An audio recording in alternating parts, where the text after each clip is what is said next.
Step in to the outside in. I am your innkeep, EI Werner, and it is my distinct pleasure and delight. Who do we have in the chat already?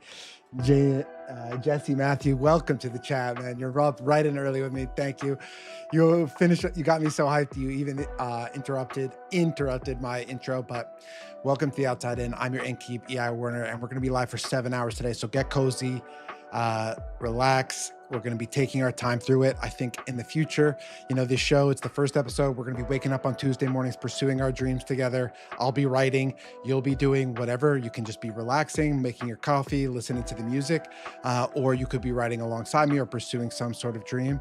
But for today, we have a 7-hour live stream. I am the innkeep. I want to welcome everybody in. I want people to feel like they understand exactly where we are, exactly what we're up to, and like they can come back anytime. So the first thing that we're going to do is we're going to refresh this 7-hour timer, 7 hour and 7 minute timer, as you can see here in my unique language. So we are going to be going live for 7 hours and 7 minutes. That's where we and we're going to start that right now. Need some morning motivation after the terrible USA game last night. Yeah, I can't say that I'm a sports girl, Rams Carson, so I don't know exactly what you're referring to. Also, it's a little hard for me to read the names. Ramps Gason, sorry. Let me get a better version up, a little louder.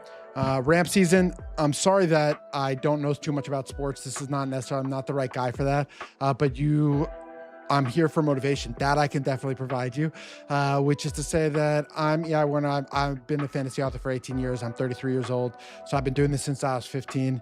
And I've been very clear, very vocal about that since forever, that this is my dream. And I've written some pretty awesome things, and I've written a lot, but I haven't made a lot of progress on my writing career at all. And this place, the outside in, is really meant to be a place between places, between where we've been and where we dream of going. But it's a destination in between those places, a place we can sit, a place we can talk about our projects, a place we can discuss, kind of timeless truths and hang out and wake up early and pursue these things together. So this is our first ever stream under this show, and so I'm going to do the absolute best I can to be a warm, generous host. I cannot not let you all know that there is a promotion today, only today, and I'm not going to be shoving these down your throats, but you should just know that it is only today. You get 7 months of my fancy insider membership. You can see all the links and everything below, where you can get a daily insight from me about astronomy, astrophysics, theology, and mythology. So it's, I think, a product that's going to continue improving, and it's a great community of really active people that are into fantasy, who are pursuing big dreams, and who are really supportive. So you can check that out. But before we move on to anything else, I just want to take you on a little bit of a tour, digital tour, of our outside in screen here. So we are going to not be jumping right into the writing. I think in the future, you're going to see it's probably going to be like a 90-minute session. We're going to be locking in. That's not today, team. We're going to be taking our time here. I have 7 hours to fill. So please relax with me, and I hope you just enjoy it and find it relaxing. Let me know if the music is the right volume. I know audio settings are an art, and Jesse, I know you are an artist in that way. So if you want me to tweak anything, just let me know. So digitally, you got me up here in the corner. Hi, that's my camera, and then under that, I talked briefly about that, but let's focus in on this element here. So let me get some hydration going. I got my noon, I got my water bottles. I'm ready to go for 7 hours here, team.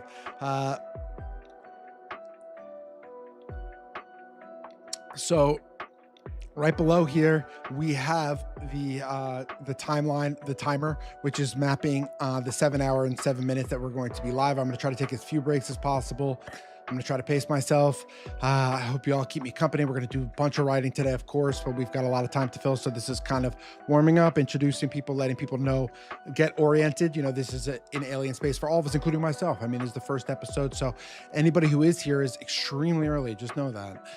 And that if this ever becomes something, then today will have been something, and if not, we'll have shared it anyway, and that's fucking rad. So this timer is the 7 hours that we're going to be live, 7 hours and 7 minutes. You'll notice that these alien figures are here, these alien characters. These are characters I invented in a septimal system, So septimal, what does that mean? Sept. So sept has to do with the number 7, right? And so the thing to compare it against would be the decimal system, the 10-based number system that we all use, which was originally created because we have 10 fingers, and those were used for counting, especially cross language like trade. Imagine that you need to articulate how many of something you want. The number of hands you have is the number of fingers you have can be a really practical tool there. But I invented one that is base 7. And what that means is really, it's a little bit complicated, and we're not going to this is not a deep dive session on it. We can totally do that. And if you have questions, if you think you're close to understanding it, definitely feel free to ask a question about it. But really what happens is it's how many digits you have, right? So if you look at the decimal system, what it really means is that you have 10 characters you get to use. 0, 1, 2, 3, 4, 5, 6, 7, 8, and 9. Okay, but then you get to 9. We get to 9. What happens now? You run out of characters. You need to do something. You need to put 2 together, right? And it's when that happens, when you actually break from how many characters you have until you have to create that second character and create another, move the decimal one place. That is the meaning of septimal here. And as you can see, the number 7 is core to the mythology of the fantasy world that I'm building. And I decided to bake it into everything because you have to pick numbers for things. You have to pick prices. You have to pick timings. You have to pick, and you know, I love the number 7, and we're going to talk about that today. Why the number 7? But I've decided to go all in. We're full sending on the number 7. It's our number. It's a beautiful number, and we can. You're going to see it everywhere. So start getting a little bit used to it. Keep in mind how high. So today is July 7th, right? We started at 7:07 a.m. I think I was pretty close to 7:07 a.m. on the start. Within a minute, I'm pretty sure. But imagine how hype it's going to be when when it's July 7th, 2027. Yeesh. 07/07/2027. Okay, that's going to be extremely hype. So that's this thing down here is we have the septimal system. You include the decimal system for now so that people can get accustomed to it. I'm going to have like posters and things that explain it, different stuff like that. I'm also going to have a YouTube video at some point, hopefully, that explains it.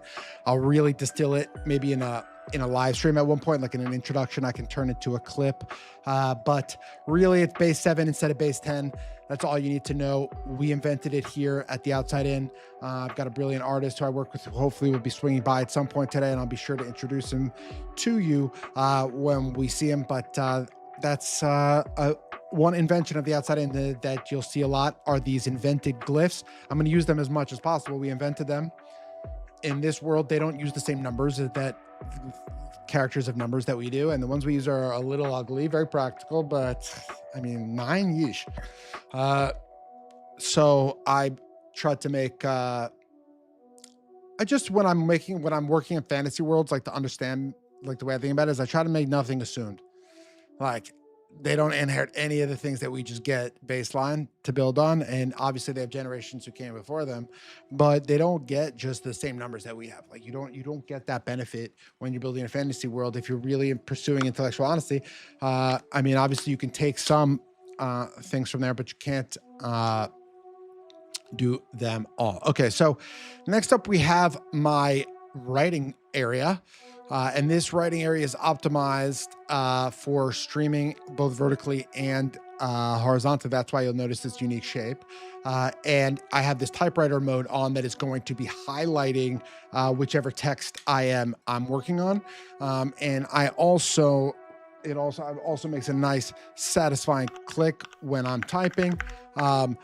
And I'm using the program Obsidian here. And I've used pretty much every tool that's out there. I've used Scrivener, I've used IA Writer, I've used Notion, I've used pretty much everything. But when it comes to the tech geek side of like a writing tool, Obsidian is just the tech geekiest, where you can do the most things with plugins to optimize for different things for streaming. So I actually never would have chosen Obsidian, just realistically, for this project if I wasn't broadcasting it.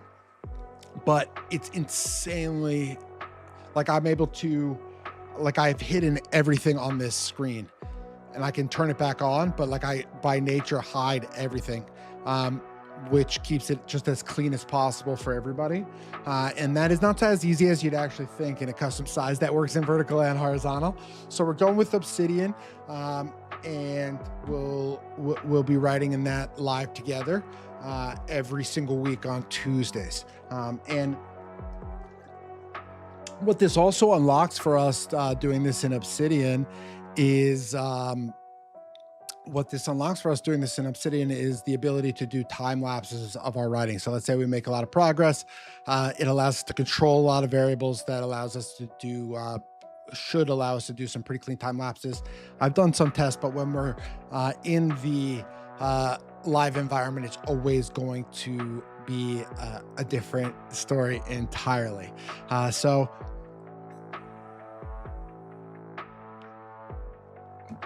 that was the writing portion. In the top right corner, we have my buddy Holt, and this guy is inspired by Catcher in the Rye, and he is but he's like in a more steampunk version, and this is in his imagination, where he imagined would be the perfect place for him to write. And we're looking out at the outside, and he's at the outside in writing. He's cooking on a sweet novel, and all the music that you hear is coming from that track, which you can also find. It's like a 77-minute video on my channel, which premiered this morning. Lots of changes, lots of things going on live today. So his name is Holt. He's a homie. You're going to see him around as well. And he is responsible for the music, and he keeps writing while we're writing, keeps us cooking and alive. Okay, great. Next up in the bottom, we have the chat. So if anybody is in the chat, if you're here, I can't see the live number of viewers. I can't see anything except for who chats. I have everything optimized for writing and everything like that. So please say what's up. Don't be afraid to holler. I would love to welcome you here. That would be great. But in the meantime, we can do a little bit of a physical tour where I am in the universe. So again, I'm Ivory, and I'm a fantasy author. I just moved to New York City, back to New York City. So I was born and raised in Westchester, New York. And then I wasn't born there, that's a lie, but I was born in New York. I was raised in Westchester. And then I went to college at Vanderbilt. I moved back to, okay, this is too long of a story. Anyway, I moved to LA for a couple of years for a job. I traveled around the world for the last year, working on a couple writing projects, one of which I've been working on for like 5 months now as my primary writing project that we're going to be working on together. And I also launched a stream. I've been testing the stream for the last bunch of weeks, really doing my best to try to learn the art of broadcasting and getting out. William Skorsky says, super hyped to be here for the start of this journey. William Skorsky, thank you so much for being here. I just want to shout out everybody. William Skorsky is currently in Antarctica showing up. So anybody who has any excuses, we've got a viewer in Antarctica. Not so many streams, especially on their first day, on their opening episode, can say that. William Skorsky is one of my oldest, dearest friends. We rode the bus to school together, talking about video games, talking about fantasy, all growing up. We grew up neighbors, and we have remained friends over the years, always catching up over games, except when he is on his current second tenure in Antarctica, second tenure. And when he goes like almost a year and a half.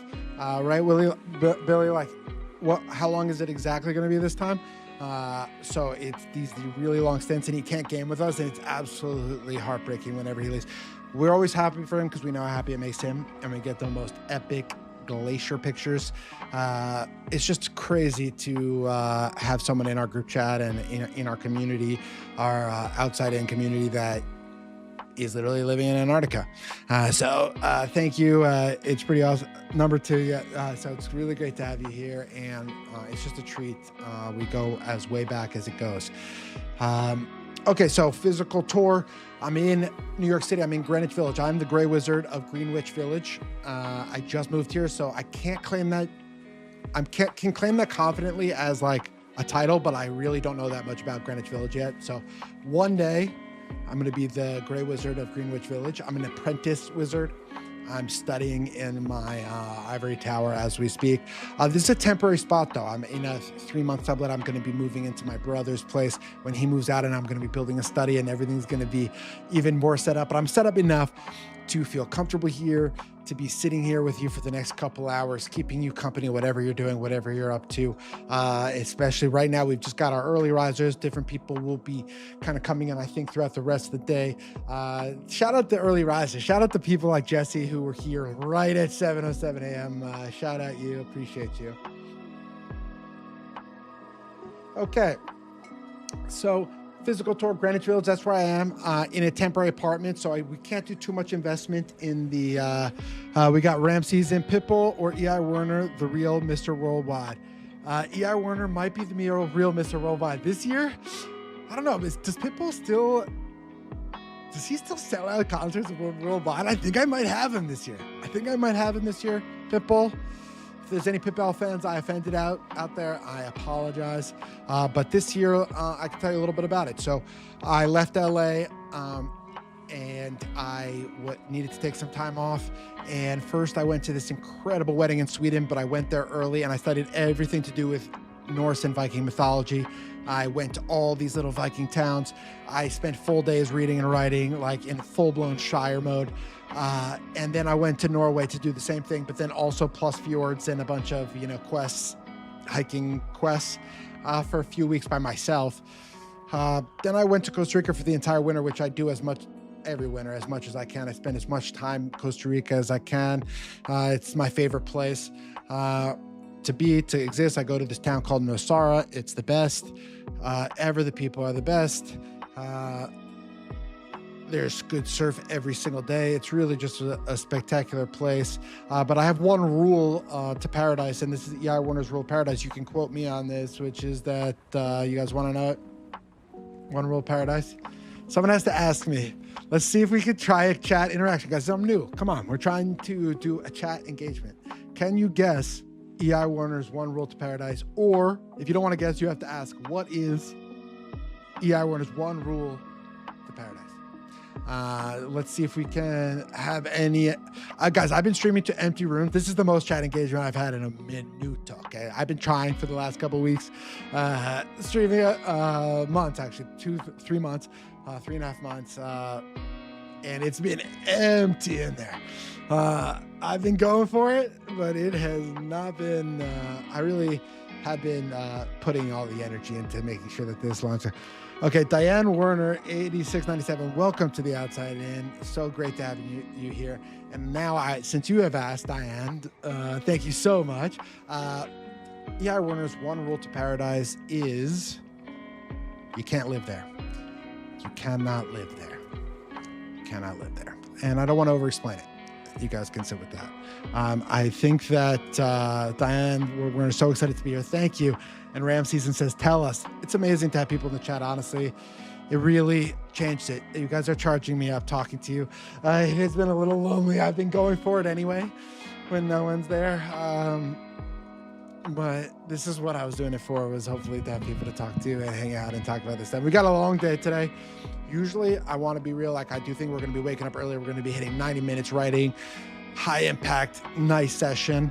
Lots to do, but today we got 7 hours it's a welcoming party. We got to get to know each other. And also quick fun note, Diane Werner is my mom, and okay, let me tell everybody something. Diane Werner, 8697, is my mother, and let me tell you why this episode is dedicated to my mother. The first episode of The Outside In. I woke up this morning with a notification from my merch store. She bought 7 of my mugs. And you guys know the number 7 is very important here. We started at 7:07 a.m. Today is July 7th. I wake up with a notification. 7 mugs my mom bought. That's a great mom, and that's why this episode is dedicated for supporting me, because it's not about the mugs. It's that you showed up, you're here early in the morning, and you bought the mugs for me, and that means a lot. It really does. So thank you for supporting me. Thank you for buying the mugs. I hope they come out amazing. The one I got came out great. And there's some merch. Don't overthink it. Today, if you really actually want to get anything, I would recommend getting the 7 months free membership. All the information's below. I'm really not pushing people there today, but if you think that might be something you're interested in, today would be the day to do it, because you get 7 months free, and then you could just cancel anytime. All right. So we were talking about the chat. So that's the last element there. No, we were doing physical tour. Okay, so I am becoming the Grey Wizard of Greenwich Village. I haven't earned the title yet. I'm an apprentice. I need to explore the territories. First, I establish like a scouting territory. This is my launch pad. It's like a little camp. And then in 3 months or so, we move into a proper ivory tower where we will be able to build a library and begin collecting ancient tomes of knowledge. And it is there that we will really achieve a level of magical enlightenment together. And that's when I think I'll be able to potentially, if I study hard enough and long enough, become the true Grey Wizard of Greenwich Village. But if I don't earn it, come on. Diane Warner says, I couldn't be prouder to be your mom. Thanks for the shout out. I love you, mama. I really do. Thank you. Okay, and so physical tour. I'm in this apartment. Let me take you on a little tour of what I got behind me. Why not? Because we're here, we've got some time. I got a family photo. You're not going to be able to see anybody. It's too dark. It's shadowed out. Maybe I get some light here, but again, this is the temper. I don't know if you can hear me that well. Shout out if you're really having trouble hearing me now.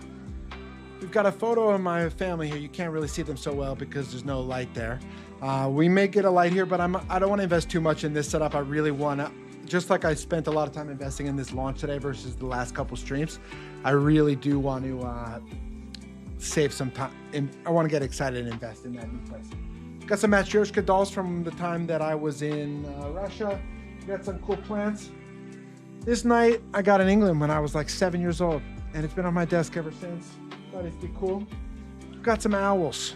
These owls were my Nana's. She was an English teacher. Shout out Nana Rita, an English professor, and definitely inherited some of that from her.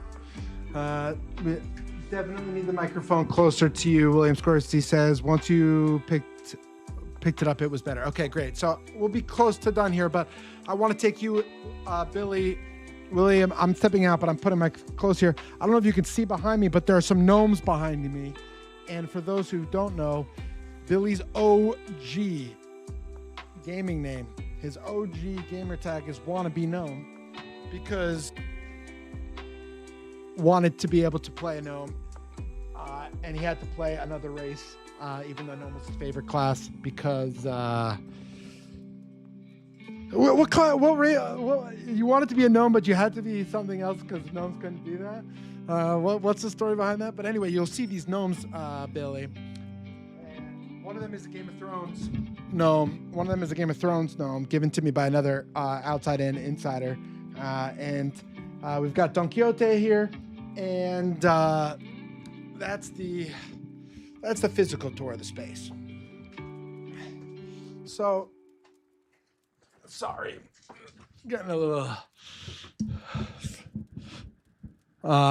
We won't be moving around that much. I just thought I would give you a poke around of kind of just what we got cooking. I'll let you know what we got behind there. And I think that actually what I should do while we're doing this is why not? I should be writing. So why don't we take some notes? So we could say hashtag. We could say this is an introduction. We could say we welcomed everyone, introduced the Outside In weekly broadcast, introduced E.I. Warner, fantasy author, Sadly, there are no emojis, but shout out to gnomes everywhere. I wanted to play a gnome paladin, but Blizzard wouldn't allow it. That's the story. That's the story. That's as OG as it gets. That's like classic WoW, you know, or Burning Crusade, you know, as pretty much as early as it comes. Fantasy author, digital tour, septimal timer, Holt, writing homie, live chat, say hi. I remember I was telling myself I was supposed to be doing this while I was talking to you. I was right also, but I got a little excited. Okay, so just bear with me here. I'm warming up and gonna do the best we can.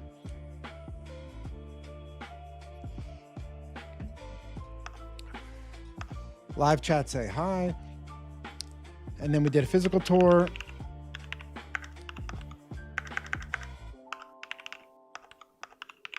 Live in NYC, temporary launch pad before I move into an ivory tower in September.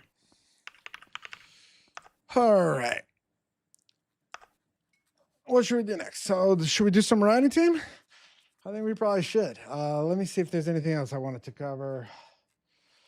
So before we get into the writing, I'll just kind of explain a little bit. I'll explain two things. First, I'll explain what I'm going to be working on, and then I'm going to explain every way that you will listen to, engage with, participate in this program, this weekly program, is incredible and perfect. But you do get bonus points.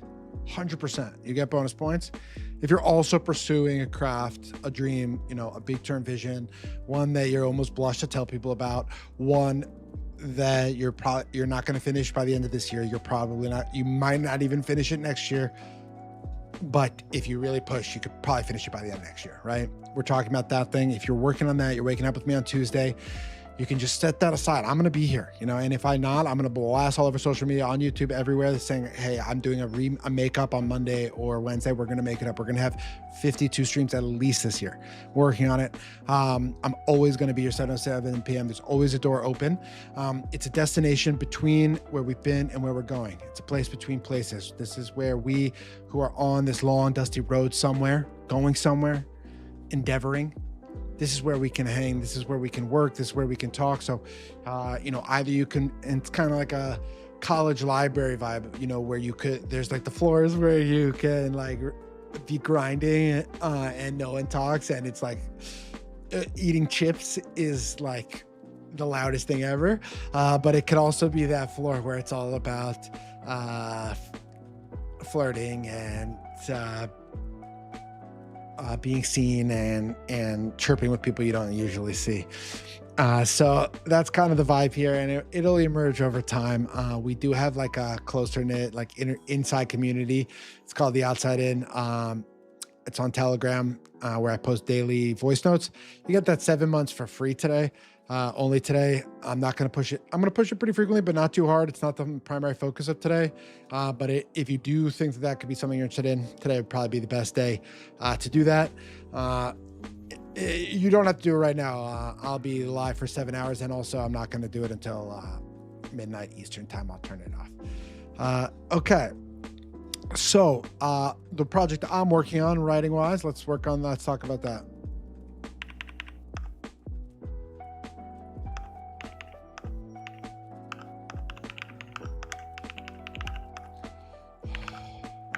Let's say, let's call it live writing. So what am I working on, right? I'm working on a mythology for a creation mythology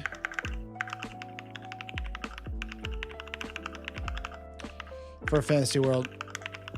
Okay. And these are the stories they tell and retell about how their universe was created and what role we, what role we as humans have in it. Okay. And the story we're telling has a protagonist, and that protagonist is Earth.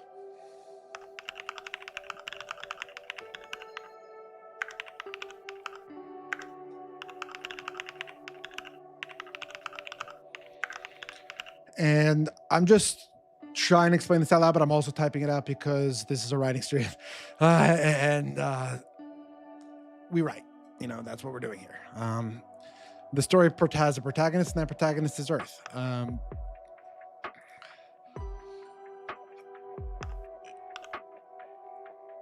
She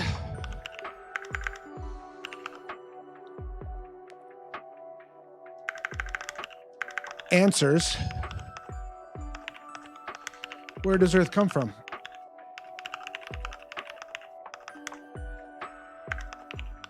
Is Earth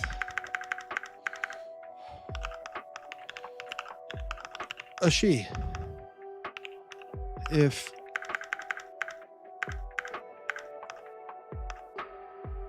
why/how does Earth bear life?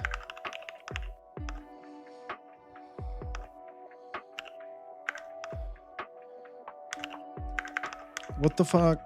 WTF is the molten,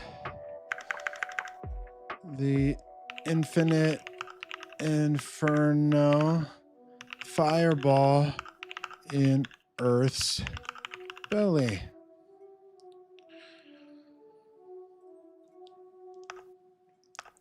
What is the moon?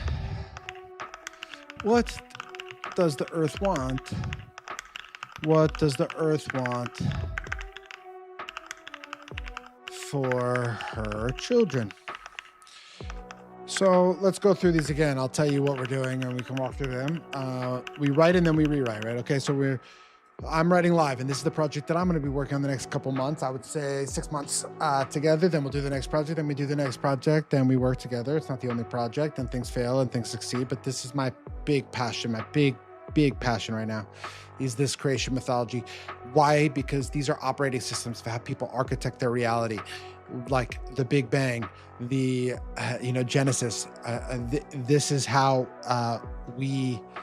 it's hard to see how much these operating systems are having an influence on our lives until you are taken somewhere that has a different one. And that's kind of a little bit my purpose here, allowing me to think all the way from granular bits of the stories that they might write down, stories they might tell, to really take myself to a fantasy world from full first principles thinking, building from that ground up. Okay. So the live writing project I'm going to be working on is a creation mythology for a fantasy world. They are the stories they tell and retell about how their universe was created and what role we as humans have in it. A little long sentence, but this is just an outline, so we're okay to move at our own pace here. So the story has a protagonist, and that protagonist is Earth.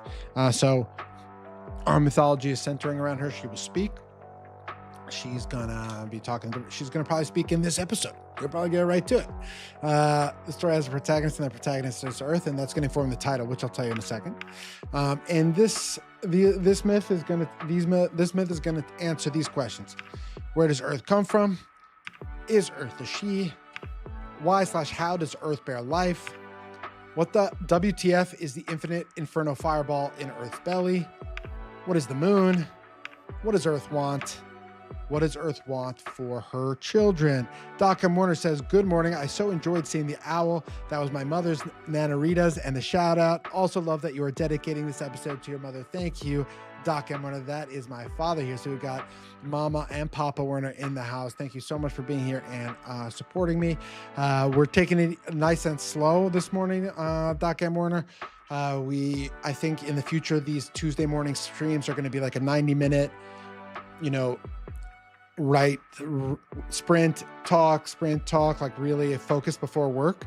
But for today, we have 7 hours to fill of just hanging out together. So we're moving slowly. I'm trying to introduce people. I took people on a digital tour of the interface. I took people on a little physical tour of everything behind me, and talked a little bit about my travels around the world this year that I took off, studying mythology, writing a script about the first ever marathon runner in ancient Athens, studying.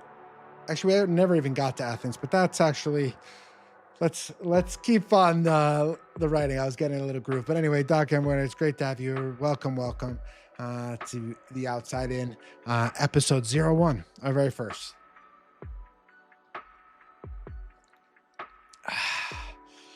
All right, gotta pace myself. So how am I doing? I've got I'm 34 minutes in. I'm kind of killing it.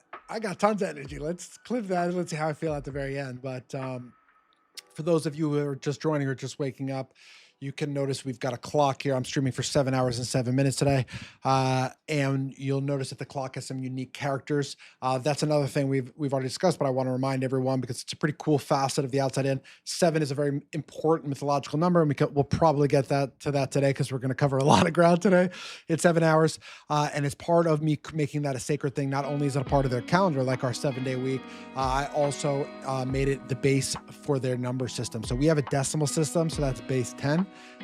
This is a base 7 numeral system that I invented, and is proprietary to the Outside In, and we're going to use it as much as possible because it would be antithesis to first principles when you're building a fantasy world that they would just have the exact same number system that we have. Although the number system that we have is very good because it's based on the 10 fingers on your hands for counting with people who don't speak the same language as you. There are pretty much no benefits to it being 7. It's extremely prime, but it's that feeling of wholeness and completeness and unity that is, 7 is an extremely important and powerful number. And we're going to get to that today, but happy July 7th, everybody.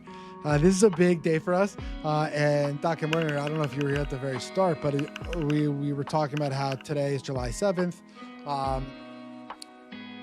And so that's 0707, and we start at 7:07 a.m. and yada yada. But we're talking about how already I'm getting kind of hyped for 0707 2027. Already, even 1 year ahead, I'm like, man, I'm glad I still have another year. But hopefully by then, it's going to look completely different, but hopefully have the same soul here that build a destination, a gathering place, and someplace consistent and open, a door that's always open. Where someone's always working, going for those goals, where you can lock in something consistent, something you can expect, a place where your goals are not scoffed at, they're encouraged, a place to talk about fantasy, mythology, theology, astrophysics, geeky stuff, games. We got Adam Eli. Hello. Adam Eli, hello. Back to you. Good morning. Step into the Outside In. It is so good to have you back. Adam Eli is an OG. I was doing a beta, like a warm-up stream for several months in Athens before launching the show and taking those letters. And Adam Eli was just an incredible support. Always there writing right beside me. He's a writer as well, an incredibly talented writer. And when he was working on his novel that he's shopping around right now, he would actually just listen to the tunes, listen to the kind of the clickety clack of my keyboard, and join me in the writing. So we have S. Payette. What's up, Ev? Congrats on the launch. S. Payette, welcome to the Outside In. Step in. It is so good to have you here. Thank you so much. S. Payette has been reading my writing since the Vanderbilt days. All of these Vandy lads, they would print out my stories, my short stories, and read them. And they were, A, probably bad. I haven't gone back. B, like deep end fantasy, but none of them read it. But they were all very encouraging. And the truth is, it wasn't everyone who's encouraging, but the ones who are still around are the ones who were encouraging. That's the thing. So pretty incredible group of guys that we got there. I was creative writing major at Vanderbilt. So I was writing stories just all the time that I wanted to share and have people read. Adam Eli says, thank you for the shout out. Love you, Adam Eli. So good to have you here. It's going to be a long day. We're chilling. Just relax. Come in, come out. Let me know if you think the volume on the music should be louder for better vibes. Just get settled. And one thing that you can know about this is not only can you get settled and relax knowing that you can relax here for the rest of the day and hang out, but you can also know that next Tuesday I'm also going to be here, and the Tuesday after that I'm also going to be here. And obviously I haven't proven that to you yet. That's earned, but I will. And even if I'm busy on a Tuesday, I'll make it up on Monday and Wednesday. We're doing 52 streams this year, and on July 7th, 2027, we'll have 52 streams done. Who knows what could possibly happen with that. I'm writing live on stream. It's not exactly the most riveting thing every second. And I was in the warm-up streams in that time in Athens when I was there. I was explaining things a little bit too much, and I actually was watching them back, and I realized that people need to bring some of their own interpretations to things. And I will talk a lot about comma usage. I'll talk a lot about word choice. I'll talk a lot about like editing. I'll talk a lot about the writer's journey. I'll talk a lot about fantasy. I'll talk a lot about mythology and how it relates. I'll hint at a bunch of little stories I'm pulling from, but ultimately, like, I don't want to over explain the actual story. It's a poem, and poetry is like, once it's out there, it's no longer mine. And if for this project to maintain its for the writing to maintain its integrity, I'm going to need, I'm going to be kind of doing my thing, and I'm going to be reading it out loud. I'm going to be reading like full send poetry, like animated reading, try to make it a little entertaining for you, but at the same time it's going to be a little boring. Like, we're going to be writing, we're going to be waking up early. It's going to be roughly 90-minute stream, 7:07 a.m. people pursuing their dreams, writing. Today is a slow meandering stream. That one is going to be a wake up. I'm going to give you some insights. I'm going to tell you what my goals are. We're going to lock in. We'll do like 7 to 15 minute sprints based on kind of what we're working on and what feels right. Then we'll chat, people check in, then we sprint 90 minutes right before work, feel like we crushed it together, with some public accountability and just long-term checking in. You miss one, I'll still be here the next one. That is the vibe. So if ever you have a dream, I will be here. You want to work on it, you need a time, check in on Tuesday morning. I'll be here in the morning. I've got to get a job soon. That's the truth. So in about a week, I'll start looking for that. I wanted to get through this first. And so this is built to survive that, to be persistent, consistent, and optimistic for the entire year. Even while having employment, there's no reason why, if I'm upfront and consistent about things, that you can't build things like this into your life. So that is where we are at. Let me take a second, drink some water, and then I will continue telling you about my writing, and then I'll tell you, and then we'll get into it. So I'm writing live today, and we're easing into it because we're going to be doing this for like 7 hours. We're doing a creation mythology for a fantasy world. One thing that's interesting about this fantasy world. All right, let's talk about it. Fantasy world actually equals Earth. Gasp.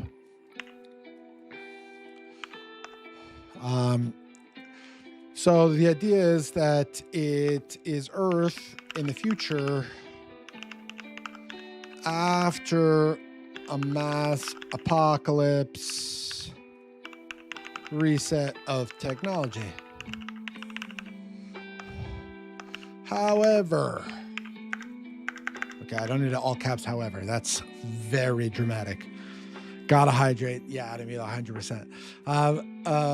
After mass apocalypse, reset of technology. So it's Earth in the future after mass apocalypse, reset of technology. I decided how much I'm allowed to share. This is an amount I'm allowed to share. I really prepared what I'm willing to share and what I'm not. And so this is a part that gives really good context. So the world, the fantasy mythology that we're building for is actually Earth in the future. Okay, it's after a mass apocalypse, reset of technology. However, the refined materials from that advanced age remain.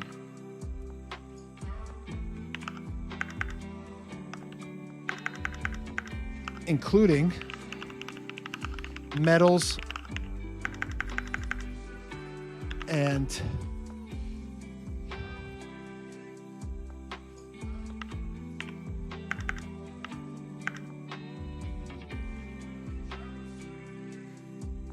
foliage and light and greenery. Shit. However, the refined materials from the advanced age remain, including metals and timbers and species. Gnarly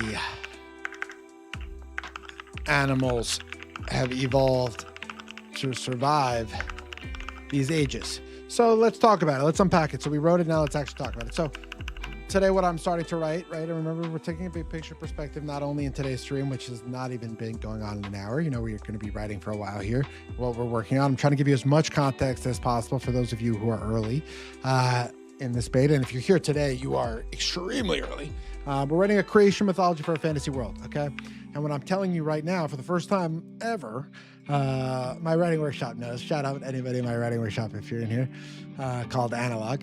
So fantasy actually equals Earth, gasp. So we're all supposed to go, the fantasy world. Oh shit, fantasy world actually equals Earth, gasp. And it's Earth in the future after a mass apocalypse, and there's like a reset of technology, and some people survived. Now we're repopulating the Earth. However, after we do that, the materials that were refined by the really advanced humans, like imagine, you know, like we create all this uranium, right? Enriched uranium. Let's make it relevant to contemporary events. Like they have in their soil, instead of mining just like gold, they also have like enriched uranium, which has really crazy properties because these guys got to a further advanced AI age than we did. And so they have access to certain like magic, but it's not magic. It's just better materials. So which unlocks different architecture, unlocks different weaponry. But at the same time, they don't have the internet and they don't have computers just yet. And they don't they are still, you know, they are accelerating quickly back with technology, but they're still only like,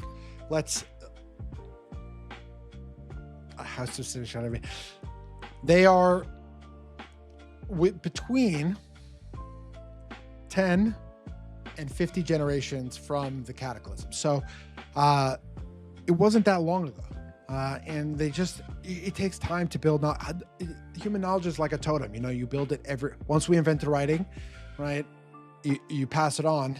And with the internet, that totem, you know, really exploded with the ability for user generated content and global sharing, right? Obviously printing press, yada, yada. But this AI age is really the next totem. And just getting this out there for whoever's here, however many people are here nice and early on this Tuesday morning. This is a pro AI channel. And if you are going to be upset about that, I'd really like to hear your opinion.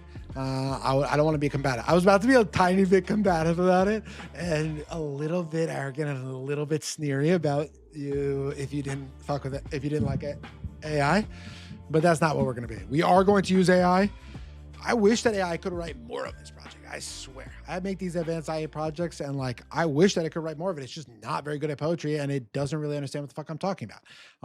If it could, I would ask it to do more. So I don't believe that. I think that authors are using AI these days also. Maybe they're not admitting it because especially older people are really reticent to use it and talk about it. But this is the future team. And I'm a fantasy author, but I'm here on the interwebs right now, learning social media, trying to create content where people are on their phones, especially young people, because I want to be a part of the future. I don't want to just write books in my ivory tower and pray that some publisher is going to assign a smart girl from the marketing department on it. We have to take things into our own hands. And I think realistically looking at this community, it's going to be small, it's going to be chill. But if theoretically my writing does succeed one of these days, let's say it's 10 months from now, let's say it's 3 years from now, and we're already doing this, right? We can really build a community from there. And so you're all very early. If this ever becomes a thing, you're all extremely early. And I'm really grateful for anybody who is here, who believes in me and this vision. And it's an adventure. And truth be told, It's been a hard year. Despite all the travel, there's a lot of mental stuff when you don't have a job and you're not needed by people. I really have that masculine urge to like be relied upon and then be reliable. Like I like waking up in my meetings like, yeah, I got all this shit done. Like you're a little stressed about it, but I got you. Adam Eli says, I'll be your marketing girl. Adam, I know you got my back, and I know when I'm ready. It's on me, man. I have been lost in these myths. The truth of the matter is I need to be like, I made some mistakes as a writer with my priority. Like I'm not pointing the finger at the publishing world. I'm not pointing, like this, to make this writing career and like to write things that matter. Like the cleverness has to be me. The responsibility lies with me. And what I think the best part about this is that I posted on LinkedIn. I even scheduled a thing today where I just kind of full sent. I just needed everybody to know before I get looked for my next job that I'm a writer. I just have been keeping that like, it was like I was in the closet and it was just causing me to like not really be myself in these different work situations. But I was so insecure and nervous about that. And I didn't even have a thumbnail ready and whatever. I was just like, I just need to rip the Band-Aid off. I said I was going to post on this day. And now I think the biggest breakthrough, at least now, whatever happens with this, is like, I just put myself out there. Now I wasn't nervous at all coming out today. I was kind of just excited. I've been live. People know I'm trying something. Okay, I fail. I think it was scarier before. So the courage has increased. It's gotten easier. And I am extremely grateful for that. Okay, so back to the world. It's going to come back and forth all day between chatting and writing today. If you're looking for like a diligent, like intense ride along stream, that's going to be next week, Tuesday, 7:07 a.m. Same right here. It's going to be a different link, but so today is a meandering, hanging out, welcoming people, getting to know me, getting to know my project, sort of stream. So cozy up. We've got 6 hours and 16 minutes left on the clock. Perfect amount of time. I couldn't imagine a more perfect amount of time I would want to spend with you guys for the rest of the day.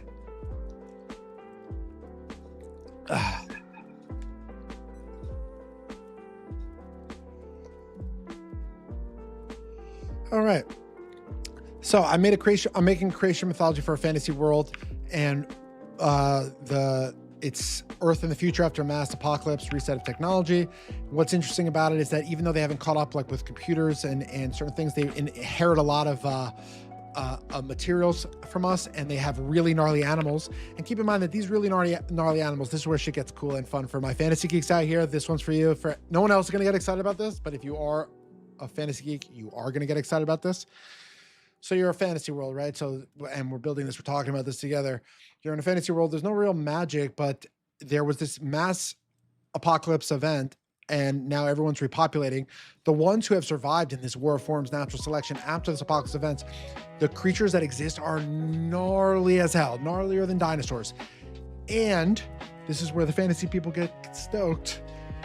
When you kill one, you get their scales, which may have unique properties, right? When it comes to potions and things like that. And so everything is grown or mined. But some of these things have some unique properties, and it's grounded in some science. I love science. I'm really into science, actually.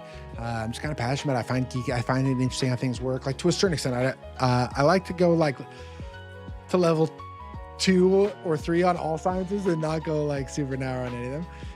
But I think it's just cool. Imagine like these huge snakes, serpents, leviathans. You'll meet some of them in these myths.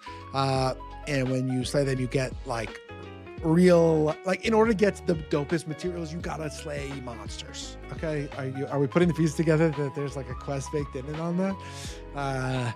So I think it's a cool idea. It's definitely what we're going for. But one other thing why this mythology is so important is that not only did the first survivors of the apocalypse inherit like materials there, but they also had some stories that they tried to tell and propagate. And obviously the game of telephone across generations, things get transferred, things get manipulated, things get lost in translation. And so there is this, the creation mythology is a core component of how all their politics and everything runs and kind of sets up their elemental conflict.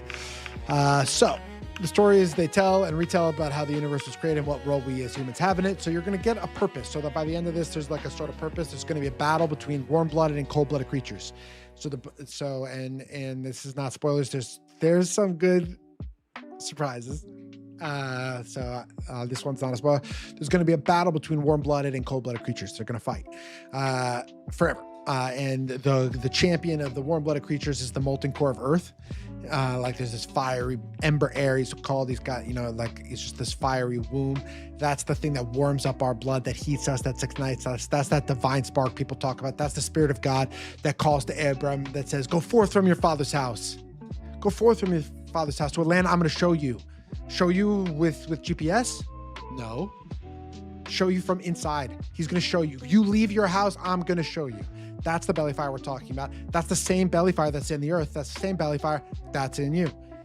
And you need to kindle it. You need to kindle it because you need to create more light, and you need to go fight all the serpents. The serpents are the bad guys, and they're gnarly in this world. I'm telling you, they're gnarly as hell. Okay? And that is how this all cosmology is going to set us up for. It's going to set us up for this war between cold-blooded and warm-blooded creatures that is going to fundamentally inform, kind of the politics of the entire world. And as part of that, we're really going to try to personify Earth as much as possible. Earth is a celestial body, so she's not a person. But if we are making our character in this story, and as we said, Earth is the protagonist of the story, then she probably wants things. She probably says things. She probably has desires, right? The elemental, when we talk about elemental story components, you have a desire, you have an aim, and then you have an obstacle. And then it's the overcoming of that obstacle towards the conclusion. That is like, the ABCs of storytelling. So she's going to have a want, and she's going to have to have an obstacle, and we're going to explore what those are. And I'm going to be braiding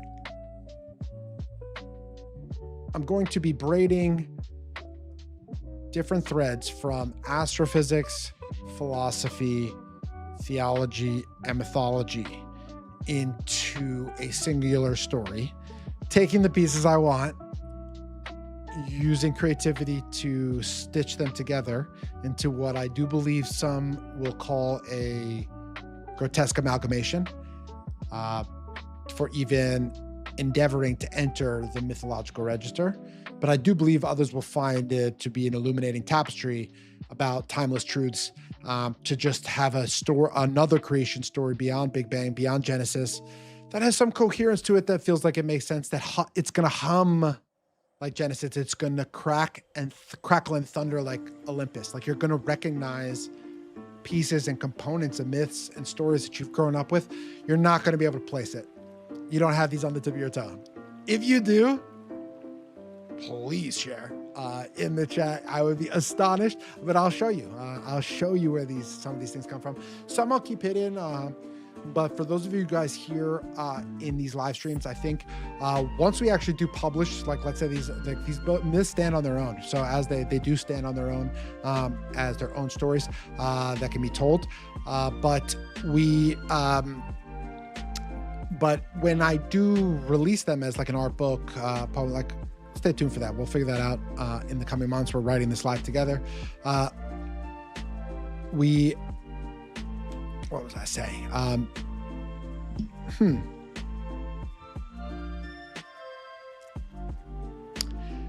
Making our book.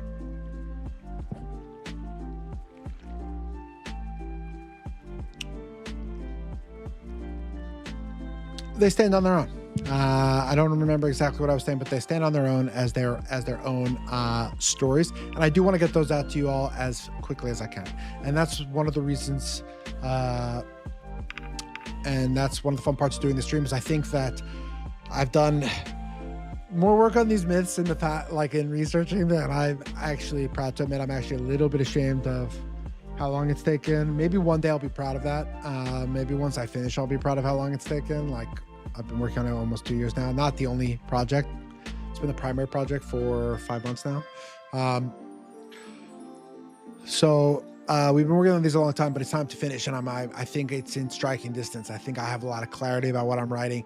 I went to Athens to really wrestle with some big ideas. I was reading some gnarly philosophy and really grappling with, other people who grappled with these same ideas and coming to all these different conclusions. And we're going to work through those together. And I think you'll find that my opinions are open to changing all the time. And so let's get into some writing, I think, here, team. I think we've got it. The TLDR is we are writing a creation mythology for a fantasy world. It's going to be an epic poem format. Let's say that. Okay. Let's add another bullet. William Square, sorry, Evan, I have to go for now, but really proud of you and can't wait to tune again. Thank you so much for tuning in from Antarctica. That's like the most legendary thing ever. Appreciate you showing up here today, Billy. You're the best. And I hope to see you soon. Stay warm. Okay, wait, I was about to make a note.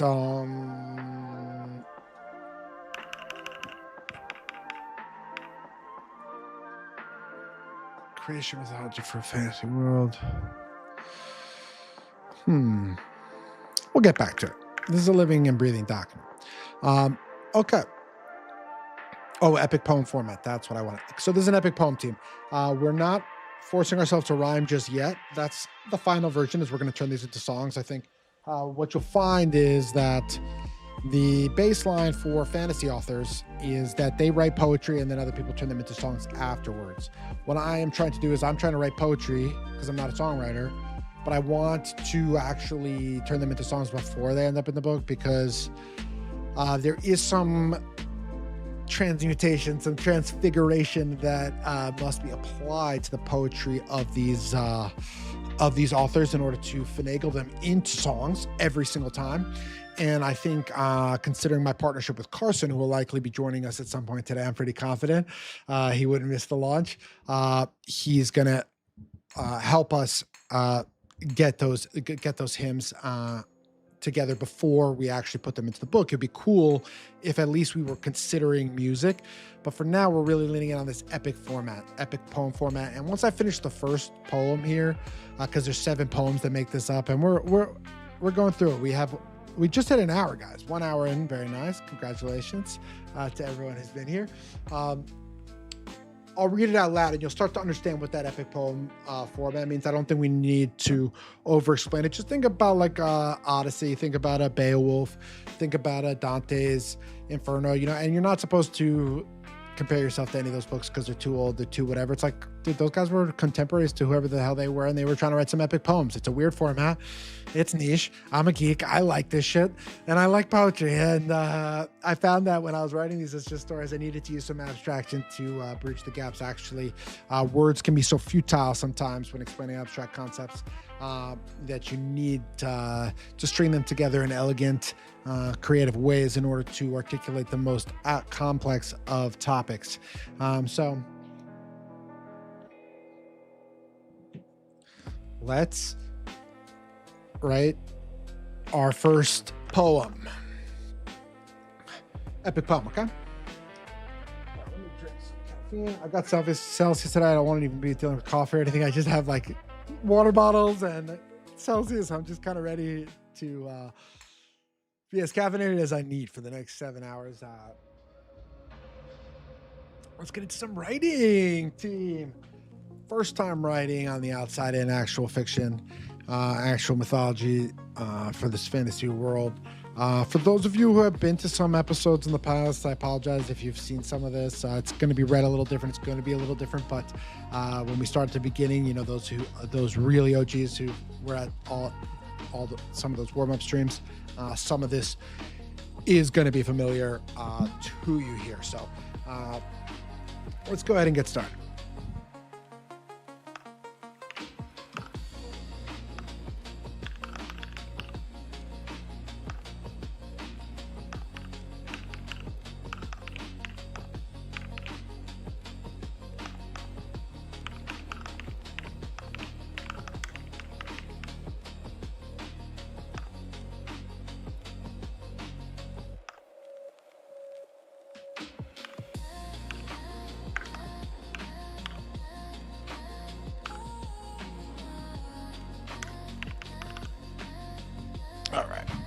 we'll do a word count once we finish the first draft through it.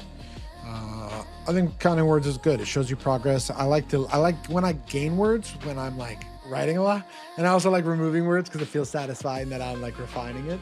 So I think word counting is just an there's pretty much nothing negative about counting your words as a writer.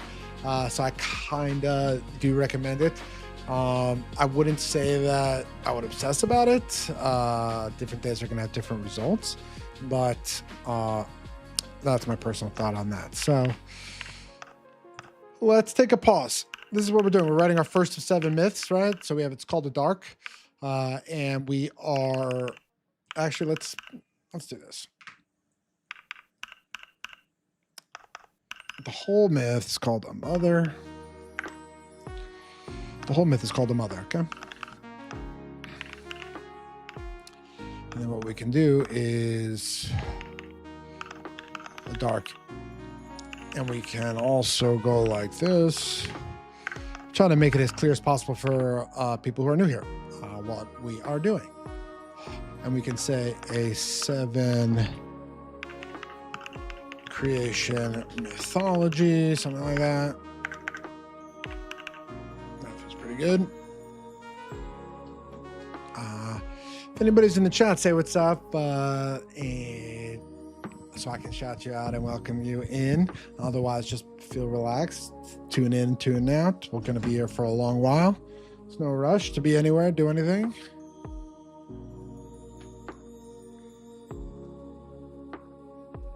Okay. 7 age creation mythology. Anything else we need for that? I think we're good. Okay, so we're using Markdown format here. This is something that tech geeks love for formatting text using your keyboard instead of the mouse or anything. And it's also really good for AI to read. Jason Pfeffer says, so glad to be stepping in with the best. Let's hear some fantasy. Jason Pfeffer, Fefstone, welcome to the Outside In. Step into the Outside In. It is so good to have you. Truly grateful that you're here. For those who don't know, I want to introduce Fefstone. He and I were both wizardry majors at Vanderbilt. We were the only two to graduate. It was perilous out there with our just committed pursuit to the understanding that fantasy is a destination and not just an escape. So he is a core part of this community. And Fefstone, let me look behind. What do you see behind my head? Do you see a particular gnome that you might recognize? So while you're doing that, there's a little chat delay, so I'll start to explain the story. So when I first moved to Bushwick, I was maybe 25. I'm 33 now, so 8 years ago. 6 years ago, I don't freaking know. I threw a party called, for my birthday, September 24th, I threw a party called Garden Gnomes and Muggle Artifacts. Garden Gnomes and Muggle Artifacts.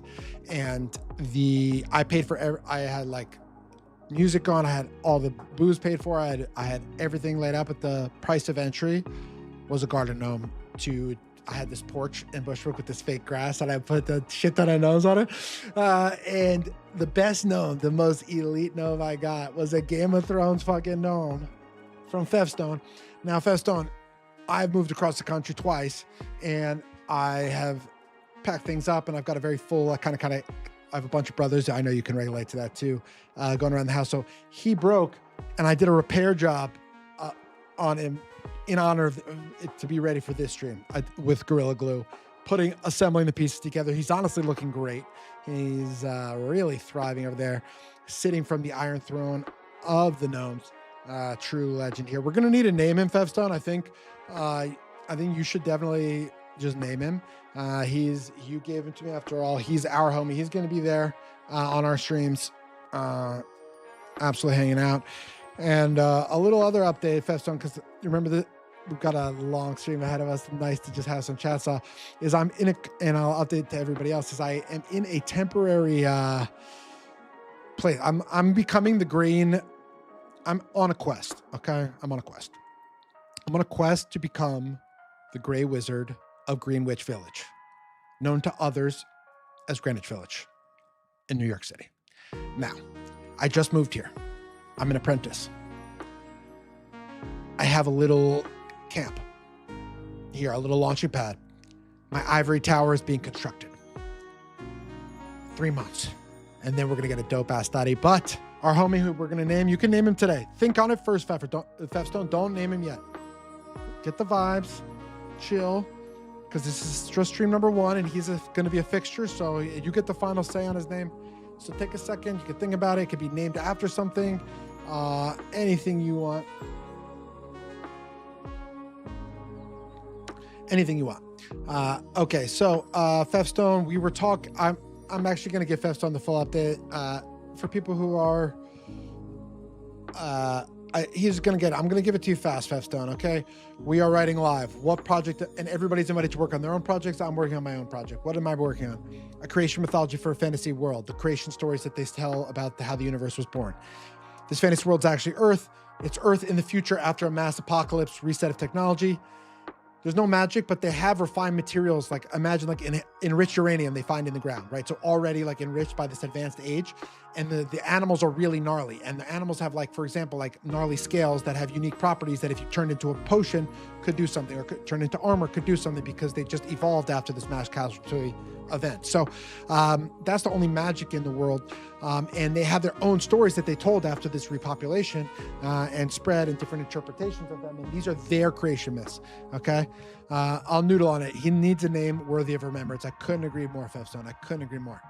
And so these are the stories that they tell and retell to understand the role of humans in the world. Okay. And the story has a protagonist for us. The mythology has a protagonist for us, which some mythologies do and some mythologies don't. Like for example, the New Testament, Jesus is the protagonist. We could honestly say. The Old Testament less so. But for us, we have Earth as our first protagonist here for this earliest stage of creation, where life happens, because you'll have to see why. But and we're going to be answering the questions in this mythology over the course of 7 myths. They're short. You'll see. They're short. Where does Earth come from? Is Earth a she? Why/how does Earth bear life? What WTF is the infinite inferno fireball in Earth's belly? This is a big one. Let me tell you the most underrated thing about Earth. I can say this confidently. This is the most underrated thing. In the Earth's core, just at the center of this watery planet that's mostly water, we just have an infinite fireball, infinite energy of magma and heat. No one knows why it's there. No one knows what it's doing there. We can't tap it for energy. Bro. I don't know what it is, but I felt like I needed to put it in a mythology in some way. It was too interesting to me.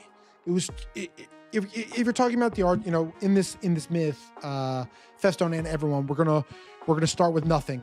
Then there's gonna be a light. Then that light's gonna be swallowed by a black hole. Then that black hole's gonna shatter in the Big Bang, and we're gonna get the sun. And then the sun's gonna birth the planets, and it's gonna go kind of on and on about all the and then one of those planets, we're going to get Earth's spin. We're going to get Earth's solar orbit, right? So we're going to build the cosmos together.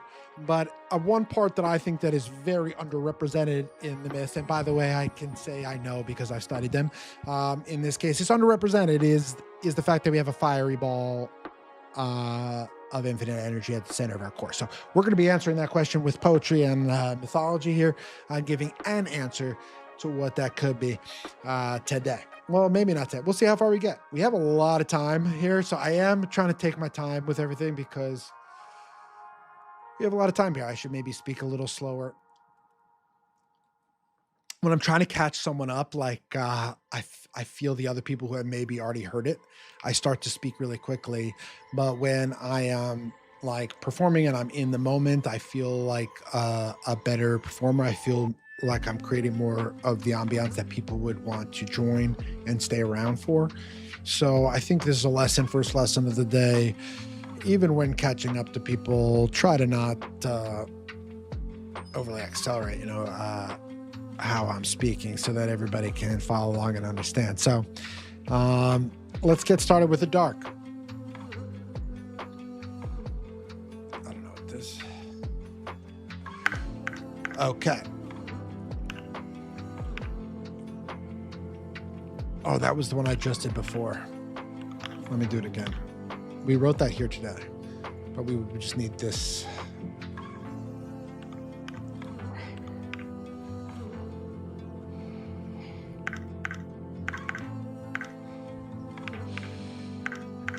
Okay. All right, you guys ready to go back before the beginning? The very start of the universe. You have to, so if you're starting mythology that starts with the creation of the universe, you have to start somewhere. You have to start at some point. You have to start with something. But maybe that something is a nothing, you know? And I think the mythologies and the science and the philosophies tend to agree that before the beginning, before there was something, before things were created, there was a nothingness. There was a chaos, an undifferentiated nothingness, a yawning gap, to use different, words from these sorts of mythologies. There's a darkness. You cannot discern anything. There's no order to it. So it's chaotic in the sense that you cannot discern anything from anything else. It has a singularity to it. It is only. Right. And singularity is actually a really rare word that when we're talking about the cosmogonic register and the astrophysics register, you have to be very careful about using it. It has more terminology. We're talking about everything condensed into one thing, or just absolute universal nothingness. So those are kind of the two states of the universe of singularity that we can agree. And so if we're saying that that's the first state, I'm trying to think of the best way to describe that, right? And so the way that I decided to start this entire mythology off is with this line, just this: a dark. Okay, a dark. And the first thing you might notice, we're already going to break out the analysis team. We've got a long stream and there's a lot to every word that I put in this stuff. I promise you, I overthink. Okay. So a dark, why are we saying a dark? That seems kind of weird. What is an A doing there before there? We're using what I call the recurring present. And what this is going to accomplish for us, this really unique format, is that it's going to give us this feeling that this is a story that never happened, because it is happening and will always be happening. Okay, let me try to simplify it.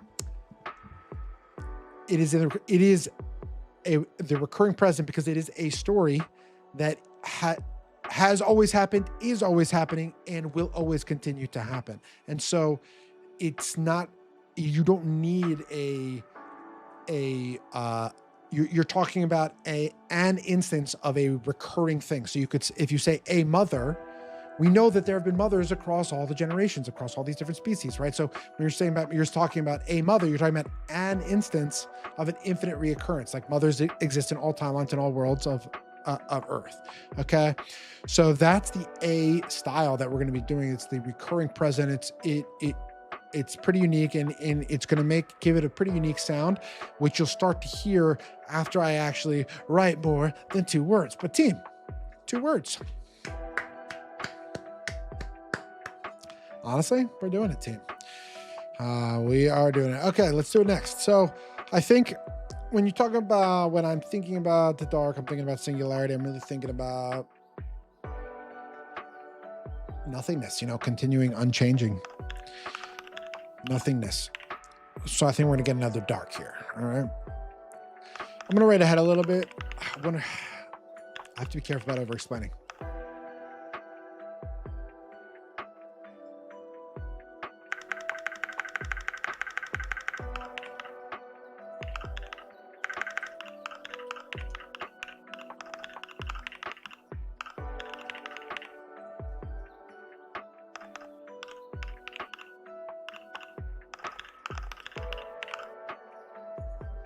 Let's walk through it. I'll read what we got. A Dark. Myth 1 of 7 by E.I. Werner. A Dark. A Dark. A one and only, all one, alone, still, a dark. So if we consider the unchanging singularity of the void that we were discussing before. This is how I am starting to try to describe it. We have a dark, it's blackness, still that. It's one, it's only. So not only is it just one, but it's the only one. Okay. All one. So everything is in that one, which also makes it alone. And you can see some poetics here where all one alone, if you just remove one L, close these together, it's the same word, right? So there's some playfulness in how the words look there as well. And we're going to say still, right? It's a nice way to a moment to like hold the pause of saying, okay, there's like, if you want to make a moment bigger in narrative, you make the moment before it's smaller, right? And this is the same in songwriting. My buddy, the composer of all the outside in music, taught me that. And so this still gives us a moment of stillness, a moment of pause. It will reappear. And it also really works well for darkness because we're talking about stillness. We're talking about unmoving. We're talking about no change, right? So if movement and action and energy is more light, a dark is just unchanging, undifferentiated nothingness, void, gap. Okay. So the thing about it is that if we're saying that there is only if we're saying that it doesn't change, then realistically, if we want the form to encourage and crystallize and reinforce that versus we need the form to repeat. So, when writing, people all say you don't want to repeat the same words, right? When you're talking about poetry, first off, that's not true. Second off, you're talking about poetry, you are looking for this incantatory feeling. You're looking for, and repetition can really help create that. Now, the second you go even one too many repetitions wrong in the incantation, sometimes you can kill the whole vibe. It was like, too much, you blew it. But if you can gather the right amount of momentum for the payoff, today is the first day of the outside in. Today is the day Thefstone stepped in. Today is the day my mom bought 7 mugs from the E.I. Warner shop because she supported me and she's a legend. And that's why this is to get dedicated to her. Today, I'm writing for 7 hours, right? And you see that maybe I could do it 7 times there, right? So even, right? So that incantatory feeling, if I did it 7 times, the incantation would be a form that helps inform it by showing that it's a sort of incantation, but also an opportunity would be if you do it 7 times, that's a way that the form actually reinforces the meaning. The form reinforces the meaning. Okay, so we are going to repeat this. So we're going to use the form to reinforce the meaning because it was unchanged prior. Because it's not changing, it's going to repeat. Okay, and so we're going to repeat it, and then I'll read it.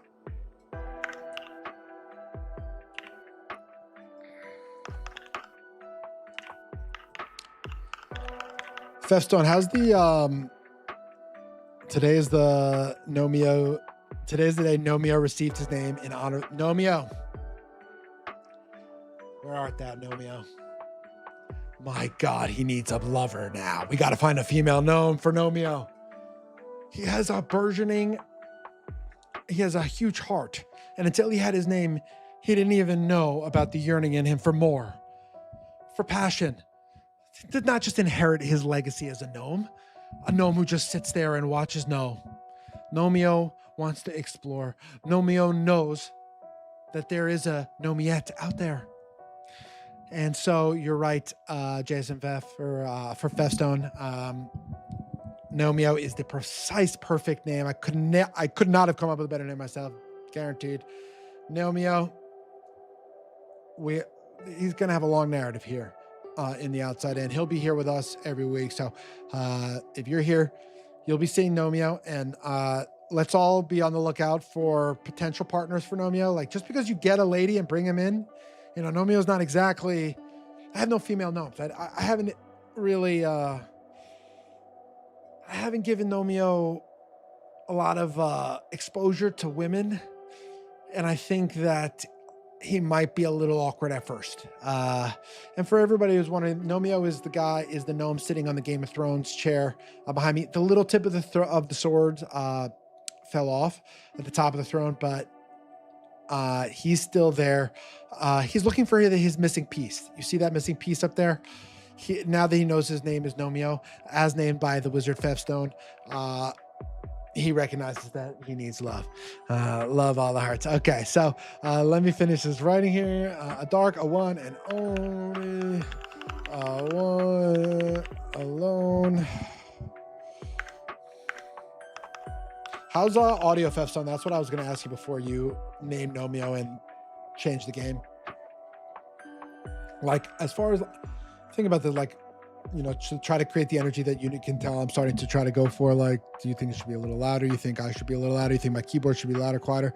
Any feedback? You don't have to have it, but like, this is episode 1, so as long as it's encouraging, all feedback is super welcome. And this one will be unique in that it's so long, so I'm gonna meander a little more.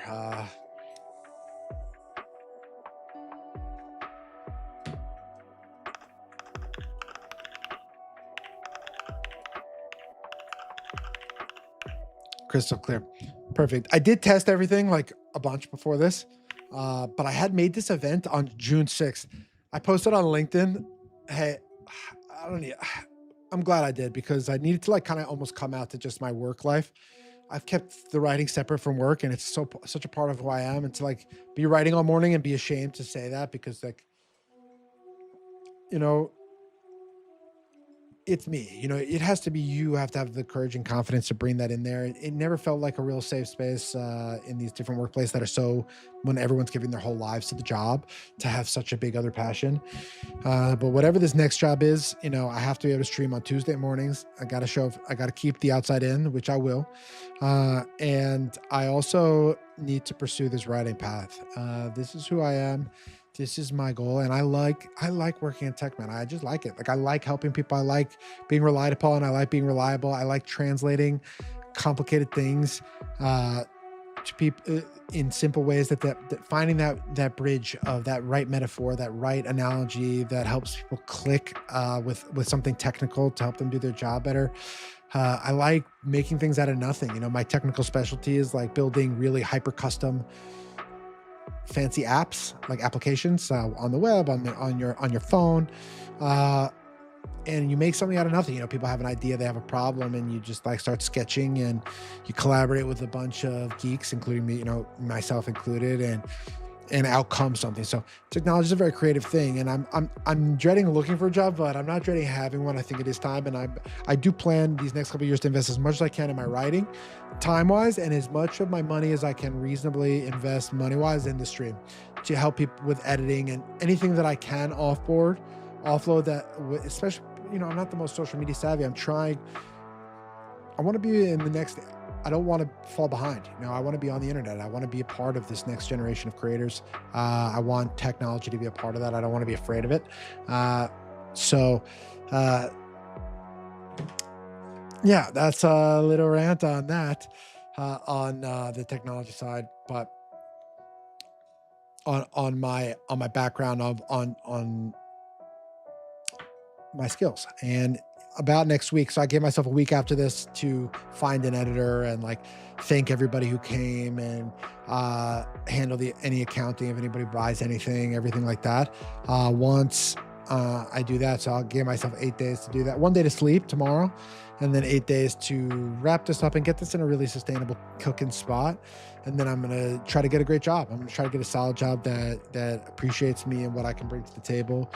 What I can bring to the table is a lot of good, like, I like to work, I like to help people, and so I bring an enthusiastic energy. I bring a good vibe to teams of geeks, I think.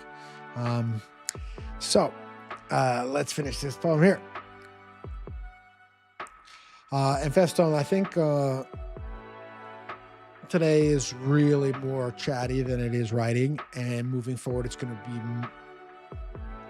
I would say, balance. I would say it's like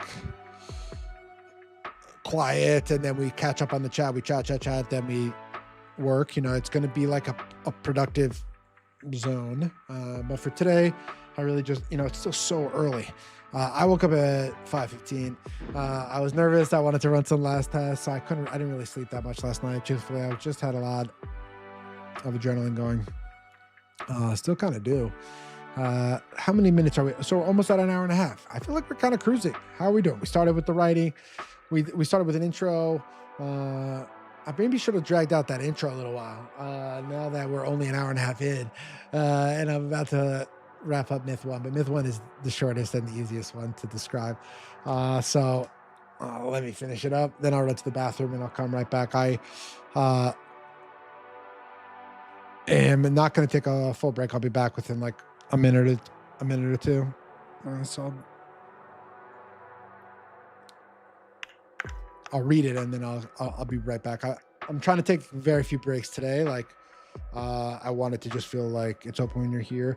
The BRB screen that I came up with is just not that dope, and I just think the current screen looks doper. And I was like, okay, I'll just not take a long break and I'll just run to the bathroom quick,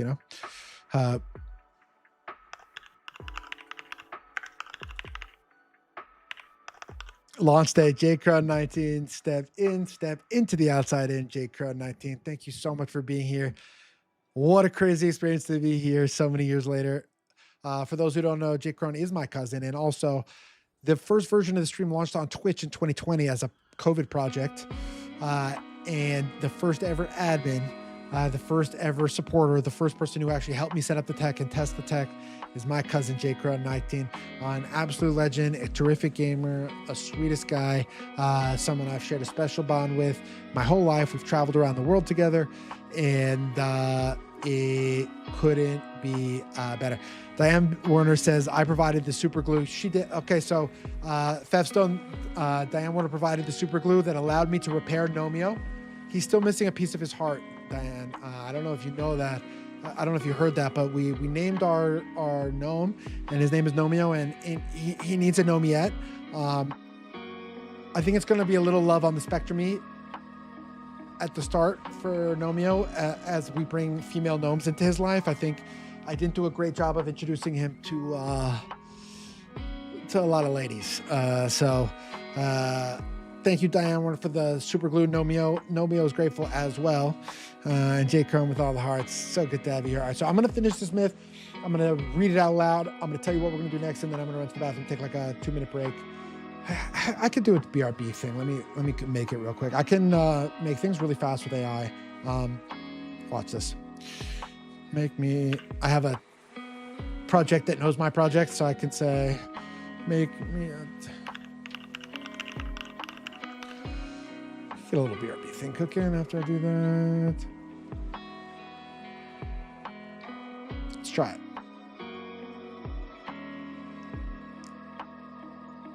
Let's see how it looks.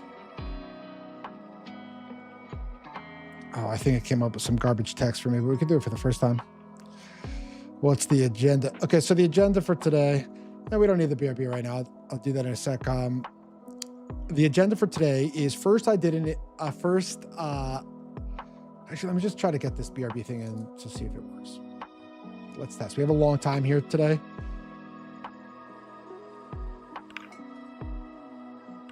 Local file. Give me 1 second here, team. Just seeing if I can make this work. And we got an HTML asset. We have BRB 707. All right, yeah. So when I'm ready to go BRB, I can use this. I made this in AI in 20 seconds.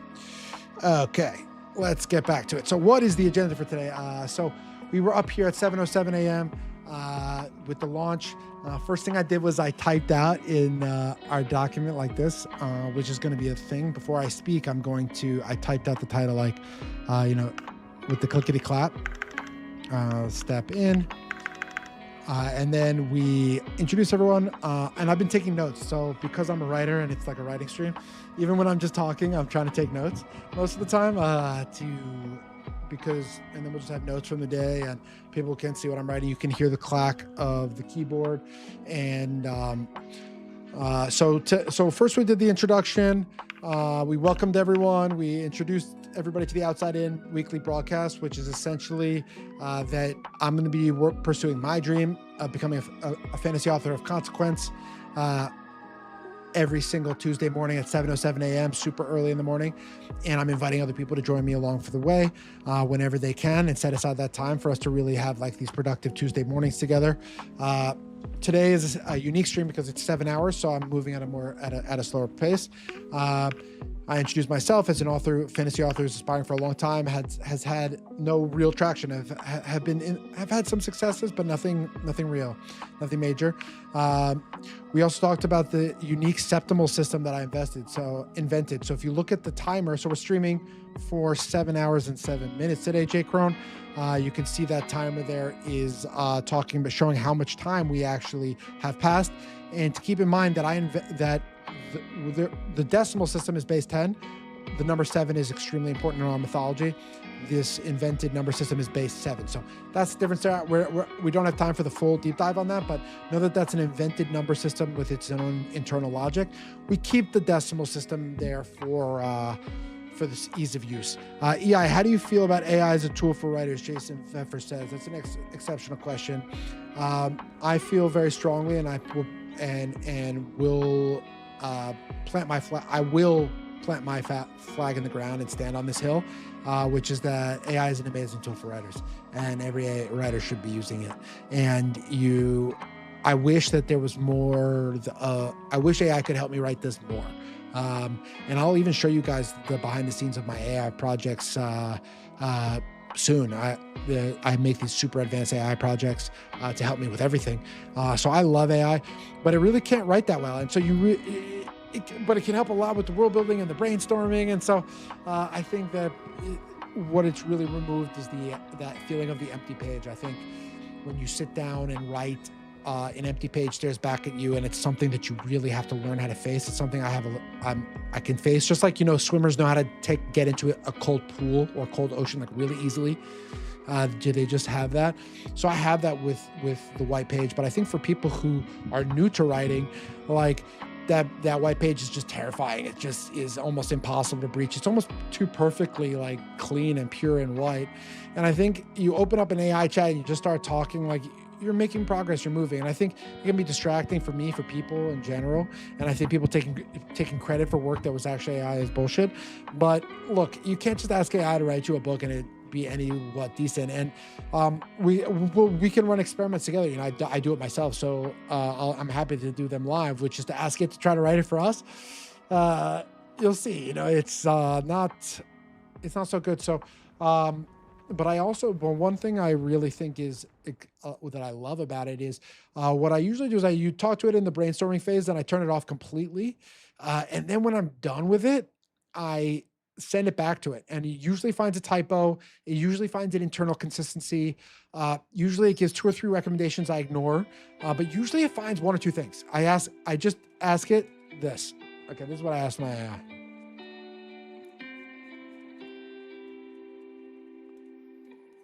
I'll put it at the bottom. This is what I asked my AI. I placed it after our brainstorming session, after WDYT. What do you think? I don't give it any prompts. I don't overthink it. I just send it to writing at the end. Because you never know. You don't want to question yourself. You don't want to get it. You got to trust yourself. But got to say, I got some good ideas from asking AI just that question after I sent it some writing I wrote. So that's my personal opinion. Keep in mind, I'm a technologist, this is as a profession, and the avant-garde, the cutting edge excites me. More knowledge, more truth, more information, more access, more power, more sight, are all things that are going to interest me. I have a little bit of that accelerationist in me, that curiosity in me. So great metaphor. Swimmers getting into cold water, writers staring down the empty page. Jesse Matthews says, yeah, it's so real. I appreciate you saying that. I came up with that on the spot, and I appreciate you shutting that out and reflecting on that. It feels like a good one. Okay, let me finish. I have to pee, and I keep getting distracted by the chat, which is the job today. Is the chat is supposed to distract. Writing is second. Moving forward, writing and accomplishing our goals is primary. Not primary, it's equal. Today, community is by far more important than the writing. We're going to get a lot done. We're going to sink in. But we have 7 hours, and like I can't be full sprint writing for 7 hours, like just realistically, especially while talking nonstop. So yeah. All right, a dark, a one and only, a one alone. Fill.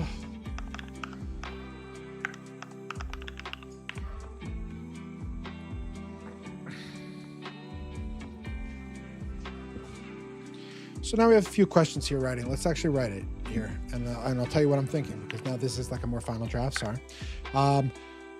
We can start with just the cold, a dark, right? This has power to it. A two-word sentence, not even a sentence, right? It's just a subject, but it carries, right? But then we lose the symmetry of three stanzas by themselves, right? So then if we wanted to add the symmetry, but that just seems superfluous to me, to add another dark at the end. And so now we weigh the strong opening or the symmetry. What do you guys think? Jesse, I know you're a writer. I've got at least one writer in the chat. Any writers in the chat? What do you think? Why don't I read it, P, and then we come back. We're going to decide strong opener, or I'll read it both ways, okay? All right, this one is with the, this one's with this two-word opener, okay? By itself.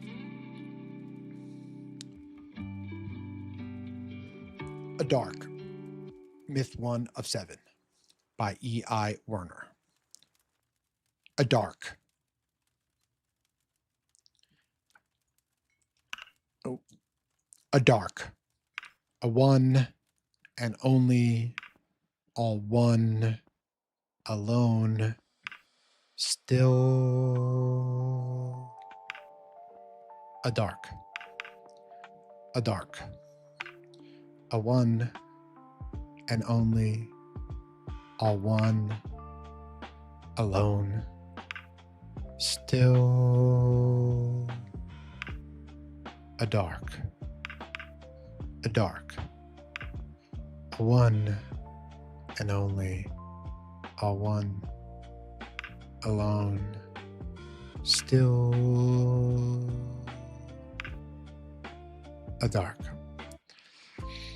Jesse Matthew says, I like the symmetry, feels poetic. I think you're right. I do think you're right. One thing I want to consider, what I had an idea also is, okay, so let's do this. I agree with you. Symmetry is better. Especially because we have like two darks here. It's a little, and it's the title, like we're hitting the nail too much. Remember we were talking about earlier from a style perspective, how repetition can be incantatory, but it can also, if you overdo it, even just once, you can lose all the momentum you built. It just falls flat. So got to be really careful with repetition and incantation, but it's also like a really easy tool to like gather momentum in a paragraph is that incantatory repetition. But I want to talk to you about this, okay? We could end this. So, spoiler alert, next Sun is going to come out, okay? He's going to like self-create. We could end still. Because which indicates, let's say like, so a light is going to declare, let me just show you. Let me pee first. Team, I'm not even taking a full break. Give me like literally 1 minute, okay? 2 minutes, okay? I'll be right back. Don't go anywhere. We're hanging, we're writing.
right, I'm back and I had a really good idea.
Oh shit.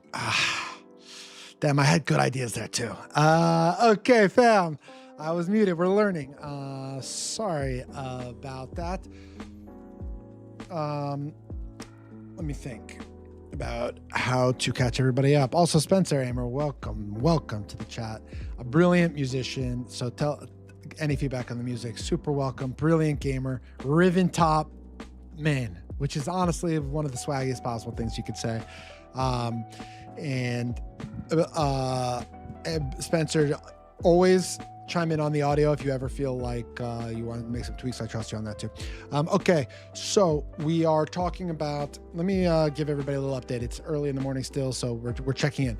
I'm Ivor, and I'm a fantasy author. Right now I'm working on a project. It's the creation mythology for a fantasy world. And this creation mythology that they tell and retell has a protagonist, and that protagonist is Earth, okay? And we are going to tell the story of how Earth comes to be from this nothing, this singularity, this void that we discussed before. We're going to talk about how she emerges. We're going to talk about how life emerges. We're going to talk about what she wants. And we're going to talk about... we're going to get to the origin of the cosmos. So stick with us here. We just finished our first of these myths. And this one is called the dark. And we're talking about the singularity, the void, the undifferentiated darkness before creation, right? So before there was the Big Bang, there was a nothingness. There was a void, and philosophers, astrophysicists, theologies tend to agree on this. Now, let me actually bring up an interesting point, because this is where my studies can provide some complicated context to this. Now, if you are an observer of a monotheistic religion, which more than likely you are, especially if you live in America, if you include Islam and Christianity, that's like, I think 80%.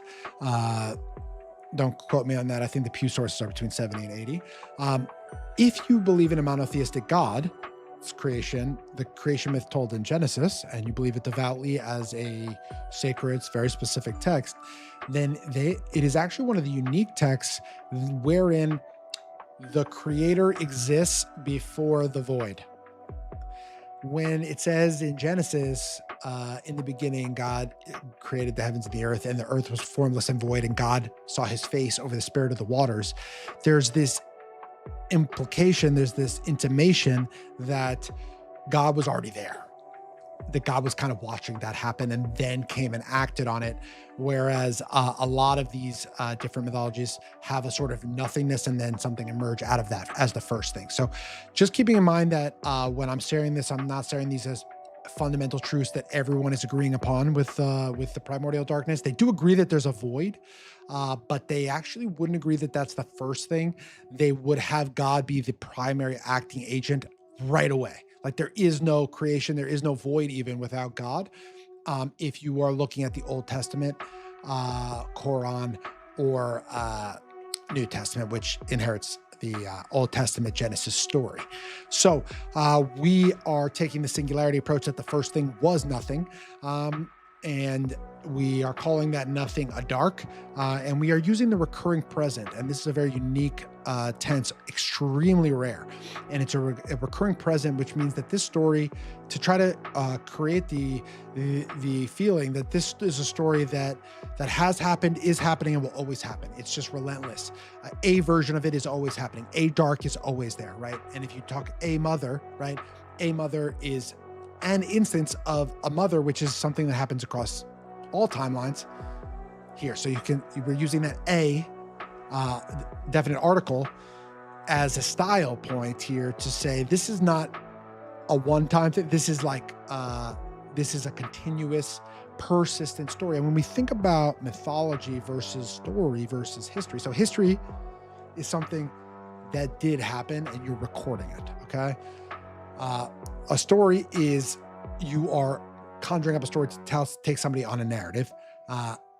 A mythology is a story that has happened, is happening, and will continue to happen. And so why I'm using this recurring present is I'm trying to, best I can, create these stories that have a sort of timeless feeling. And this was the style that I landed on. And keeping in mind that words are always futile to describe these sorts of topics. Science reaches its end, language reaches its end. And when you talk about, like, one of the most elite and most well-spoken and most frequently speaking prophets of Moses, he is frequently reported and discussed as having a lisp. And a lot of people say that it actually isn't that he has had an actual physical lisp. Some people, and this is of course contested, different perspectives. Some people say that he just would say that because he would always make sure everybody understood that the word of God, the words that he was saying were so imperfect to articulate the will of God, right? And so that lisp indicates that while he was, a foremost patriarch, a foremost prophet, he does not get to speak. He cannot speak with the full language of God because words themselves fail to articulate them. When God tries to explain himself to Moses, he's like, "Who are you, dude?" He goes, does anybody know the answer to this? Before I say it. What is God? Okay, burning bush. How does God answer Moses? Anybody know this? I like Bible stuff. It's not going to be too much, but on these longer days, we can kind of. I'll give it 1 second because there's some delay. If anybody knows that, I'd be very impressed.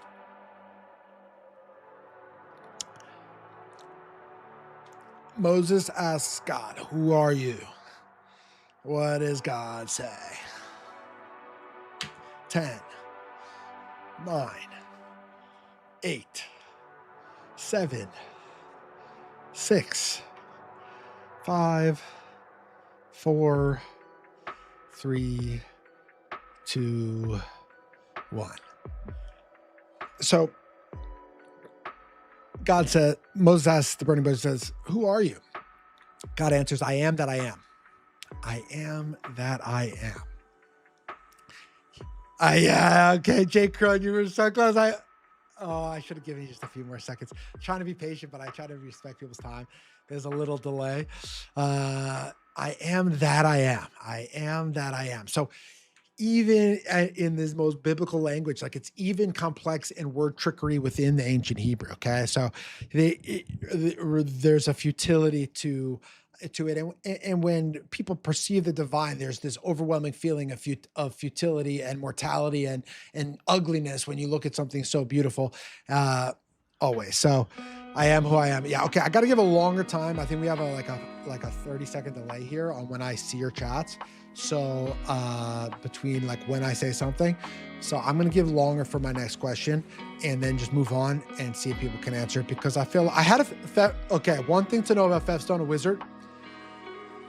I study these myths and everything, but I don't have recall like a Fefstone. Fefstone has the random knowledge trivia god. He's a random knowledge trivia god type wizard, if you know what I'm saying.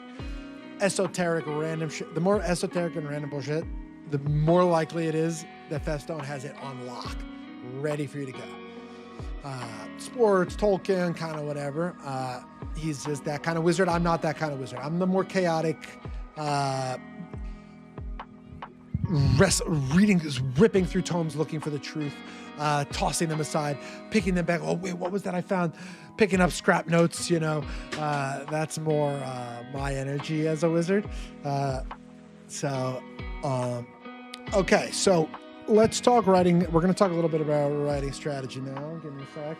I hope Jesse's in the chat but he probably has work coming up soon. But this will be extremely relevant for the novel that he's writing.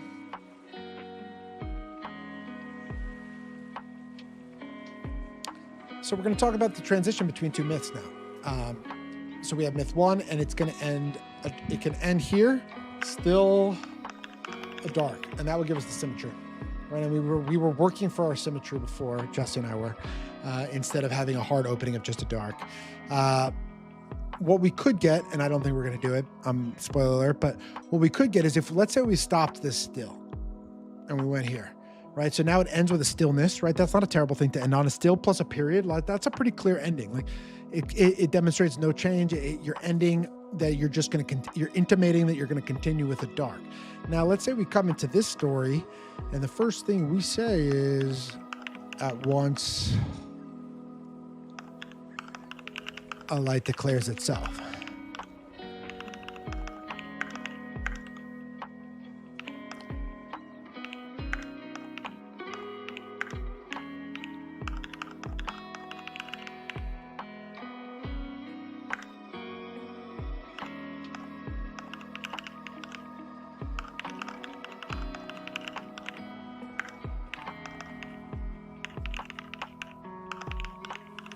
Okay, so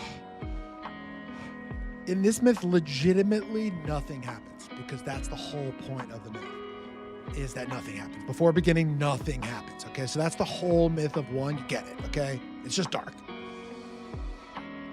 Coming to myth two, oh wait, let me unify this for clarity. We can even, if we do it like this, I think we don't even need that. We could just have the number. I think it's cleaner. Okay. So we have nothing, and now our next myth is going to be a light. Okay. At once, a light declares itself, and here we're starting to personify things. Things are happening. Yeah, shit's happening. All right, nice. By myth two, something happens. Elite, we love that. At once, something's going to happen. It's going to be the sudden self-creation, and there's this sudden emergence of something from the singularity. And the second that something emerges from the singularity, it severs singularity into duality, because you have two things, right? Because it's something else that could sever it. Now, I don't think we're not going to do it. The symmetry is too good, but we could end on still. If we ended on still, let me show you what you would get. Let me show you what you would get. It doesn't justify losing the symmetry, but you would get this idea of a stillness that is then interrupted by the at once. You get an abruptness. Do you see? If we say still, the stillness is being interrupted by the at onceness. Whereas if we end here, this one has an ending in and of itself. It's already resolved because of the symmetry.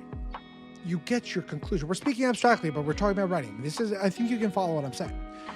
And so we're going to maintain the symmetry. We're going to have a close on the symmetry. We're going to have a close and begin on a dark, because that's how the form is going to best intimate that it is a repeating,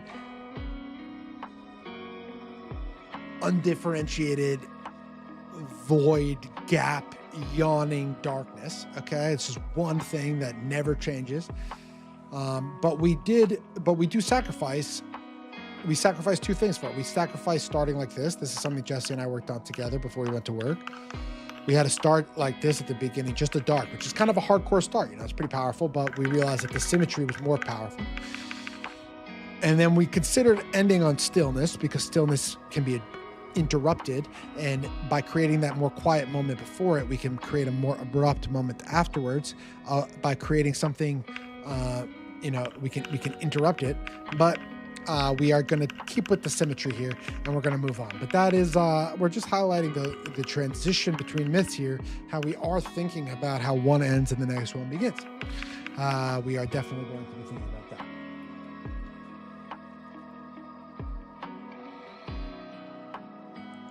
How many hours have I been streaming? Let me check. Let me guess. I actually don't know. 2 hours and 12 minutes.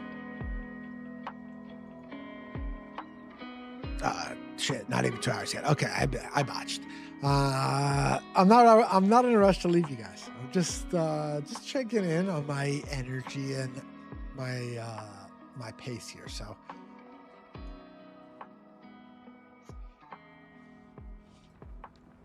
I am here. Jesse Matthew. Okay.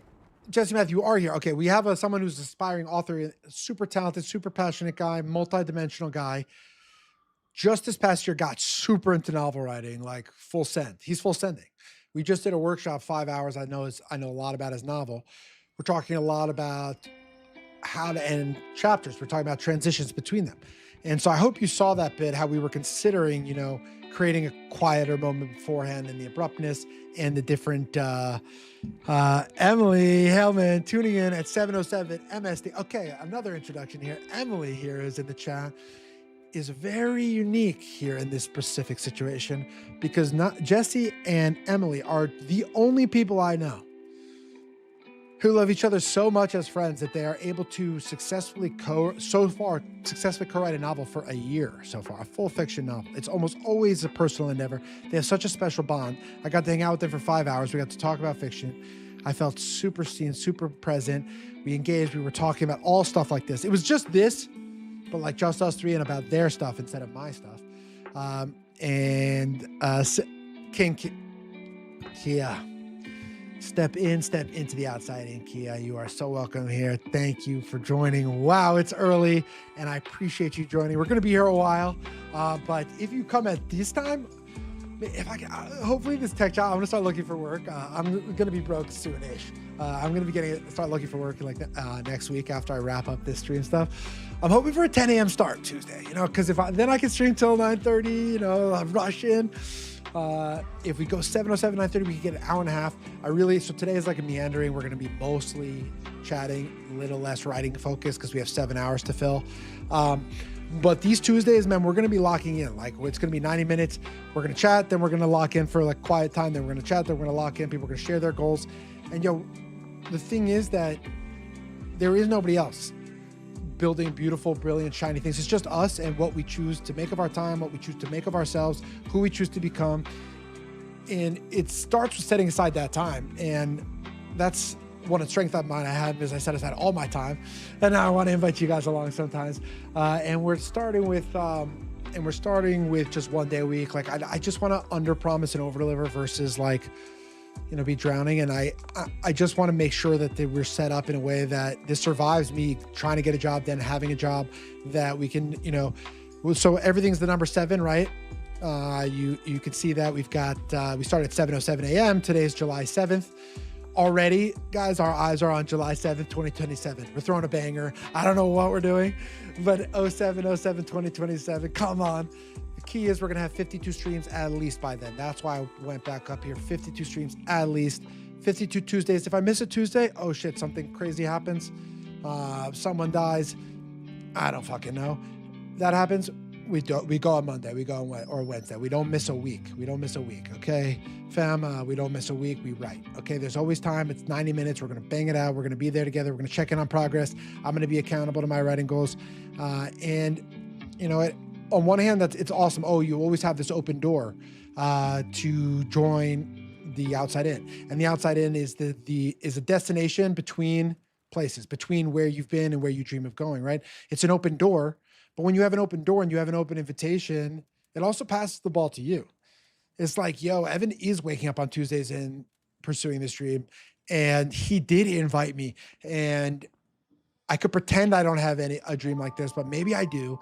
And now that I have this invitation, the ball's kind of back in your court, bro. Like you can wake up at 7, you can wake up early, you can join me, you can start.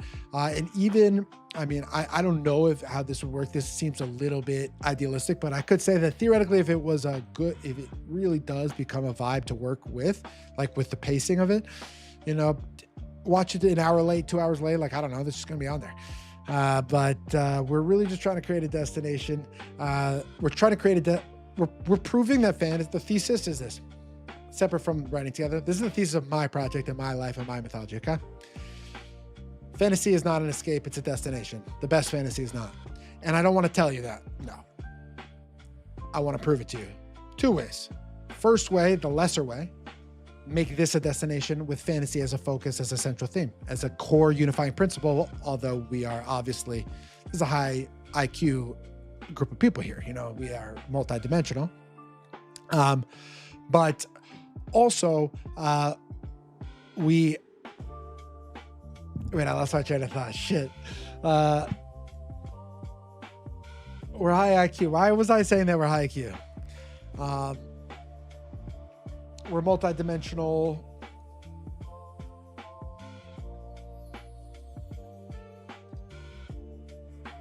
I don't know. Doesn't really matter. But anyway, let's lock in. We can't be phased by hiccups like that. We're cruising. I feel so much more comfortable on stream and just talking on camera than I did 3 months ago when I first started. So that would have choked me up that I just lost my train of thought after I was kind of in the moment. All right, here we go. So this is what we did today. We welcomed everyone. That's really about what today's about. I introduced the Outside In weekly broadcast, which is what we're talking about. It's that place between places. It's the destination between where you've been and where you dream of going. It's an open door, which is both an invitation, but also responsibility, because now you know that I'm here and you can join me. We did a digital tour. We talked about the septimal timer in the bottom. Okay, so I'm streaming for 7 hours and 7 minutes today. Look down here at the bottom. You'll see these unique glyphs.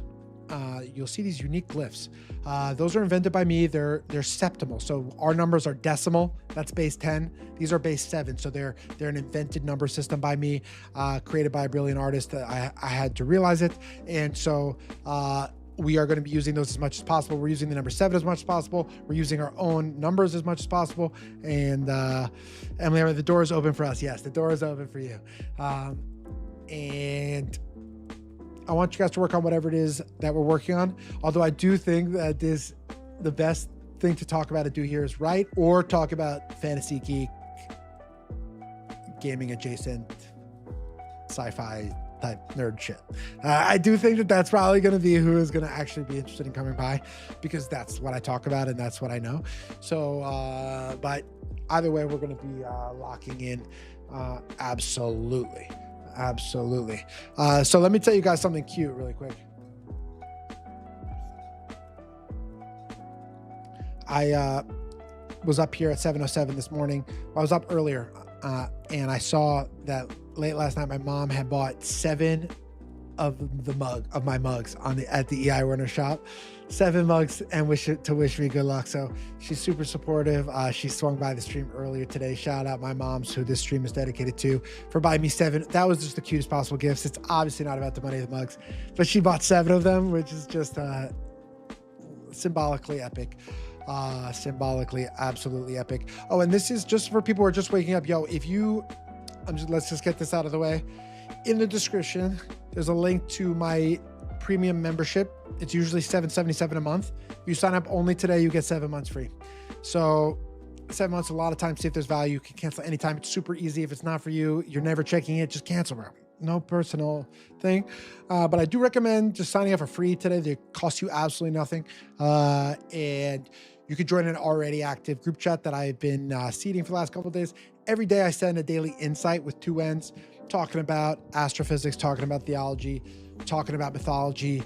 They're getting better. I'm really trying to get the audio up. I'm working with Carson, the composer of all this music, to get a little like typing sound to make it really satisfying.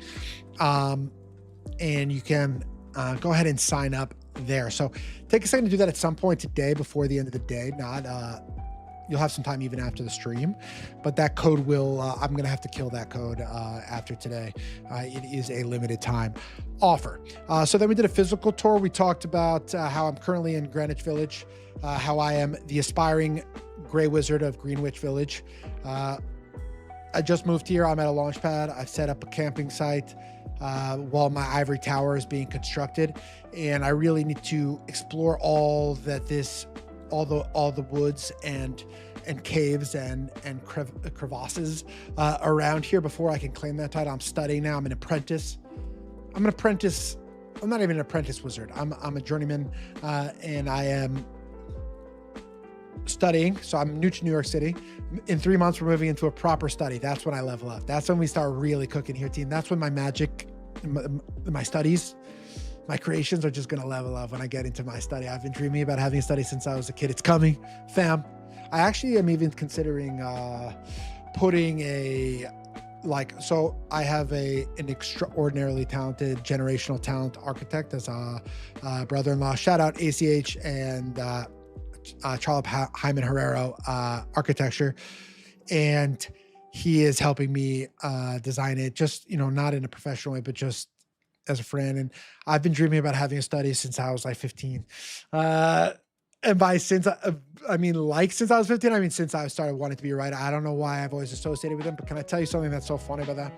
Then when I'm in college, I read On Writing by Stephen King, and he calls out, like, writing is not about your Playboy study. It's not about this. And I was like, oh shit, you called me out. One of my major motivations for writing and being a writer for years, and still is the study. Not a Playboy study. It's an arcane sanctum. It is a place to look for portals, a place to look for windows, a place to look for the between places, those places you got to climb up ivory steps to reach, or you got to dig deep into ancient tomes to find those timeless truths, those ones beneath the currents of the ever shifting cultural tides. Those are the kinds of truths that wizards are interested in. Those are the kinds of truths that I'm seeking. And once I get to my study, you guys think I'm writing well today? Well, I haven't written that much today. I've been talking mostly. But wait till you see me in the study. 3 months. But what I was saying about that is I think I'm even going to have, I'm going to do a little series like building my study, my dream study on YouTube or something. Like not over the top, but I'll hire an editor. And we'll have conversations with him. Hour 2 LFG. Let's go, Adam Eli. And Adam Eli is the apartment that I'm moving into. So he is a huge part of the realization. The reason why I'm aspiring to become the Great Wizard of Greenwich Village. The reason why I am moving into a place where I'm going to be able to build a study that I can really sink into for years is because Adam Eli has generously invited me to move into the apartment when he moves out.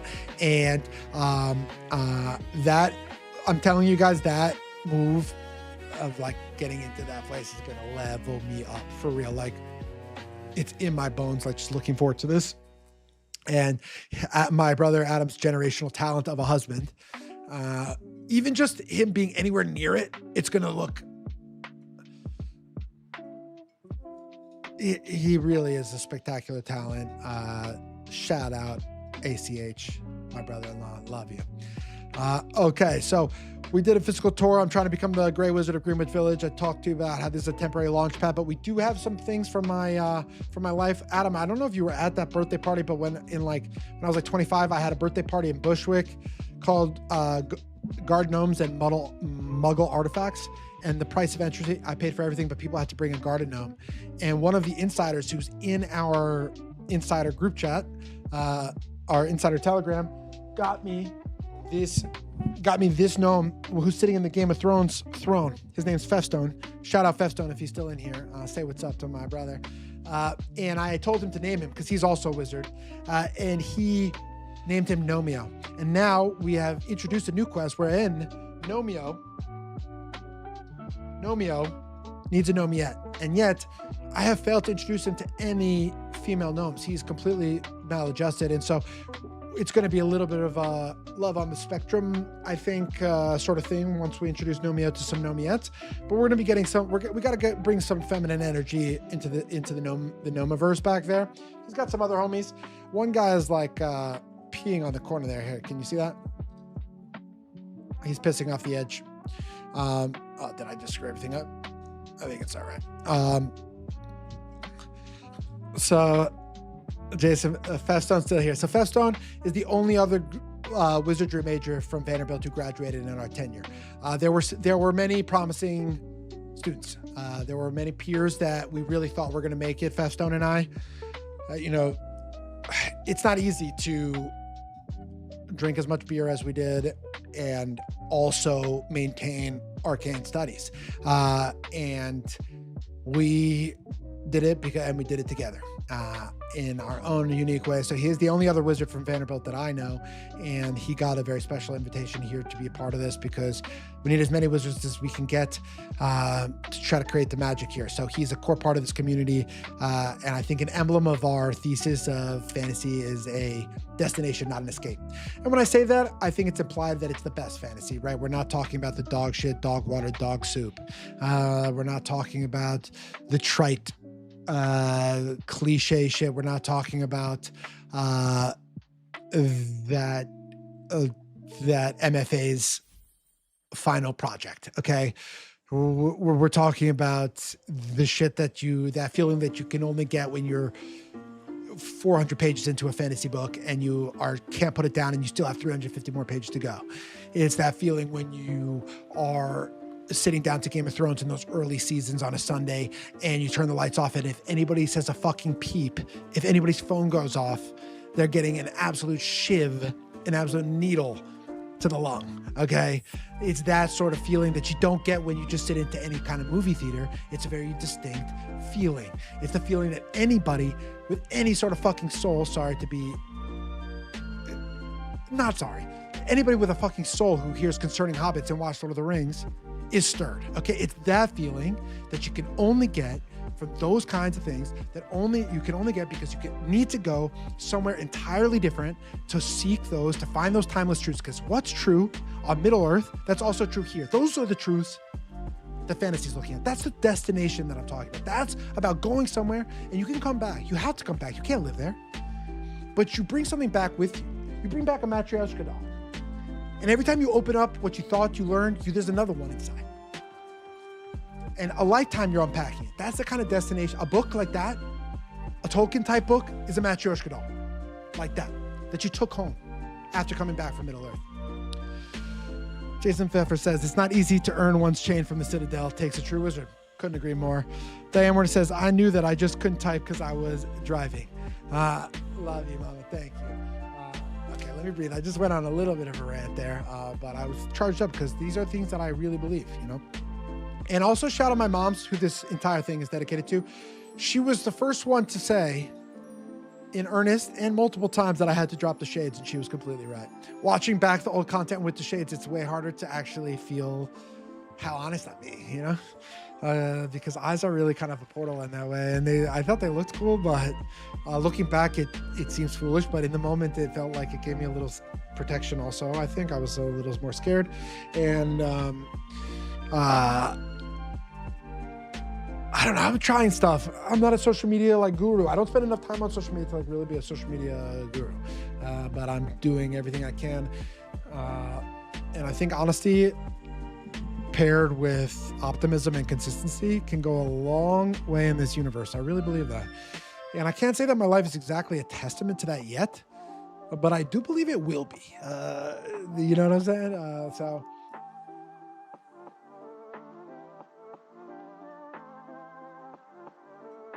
Let's do some writing. We've been talking. So we're writing a creation mythology for a fantasy world. Real quick, for those new joining, that fantasy world is actually Earth. Gasp. It's in the future after a mass extinction event. But what's different about their world, their version of Earth, is that because it's in the future, all those refined materials, like a refined uranium, like an enriched uranium, that's like you're going to find it enriched in the ground. And so it gives them access to these sorts of materials that we would consider like a magic, in the same way that someone in the ancient times would consider like semiconductors and iPhones and stuff to be magic.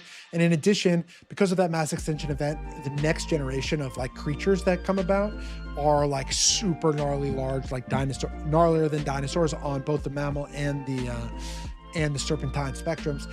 And when you defeat those monsters, and you get their like scales and shit, like the most valuable materials are actually like the gnarliest plants and the gnarliest animals. So you got to go kind of hunt them down.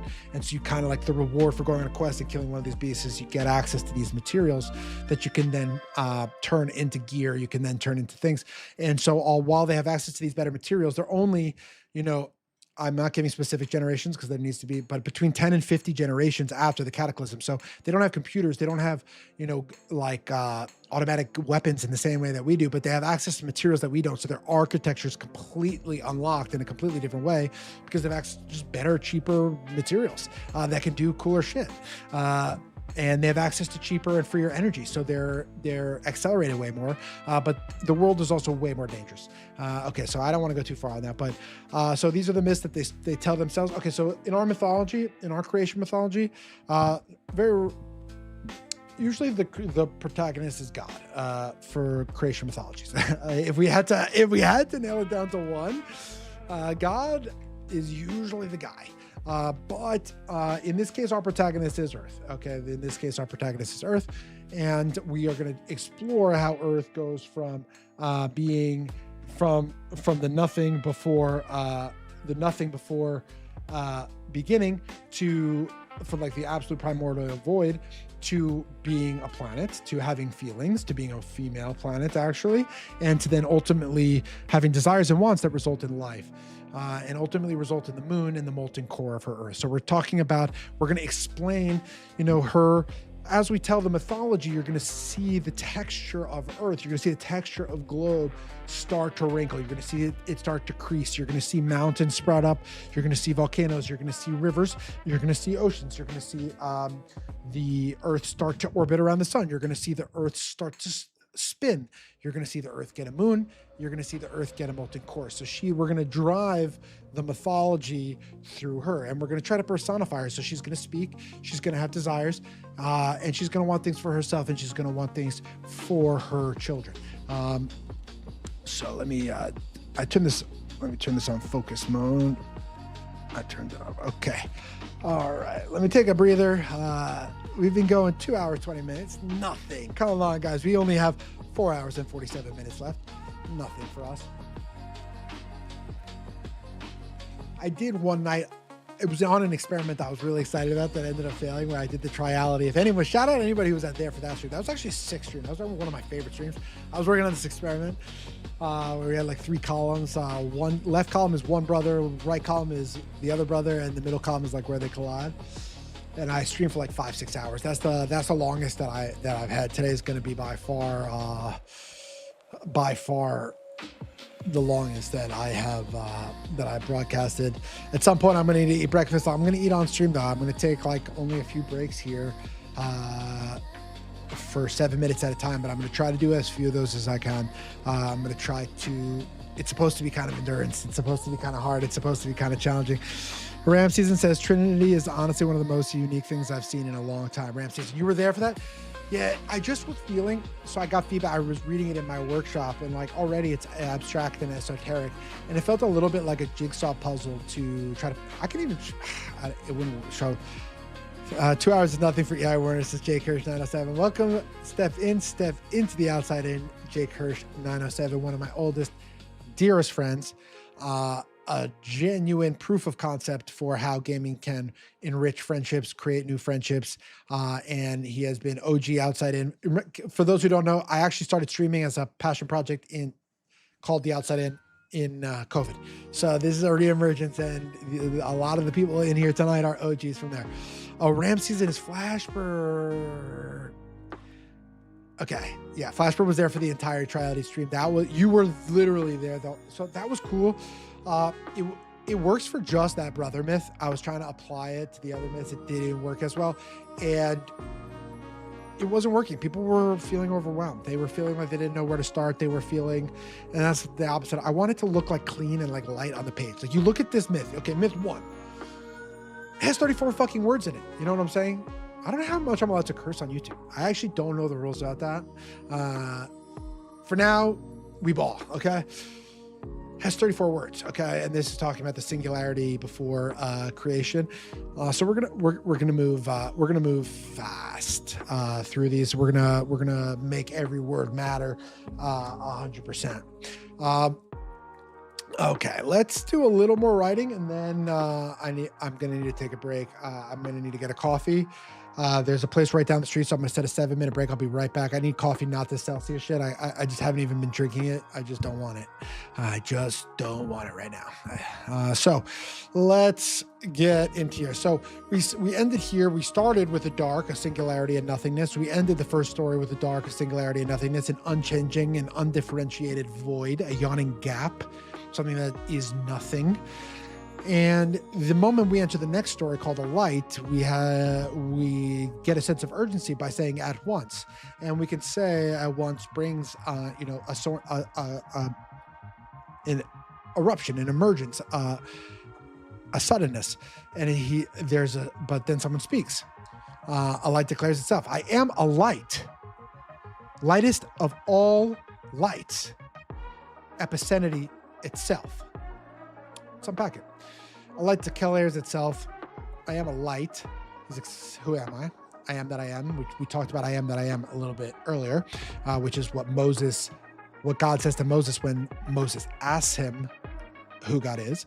Ask God who God is. I am that I am. Lightest of all lights. We can tell that he is a pinnacle. We can tell that he is not he.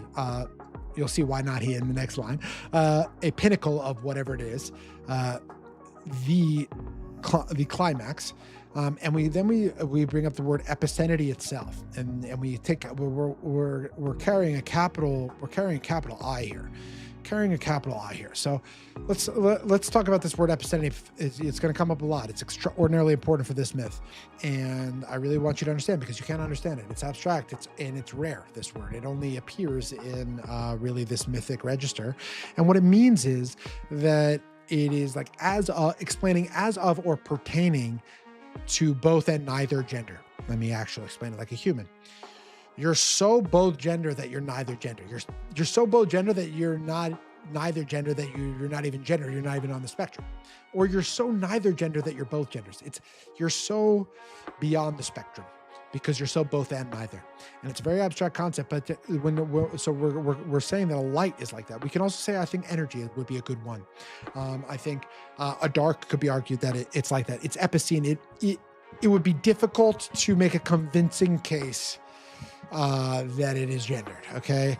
And there are deities that are beyond gender in many mythologies, and the trans scholars have done the best job of digging this stuff up. They've done great research that has proven beyond a shadow of a doubt that a lot of these deities are actually not patriarchal sky fathers, like a Yahweh, but actually more epicene overlapping. Now, usually when you have something epicene, it is a singularity. It is kind of have a perfection, and it does tend to fracture. It does tend to turn towards something more gendered.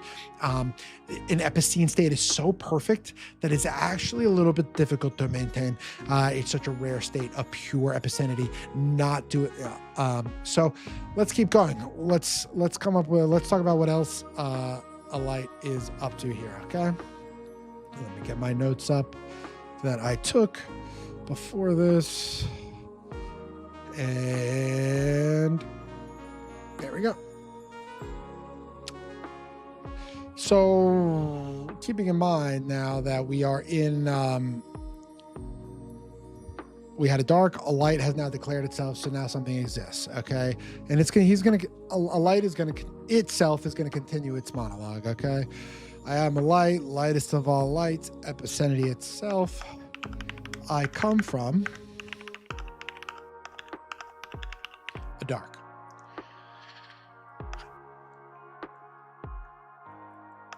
My form is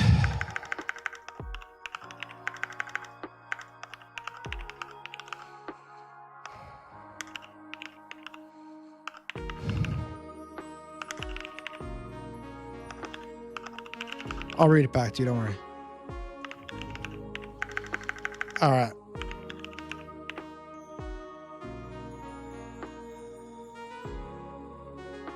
And we want the period to be italicized as well. Okay. So we have dark and a light comes in hot. At once, a light declares itself. We don't even need this.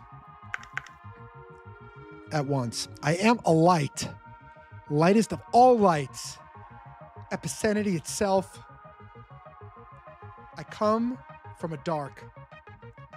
My form is white. only white. A light is beauty. We unpack it. I don't want to go over explain too much, but we can find, I'm going to start teaching you how to read it in these early stories by explaining what's happening cosmologically without going too much into the emotions I'm trying you to read under it. I am a light, declaring its identity. That's a standard first sentence to say to anyone, who the fuck are you? Who the hell are you? Lightest of all lights, I'm a pinnacle. Epicentity itself, I have no gender. I'm neither gender. And I am the epitome of that by saying itself. I come from a dark. Obviously, a light is the only thing. It emerges from a dark, right? It self-creates. At once, I am a light. Now, this is where we were talking about the transition before, where it'd be nice to have a little abruption. Like, imagine if this started, let's say this started a dark, a one, only a one, still a dark, right? So we have the symmetry of what the singularity looks like, which is this stanza here. We could start here and then we would get the interruption here, because then that at once would feel more emergent. So we have to consider that, but I don't think it works. I think the story is about a light and we should introduce a light right away. We need to be extremely economical. We don't need to, but that's how I am. I don't think it's worth it. I don't think the juice is worth the squeeze there. I think we want to get right into introducing our main character of this tale, a light. Okay, so next one is I come from a dark, very unique, self-emergent from a darkness. My form is white, only white, so we get a color here, and only white. We can tell that there's a sort of purity, I would say. If you're only something, you know, it indicates a purity of substance, a lack of dilution, a concentrate. And then at the end, we say a light is beauty. I think I don't want to explain what I think beauty is. I think you can decide for yourself what you think beauty is. So that's our first stanza here. So we had a dark, and now a light has self-created, or a light has self-emerged, is at least declaring himself. We're not 100% sold on this. We could make it more, we could go for poetry and say, at once I am a light, or we could say, at once a light declares itself. Now, let's go pros and cons. If I say at once a light declares itself, I'm making clear several things. First, I'm making clear exactly what's happening. A being is speaking, willing itself into existence using the power of like your mind, you know, and like and declaration, right? So I get that. I also get just clarity, just like flat clarity, like the fact that I'm making it very clear who the hell is speaking and what the hell is going on. Like, you can't underestimate that. Like, you want clarity. But let's take the other side. If you really look at it, at once, something starts speaking and it says, I am a light, kind of implies that a light has started speaking. And if you use a quotation mark and say, I am a light, you are implying a light declaring itself. It's speaking, you have the quotation marks. It's declaring itself by saying, I am a light, right? And so my instinct is to get rid of it. If we're finding people are uncertain of who the fuck is speaking, we can put it back. But I think the first thing that you say is who you are, it might be like pretty clear who the hell's speaking. Jay Kerr says, for those just joining, are you writing in a particular universe, or just creating on the fly in a vacuum, or something else? Hi at Jay Kirsch 907. Adam. Okay, so let's revisit, and we can go back as many times today. This is all community stream. It's in the future, these are going to be really writing focused and pretty forward driven. Today's all vibes. We're going back, and I'm going to warm everybody up. I'm going to answer your question properly, Jay Kirsch.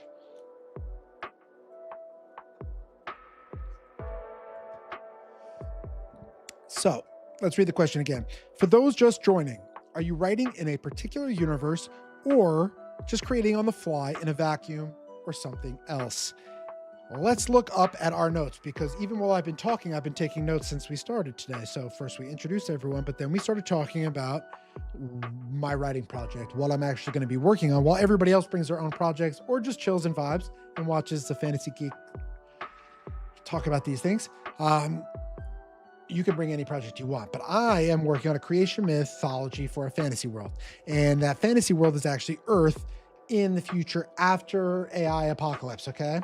And we're repopulating the Earth. And the major differences between our world and this fantasy world, first is like the magic system, is that they inherit the refined materials of our like late technology age, enriched uranium, titanium, these sorts of things. These are the metals that they're finding in the earth that are extremely more potent and more powerful than we have access to today, which gives them a form of magic.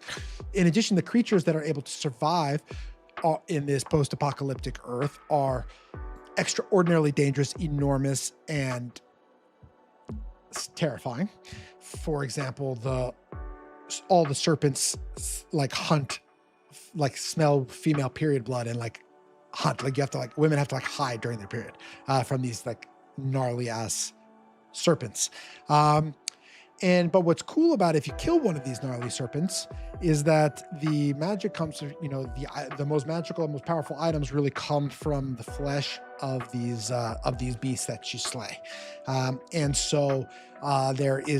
There's this old school RPG role-playing game element to going out on a quest, defeating something that has been haunting your town, returning with the materials and using those to craft the next generation of tools to then fight the next beast. It has this progression system baked in where you beat the next one, then you get the next one. And so you get access to these new materials in this escalating power over the generations as they advance their technology, as they're able to defeat more and more animals. While we exist on an earth where humans are top of the totem pole, that is not the case here. That is not the case. We are not the totem pole, top of the totem pole, not even close. I would say we are pretty close, actually. We are pretty close, but we are not the top. Marwan, HP6. Marwan, welcome. Everybody, I want to give a real step in, Marwan. Marwan is the brilliant pixel artist who created Holt. I reached out to him almost a year ago. It's been now with a sketch. I changed my mind several different times. We went through dozens of iterations to capture the specific vibe that he created. No, there is nothing in pixel art that looks like that. We're going to be submitting it after today I'm going to be submitting it on our behalf to different pixel blogs to see what they think because it is so unique. He put so much into it. It is the piece that he had spent the most time on in his whole life. I was engaged with him. We were meeting like twice a week as he drew every single one of those pixels. Not a single one of those pixels is AI. Every single pixel is hand drawn by Marwan. He also makes them all move. And so he does all the coloring, and like all I can do is provide mood boards. I'm not an artist. I'm really not. I don't have that gift. I don't have that visual gift, like the visual gift like that. And so oftentimes I would just paint these mood boards and Marwan would come through. And Marwan is based in Morocco. And for any other Moroccan visitors out there, I want to shout you out. There's some hidden things to look for. If you're Moroccan, you wouldn't be able to pick on it if you're not.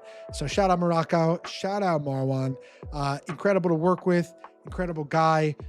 Earnest, polite, wanted to make the best art he could, gave it everything he had, was patient when I changed my mind. So it's nice to see, I think, his work come to fruition almost a year later from when I initially posted on ArtStation. I had 64 applicants apply to create this lo-fi girl one. I hired several to do a trial period. And Marwan made it through all of the different periods to end up being chosen. So he was ultimately the perfect guy. You could see why he's the guy. So just wanted to make sure we all shout him out. We're having the low key. Marwan, the stream has changed a lot. We've had different vibes.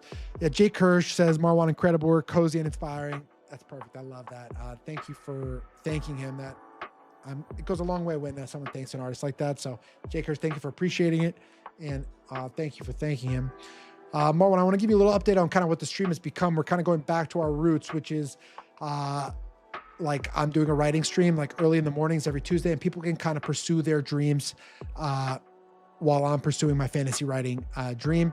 And it still has exactly the same themes that I sent you: a place between places, between dawn and dusk, between inside and out, between here and there, between where we've been and where we dream of going. It's the exact same North Star that I sent you. It's just evolved in format as I've experimented with some things. And just real talk here, team, while we're here, we're just talking. I got, another almost 5 hours left to go. These last couple of weeks streaming, I've been streaming to pretty much an empty room. I put a lot of energy into inviting people here and bringing it up, but I wasn't feeling that good about the stream. I wasn't hyping it as much, and I wasn't finding my stride. But this past 2 weeks, I collected a ton of feedback. I did some private streams for people, got feedback, and got us into this point where I'm proud today, and I feel comfortable on camera. I feel comfortable talking to you. I feel... not gonna lie, I'm staring down 4.5 hours. I'm like, wow, that's a lot of talking. But aside from that, I'm feeling great today. And Marwan says, thank you so much. It was so much fun and love working with you on this in all its different stages. Amazing, Marwan. Yeah, I think this is just the beginning for Holt. I think we're gonna get some merch cooking for him. I think I'm gonna get us on some pixel blogs. I just wasn't ready. I wasn't proud of. There's that quote about where you have you have taste, and that makes you want to be an artist. But when you start, you suck, and so you kind of hate your own stuff. My first 25 streams, I was trying so fucking hard, and I kind of hate it.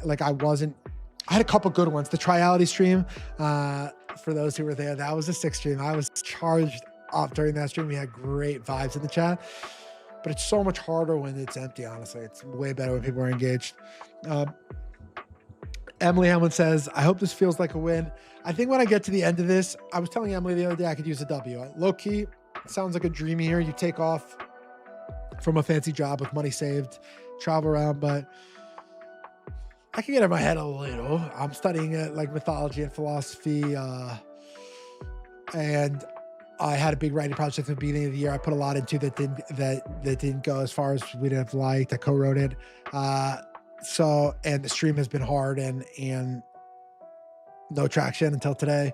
So it's been a hard year, and I do feel like this could be a W today. I mean, let's get through it. We don't let's not count them till they hatch, but I appreciate you saying that and reminding me that this could be considered one of those W's I was looking for. And the advice you did give me in that conversation was to seek the smaller achievable W's, which is real. And that has a lot to do with what the stream is. I just show up every week. I'll always be there once a week. Even if I have a job, something, I can be there every week. I can be there. We can be there. We can pursue our dreams. We can wake up early once a week. We can do it together. We can share it. We can be inspired by, you're supposed to be around people who are super ambitious and going for it. I don't have that many people around me that are fucking going for it on some long-term project that nobody really believes in. I don't have that many of them. Come here, tell us, start here, do it. It's game time.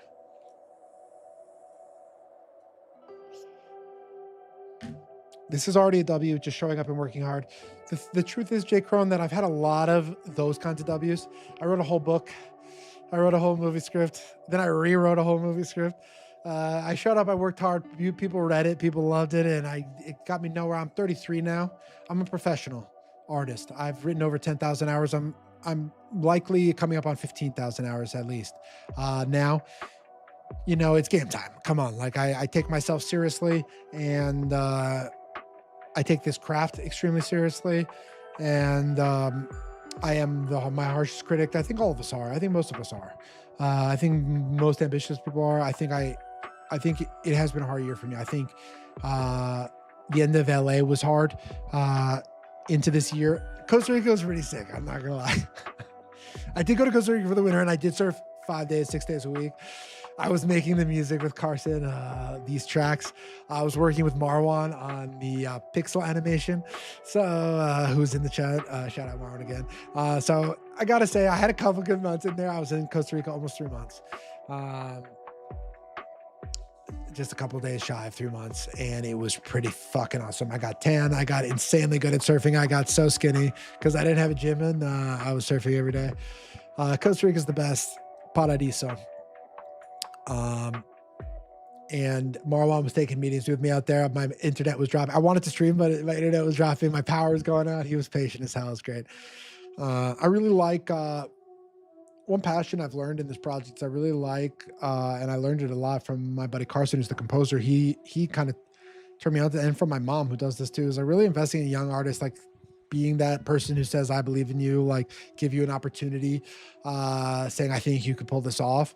I get really charged up, like giving a young person something hard and having them wrestle through it, have to get a couple tough chats with me where I give feedback and back to the drawing board, but get through it and make something amazing with someone young and see how fast young people are hungry grow, who are actually passionate about the art.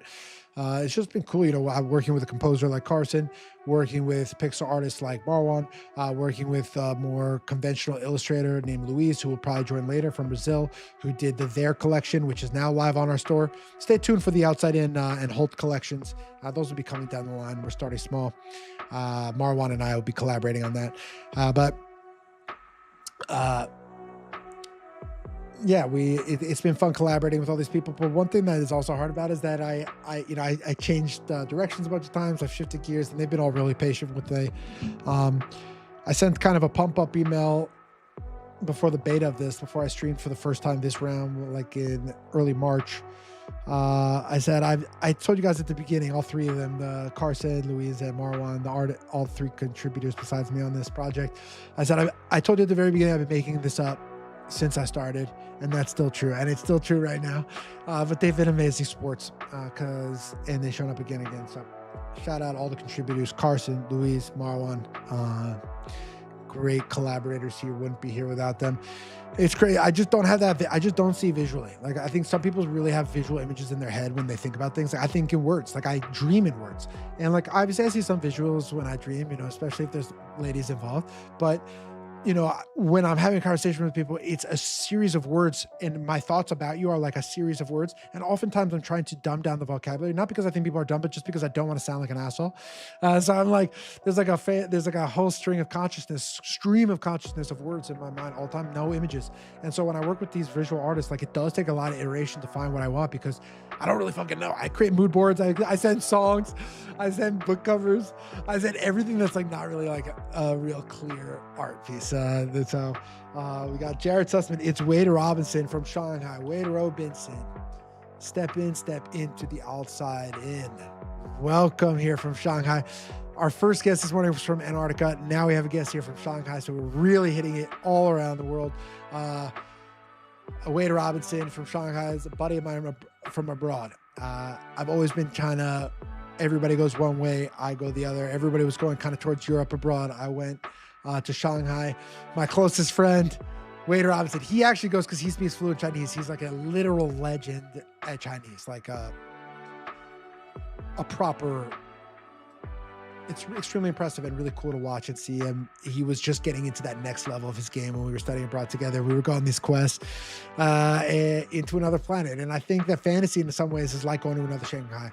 I think, Wade Robinson, my whole thesis of this project is is essentially that fantasy, the best fantasy, is not an escape, it's a destination, right? It's a place you go to, and when you come back from it a little bit different. You cannot go to China and spend like a real, even proper one day there.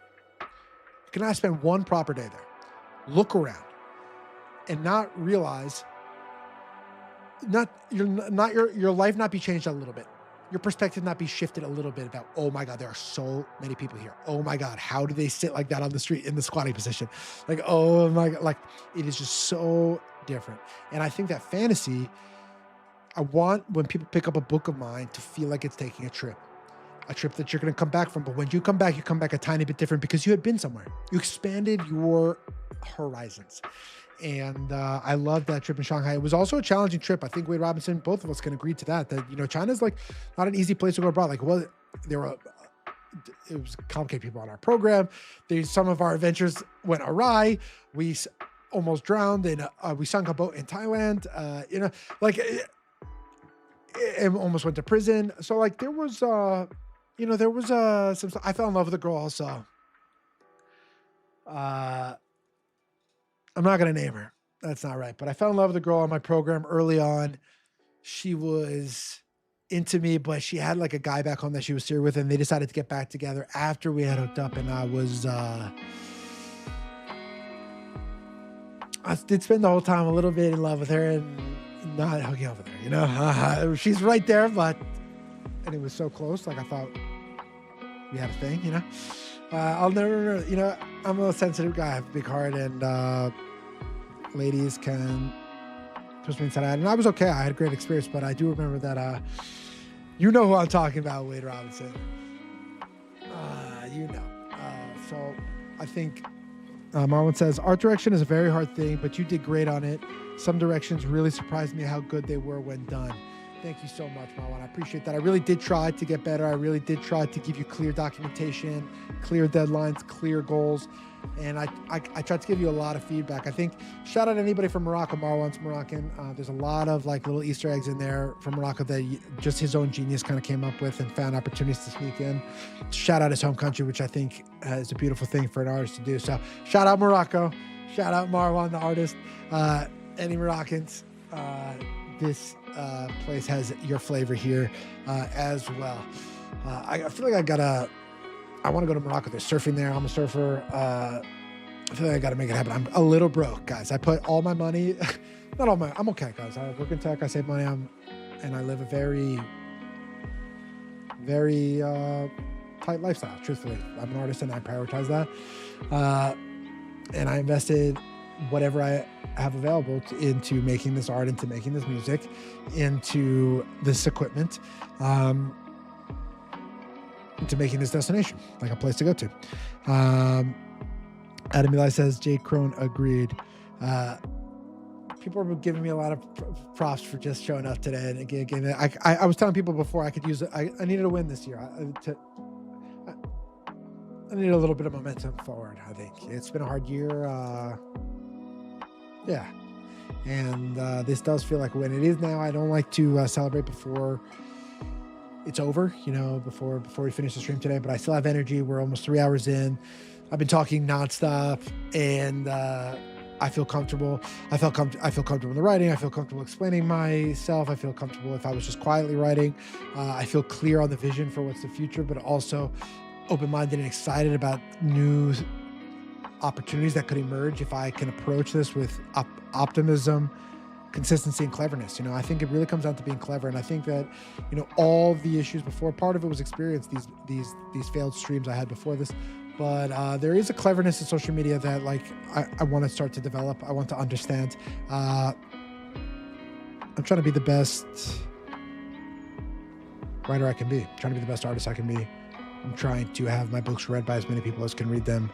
I'm not going to shy away from the internet. I'm not going to shy away from technology. I'm not going to shy away from AI. I'm not going to shy away from TikTok. I'm not going to be holier than thou because I'm only a writer who uses quills. I'm trying to be in the game. I'm trying to be a player. And over the next decade, 2 decades, 3, 5, and technology is a part of that. Social media is a part of that. And this has been so hard for me. I do not post on social media. People know that. I'm just I didn't post one time on social media when I was in Costa Rica. At least I don't think I did. I don't really remember, truthfully. Yeah, I'm planning to go learn to surf this summer. There's a great spot on the South Marwan. We should do that. Let's plan that together. Let's try to do a powwow, make some art and surf. That would make it worth it. I think if we met up together, I could also probably expense it if we really work. And I can teach you to surf. I teach people to surf. Okay, let me take a 30. Don't actually leave. I'm not going to put up the BRB. I just peeing. So don't leave. We've got good momentum now.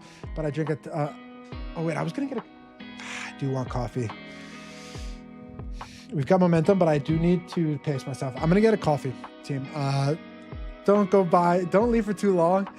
I will be right back. I think I should take a break. I think I should step outside for 1 second. I need more caffeine, but the Celsius is still full. It's disgusting. I love Celsius at times, but right now I'm just not feeling it, and it's just sitting there empty. So I'm gonna get a nice cold brew. We're gonna come back. We're gonna hit it. We're gonna hit it hard. We're gonna bring some nice energy to this. We're almost at halfway. Fuck it. Why don't we wait till halfway? We'll get a coffee at halfway. I'm gonna pee. I'll be right back. 30 seconds.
We are back, and we need to hydrate. The color's not looking great now. We gotta look out for ourselves. We got more than halfway left. We're gonna wait. To get our coffee till halfway, so that's gonna be roughly 3.5 hours in. I'm gonna take a sip of Celsius. Let's do a little writing. So, yeah, Marwan, let's talk about that, Trev. Let's talk about the whole collection after today. Let's try to get that on the calendar. I want people to be able to get some of this that pixel art merch. I want to make a strategy for introducing this new style to the pixel art community, and we can get aligned on that after this week. Okay, so wow, this has been so fun. I've mostly not even been writing today. That was the plan, was a welcoming, and this has been great. When people are in here, man, I was telling people before that these last couple streams I've been streaming alone and empty room, no chats, 0. A couple streams in a row now. I had a few people last Sunday, but I had a couple. 3 of the last 4 no chats. So it's great when people are in here. It really does charge me up. And why am I doing this? Like, one of the major reasons I love it when it's like this, when there are people in here and we're talking about these kinds of things. We're talking about making art. We're talking about going to Morocco to surf. We're talking about mythology. We're talking about writing strategy. We're talking about looking for small wins and being proud of those and taking those moments to reflect. We're talking about encouraging each other to go for it. We're talking about encouraging each other to recognize those small wins, those small moments. So that is what this is all about. All right, it's been a minute since we wrote, so let's try to get a little writing in. What I'm working on today, so everybody can bring their own actually, one last thing. Okay, everybody who's in here, I don't know how many viewers there are. I can't see that. I can only see the chat. But there's a code in my description. You got to do it today. You get 7 months of my premium stuff. You get a voice note from me every day, whatever. If you do it today, it's free for 7 months. I recommend it. It's going to be it's a vibe in there. The community's already popping, and we would love to have you. And it's free for 7 months.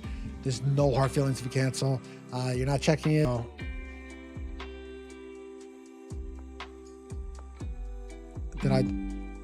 It says I disconnected and then reconnected. Let me take a second here.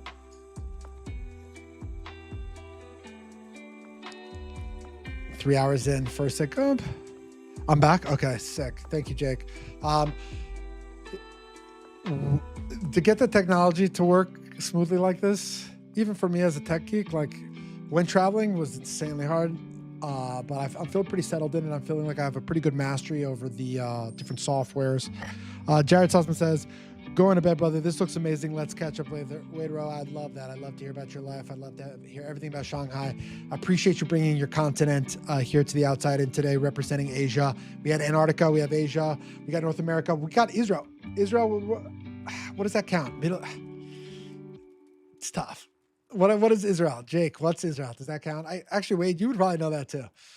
Let's count them as different. We got Middle East and we got the East, the proper East, the Middle Kingdom, Asia. Okay, so it's same continent. So actually, Wade, fuck you. We didn't need you at all. We already had Jake, so you're not needed. No, I'm kidding. It's so good to have you. I'm so glad you came. Middle East is Middle East. Yeah. Okay. Yeah. Middle East. Yeah. I feel like is Middle East a continent? Am I an idiot? Does it count as a full continent? Fuck, I'm Googling this. I can't trust anybody to tell me the truth because I believe anything you told me right now. Is the Middle East a continent? I'm not a geography king. In the end, it's a continent. Okay, yeah, it's not a continent. That's what I thought. I was talking about continents. I'm trying to get continent representation because we talk about the number 7, Jake. There's 7 continents, my friend. There's 7 continents. And when we talked about how started with the more epicene version, and then you get an emergence and complexity, you get a fracturing, you get collisions, and then you get from singularity, you get duality. From 1, you get 2, you get 3, you get all the things. Pangea was 1 continent, and now we have 7. Just happens to be 7 continents.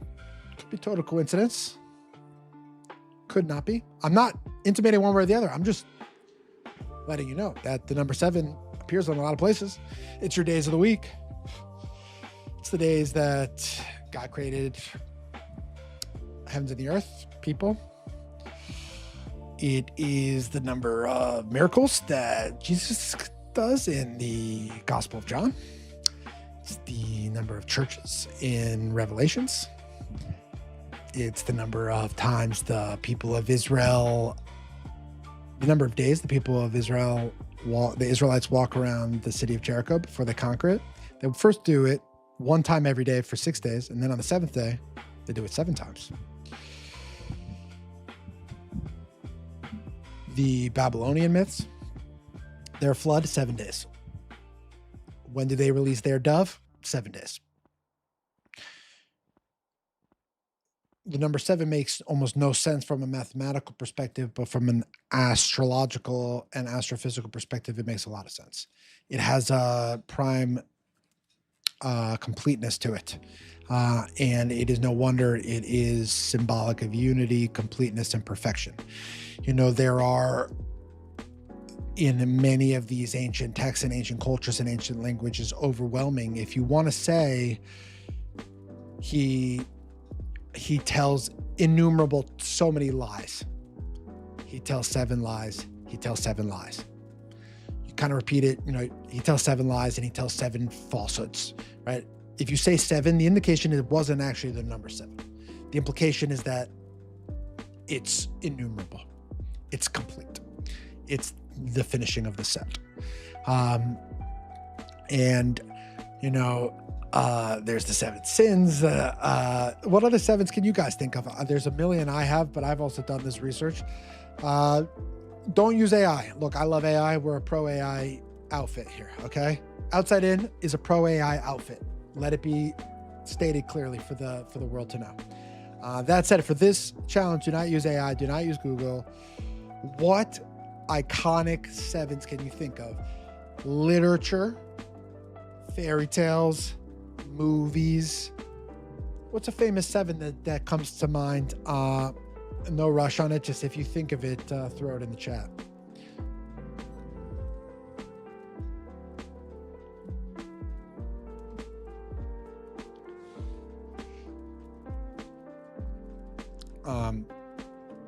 So while you guys are doing that, we're going to talk about, so I'm writing a creation mythology. There are 7 myths. In my mythology, there are 7 planets. We went live at 7:07 a.m. It is July 7th. Happy July 7th, which for us is now a holiday. By the way, everyone outside in July 7th, 2027. Let it be known right now. Banger. I don't know what we're doing. But it's going to be a banger. You should be there. I'm going to be there. If this is alive, 1 year from today, 2027, we are going for it, team. We're putting all of our money on double 7s.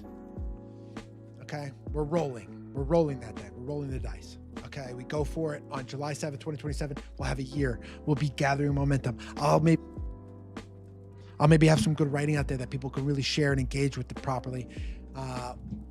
We are going to have momentum with the stream. We'll have a small community that's engaging with each other, getting to know each other, maybe even helping each other out with this or that, but based on our different skills, different things that we can contribute. Who knows? But I'm going to be here. 52 streams by then, at least. 52 streams every week. Tuesday, 7:07 a.m. I'm pursuing my dream. Live. You're invited. Doors open. But as I was discussing with Emily earlier, I'm not sure if Emily's still here. She may have work, whatever. Now that the door's open, you know that I'm here 7:07 a.m. every Tuesday pursuing my big dream, my dream that could never happen, seems impossible, makes people blush to even hear. I'm doing that every Tuesday, and you can come with me. You don't have to be on the sidelines. You can pick one. You can go 7 dwarfs. Emily, I was waiting for that's the layup. But it's such a good one. Come on, it is a fucking good. Snow White is very iconic, extraordinarily iconic. So what I find, let's talk about Snow White just for a second. I love inversions of fairy tales and mythologies. So let's look at one from Snow White. It's looking at like the evil feminine, like the overreaching mother, like how on one hand, you can have a cruel mother who's uncaring, unloving, like, the stepmother, like in Cinderella. But you can also have this like overwhelming, like controlling sort of mother that really stunts people's growths. And these stories are really about inspiring kids to go out to take on their hero's journey, cross their threshold, embark from their parents' house to their own destination, like to make it there. So Snow White is very interesting in its depiction of evil. I find it very interesting, and I also love the Seven Dwarves. Head Blum, Otis Blum, welcome. Step into the Outside In, an OG supporter of the original 2020 Outside In, and the co-writer. I was telling people very early this morning, it was about a movie script that we co-wrote earlier this year that I'm so proud of, that I believe in so much, and how it didn't quite go our way. But I was talking about you. So this is that co-writer. This is the only person I've ever co-written anything of such substance and form with. Both of us are big personalities. Both of us have strong opinions. Both of us are extremely passionate. And so we get into it, like Otis is too smart. It's almost impossible to win an argument. He's often right. Also, that's probably why. But he's the best. He's one of my dearest friends, one of my oldest friends, and a major creative inspiration for me to go to Athens, for me to get back into ancient Greece, which maybe is resulting in this mythology. Like, I don't know. Would I be writing this mythology for a fantasy world as my project if I didn't write the marathon, if I didn't co-write the marathon script with Otis Blum? I think there's an argument to be made both ways.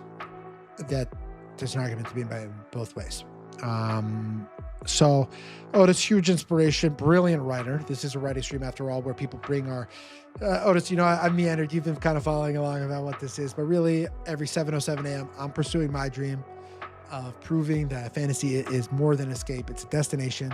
I'm doing that live before work. I don't have a job yet, but when I have a job is before work on Tuesdays, which opens a door for other people to pursue those dreams with me, alongside me, to say them out loud, to go for it with regularity, without fear, without apologizing for it, and recognizing that, the consistency is way greater than the heroics here.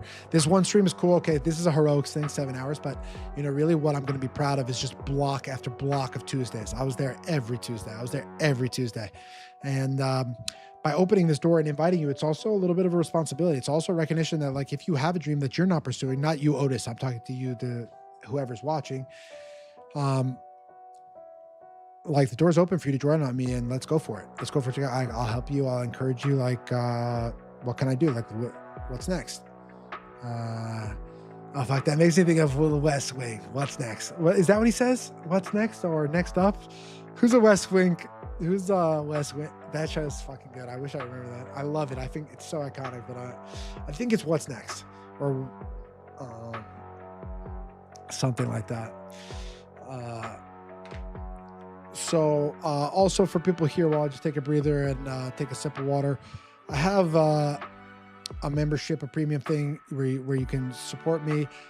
If you sign up just today, you can get the next 7 months free, and you get a daily voice note from me about mythology, theology. There's a community, a lot of people kind of chatting in there. No pressure. You can cancel after 7 months if you don't want it, if you're not using it, obviously. But it is free today. I would, there's like some shit down there, some explanation in the thing. I would, before the next 24 hours, just sign up just in case you might want it. That way you just have it in the bag, costs you nothing. And like, if you're a homie and you accidentally got charged, you wanted to cancel it, reach out. I would find it. Come on, this is not about the money here. We're building something. We got endurance greater than heroics. Just about, yes, I agree. Endurance greater than heroics. And what you realize in your 30s when you're trying to be a professional writer is that the heroic thing is actually to do the endurance thing, is to go to sleep earlier. It's to, it's to not stay up way late. It's to take the bigger picture, to prioritize consistency over late nights and those sprints. Now, I'm saying that as if I do that. I'm very sprinty. I'm very, when my belly fire is burning hot, like, I'm trying to cook. You feel me? When my belly fire is hot, I'm trying to cook. And when it's stir fry temperature, like I'm staying in the fucking kitchen until my eyebrows cinch off. That's just the way I'm built. I care about it too much that when I'm cooking, like I cook, you know, I got to, and I just love that feeling. Cooking. I do love writing. That's the thing. And I think you do have to start loving it. I think I loved it, then I hated it because it was so fucking hard and I was writing a book and I was lonely and it took me 4 years to write it and no one had read it. And all I was doing was writing. This is the second time I went all in, like on trying to be a writer for a year. Neither time has worked out. We're still here. We're still alive. I'm going to get another job. It's okay. But this is the second time that I did this. The first thing at the time it went off the rails worse. Otis can speak of the people in this chat. Otis can speak up close and personal. Don't actually speak to it, but he was witness at least to that period of not having a job and just being a writer. It would have been sick if my book did get published, but I got close and I went and I didn't get there and I kept rewriting it. It was gnarly. It got gnarly, but I love writing now. I think after finishing my first book, getting to the end, I'm like, damn, I can kind of do this. I've got some talent. A lot of people read it and they were able to speak with me like with some integrity about enjoying it and appreciating it and specific things. And I felt really proud of it at the moment. It's retired now, that novel. It's all in the same universe. It's 88 years earlier from this next book. But I was proud of it. You know, and it was a stepping stone. But back then, like, in order for me to write that, I had to really believe it was like my opus.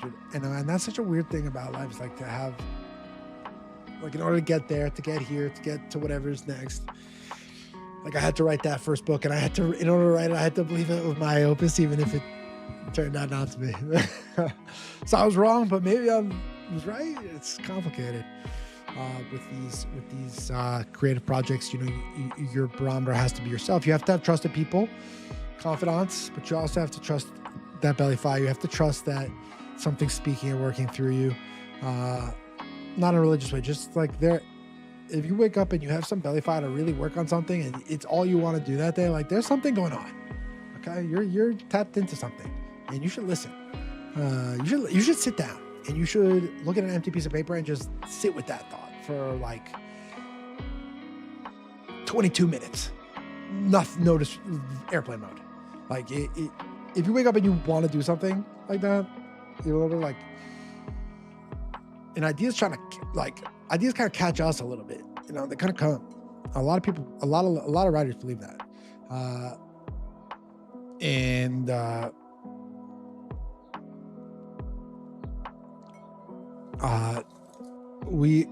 There's no one coming for us, team.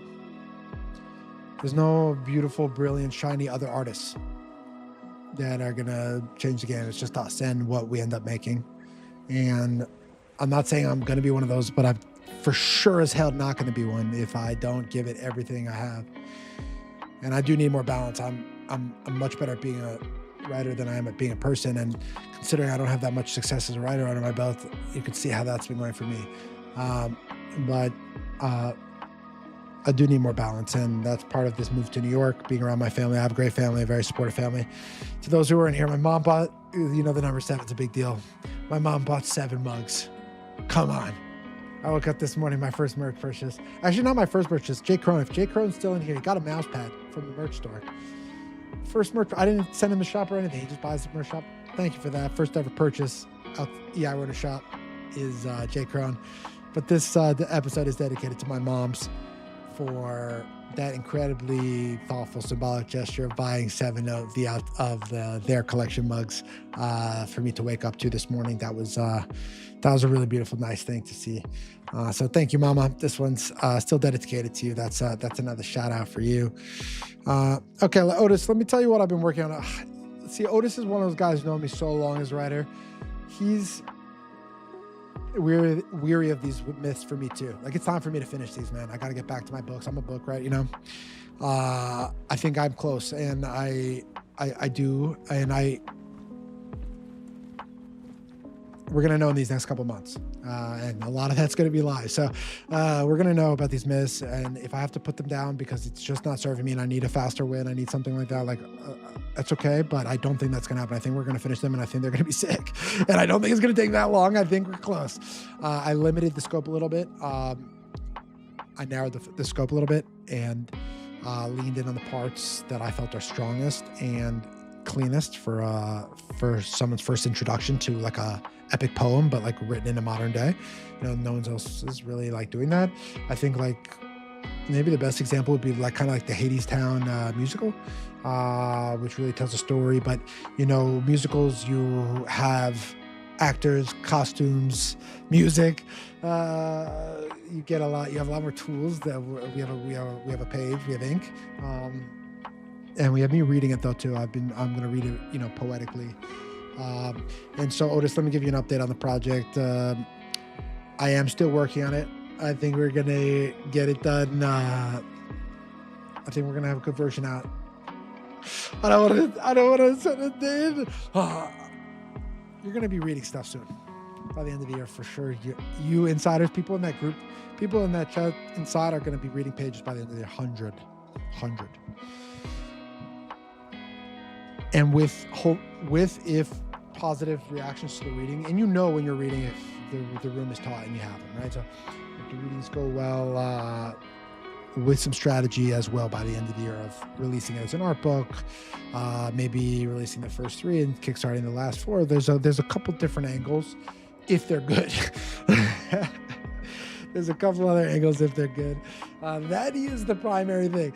So it's one thing that's funny about this whole thing is like, I'm like Billy Brandon about being a fantasy author, but I just like don't have that much you can read right now because I'm pretty protective and I retire things. If anybody does want to read the script that Otis and I wrote, it would only be able to be sent with his permission too. So it's about Greece. I don't want to go too much into it. It's not mine to share like that, but it is the fucking best script written about the most interesting city in the most interesting time period with the most interesting real cast with truly exceptional settings that hums with the truth of the time that took a significant amount of research to encapsulate and is the brainchild of mine and Otis's every single ounce of our creative fiber, giving it everything we had. And he is brilliant, genius. So filmmaker, writer, guy. So it's dope script. If you want to read it, I'm not giving any more details than that. Ancient Athens, super awesome. You would have to reach out to me and I'd have to loop in Otis, but that is something that we can talk about. So, and Otis, if any of that made you feel uncomfortable, sorry about that. I'm trying to shout you out and include you, and I'm proud of our script so much. I'm so proud of it. And I know it's going to get made one day. And we've talked about this when we first started writing it. We talked about how it was a marathon, how it was going to be a long journey, and how it was a kind of a timeless story, and how when one of us really makes it, it's just going to get made. And one of us, we didn't know which was going to make it first. I think Otis is going to make it first. And make it, it's obviously abstract, but I think, Otis has made a movie and he has a very successful career, and my books take a long time, and I don't really have a great track record right now. But I do believe in myself so goddamn much, and I know I'm on my way. All right, I believe in these stories I'm working on. I'm just trying to be realistic, but also I probably shouldn't be. I don't know.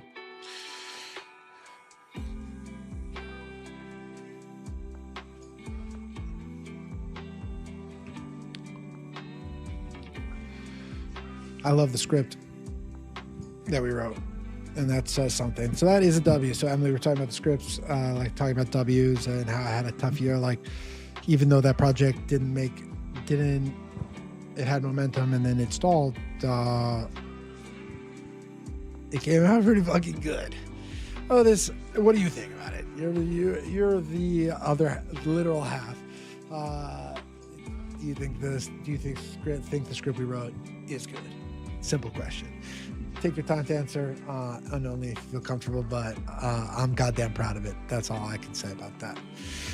Anyway, I'm going to keep explaining this. I'm going off tangent, but that is kind of what today's about. It's got to be rambling. I've been live for 3 hours talking. I'm going to be live another 3.5.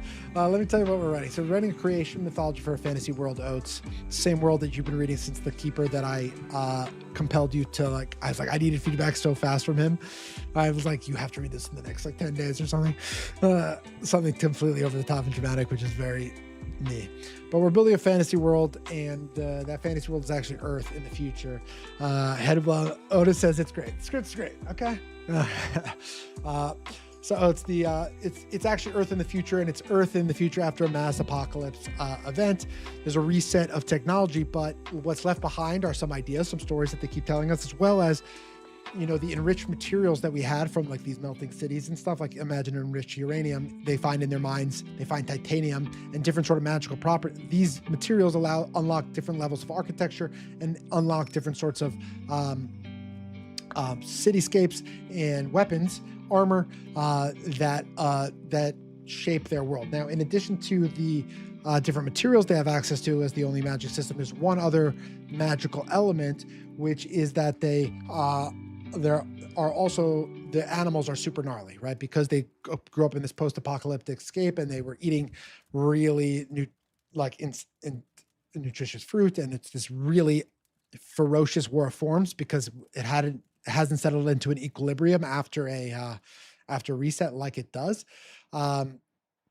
So that is so when you go and kill one of these gnarly animals, when you get the pelt, when you get the scales, you know, those can have some magical properties as well, some very unique properties that encourages a sort of RPG escalating power dynamic to the world, where as they conquer more bigger monsters, they get access to, like, some doper materials. And we got Alabutha. I can't believe Wade Robinson showed up to this. Jared Alabutha, are you Flu Baby? Is that who that is? Yeah, that was actually sick. Wade Robinson, go way back. Never would have met him without you if you are Lewis. And if you're not Lewis and I just assumed that, I'm sorry, but just can't imagine anybody else asking me that question.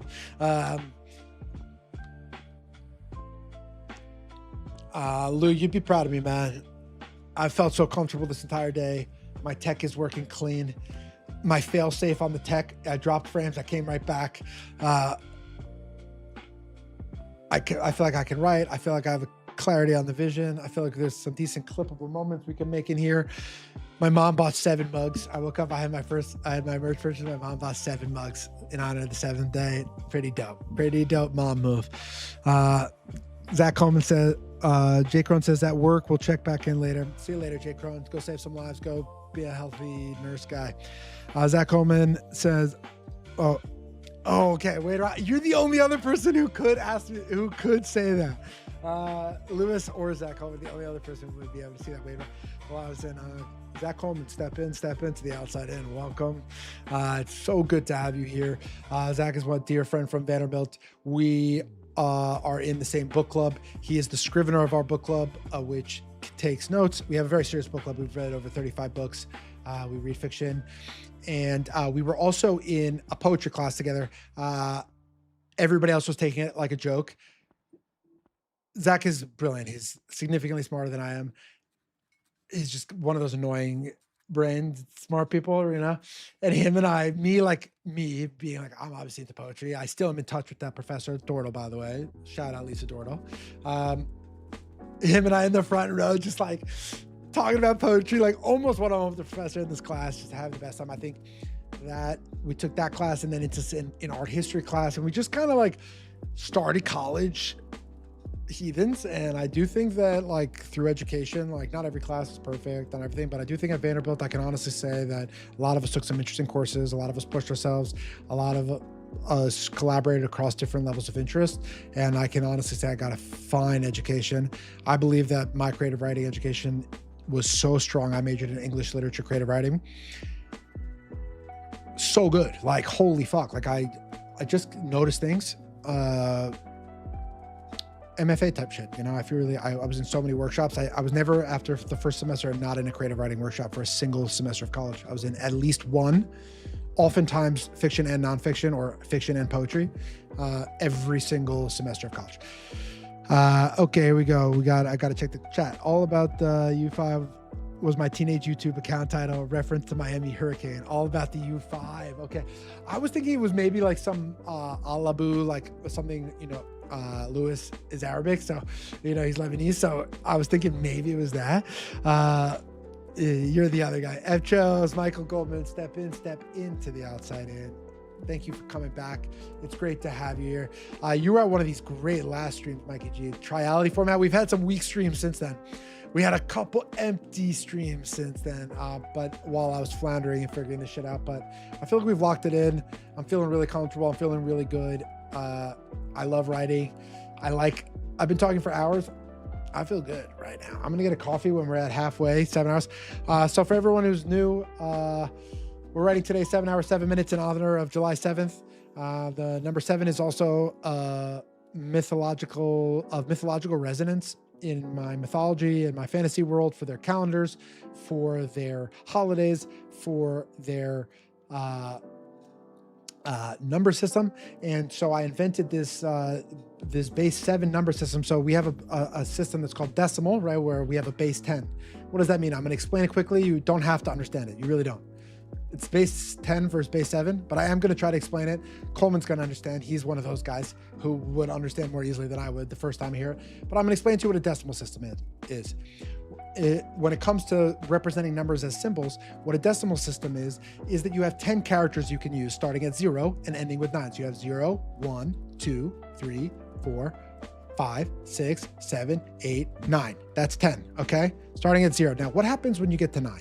What happens when you get to 9? You need 2 digits because you run out of characters. So the question is septimal.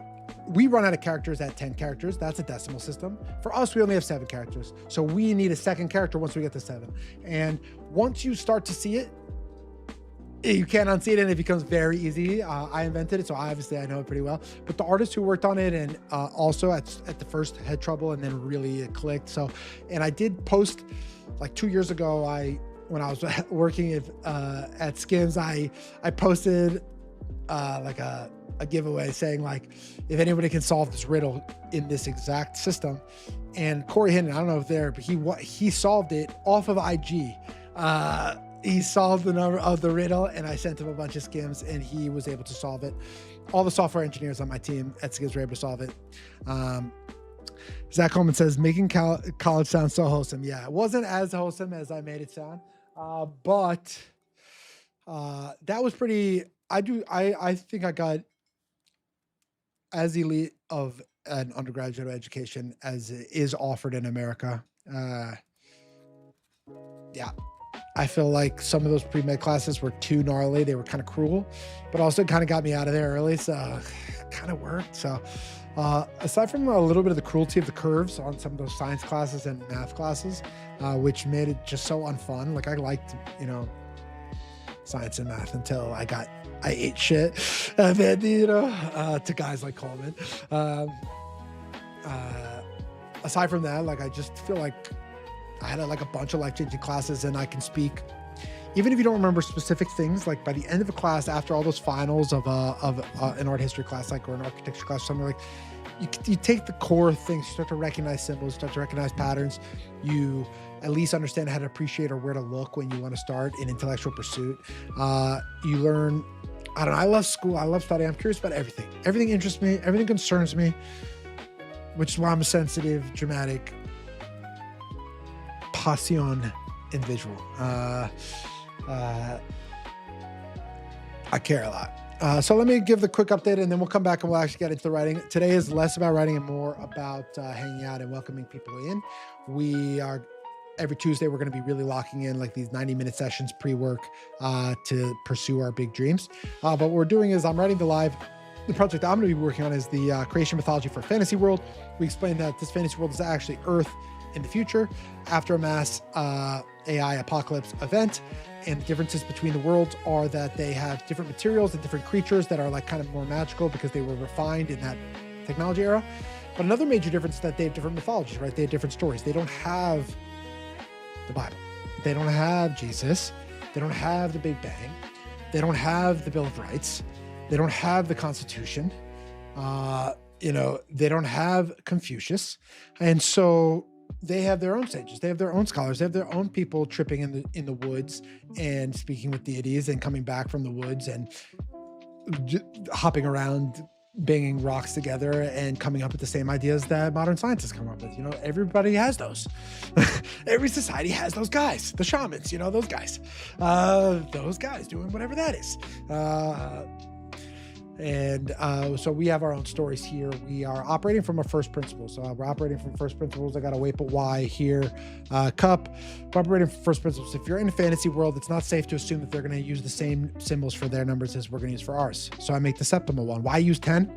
10 has good actual backing, 10 fingers for trading across languages. But, I think showing how I'm moving towards a septimal number system and having that be the base of their calendar and having that be the base of their math and having that be the base of the stream, I think you can start to see the ways that we are trying to create an entirely different reality, but that holds water, right? And to hold water means that it has to, really be airtight. So these stories, these mythologies, it's 7 stories that are one story. They're really short. But our mythology has a protagonist. Usually the protagonist is like essentially God. At any given moment, there's usually an active prophet who is engaging with, trying to translate for the judgments of God. But for us, we have a protagonist for our mythology, a different protagonist, and our protagonist is Earth, the planet Earth.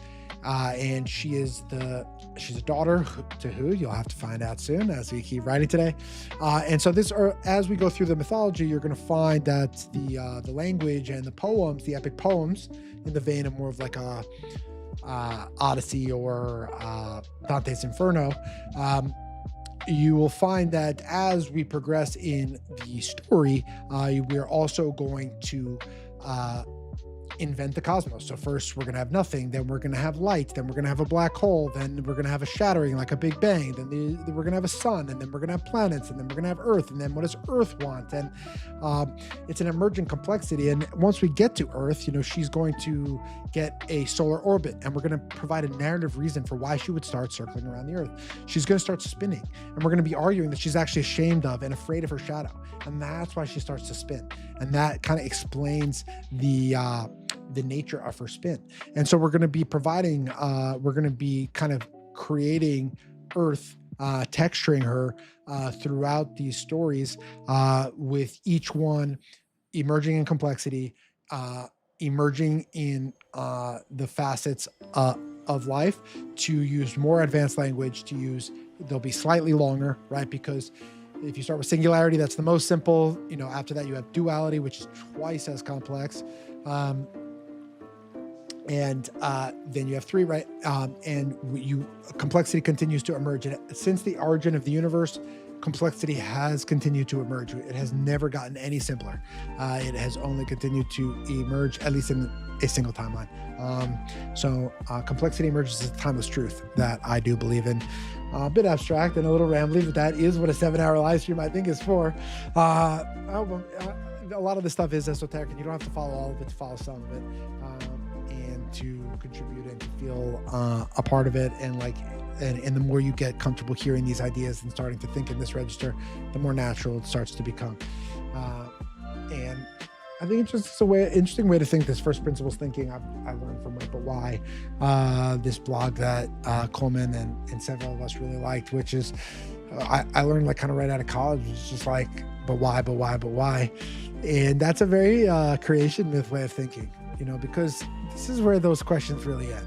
You go, why? Either someone says, because I told you so, stop asking. Someone says, because science. Or someone tells you a story, like a religion, there's a faith thing. Those are really the 3 ends to the why questions. And I'm trying to braid them as much as I can into a singular story, but I'm trying to tell a story that's compelling. I'm trying to tell a story where people look at the Earth and wonder, maybe she does want something. I can't really get it. It's orders of magnitude of conscientiousness that makes it difficult to perceive. But what if she did want something? What would she want? And is that why life is here? we're gonna answer that. We're gonna provide an answer to that. That's very clear. What you'll find in this style that we're writing here, let me get you open to the first myth. We can read it. What you'll find in this style here is that we are writing in the recurring present. It's a very rare form. It's a form that is supposed to embody mythology's concept that it has happened, is happening, and it's always happening. And so we use this definite article a as much to refer to a singular instance of something that recurs all the time. So a mother, right? Like there are mothers all around and they've been in all sorts of timelines. So we are using the term a mother to describe all mothers that have ever been, are right now, and will ever be. When we talk about a dark and we're using the recurring present, we're talking about every dark that has ever been, all the darks that are right now, and every dark that will be, by abstracting it to a single overarching recurrence. Think of Plato's allegory of the cave. Like instead of the shadows, what is actually making the shadows? That true thing that he hints at. Okay, I need to go get coffee. I need to take a break. I'm a little tired. I am a little tired. I'm going to take my first proper break. Let me see if this thing works. Okay, this, and then I can refresh it.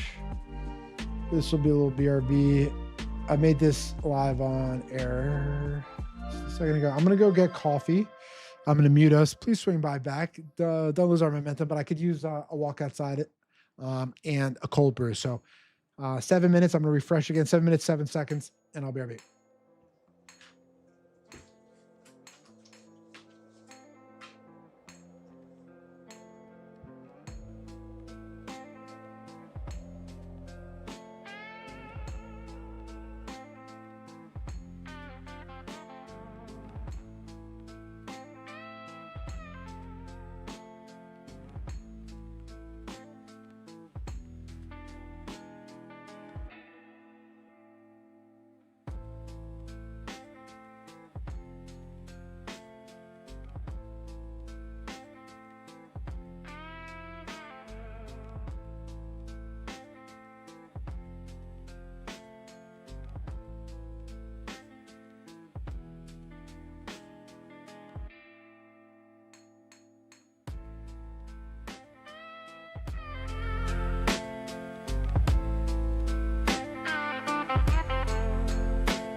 How late was I on the timer? I was booking it, I swear. Give me a little wiggle room here too. It's been a long stream. I'm sorry to leave you waiting. And I'm gonna have a better BRB situation set up. Usually it would be where our time up is right now, so it's a little bit unique for the launch stream. Step back in, everybody. I'm sorry for leaving you hanging there on a 0-0 timeline. Maybe you can start to figure out what number, what symbol equals 0 in my septimal system. Maybe that's a hidden benefit there. But, let me take a second to actually drink this coffee. One moment here, team. We're gonna get some good writing in about a second. About 2 minutes here. Let's just chill.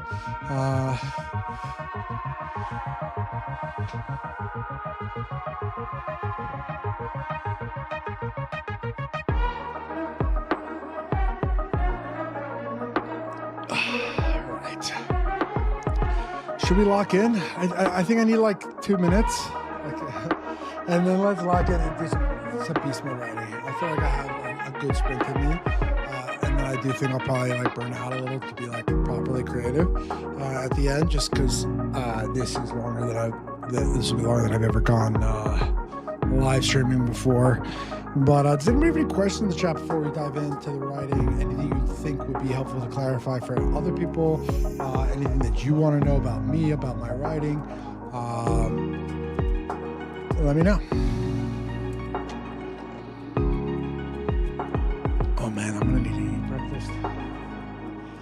What should we order?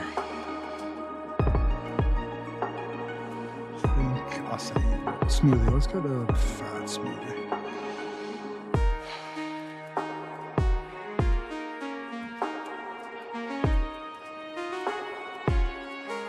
Thanks for your patience here, team. It's a long stream. I don't have time to eat. I gotta lower the volume of the music now that I'm back. I think that should be better. Let me get a smoothie on the way, fam.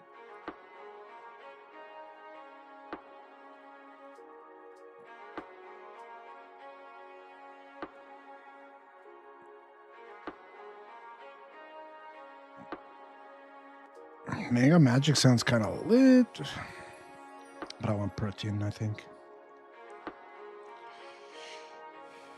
I know it's a little boring, team, but I still have 3 hours. I'm not going to make it. Won't make it. Yeah, that's what we want.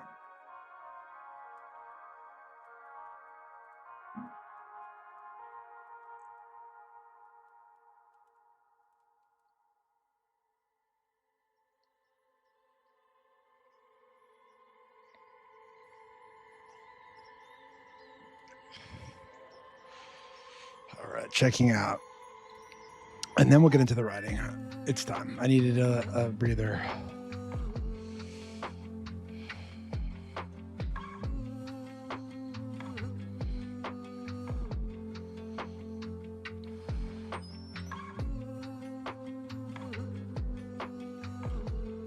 All right.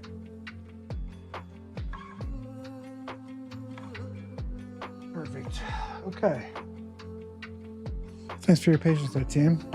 Say what's up. If you say hi, say I'm still here at some point. If you're still here or ask a question, you don't have to. You can always be quiet, but also I do encourage it.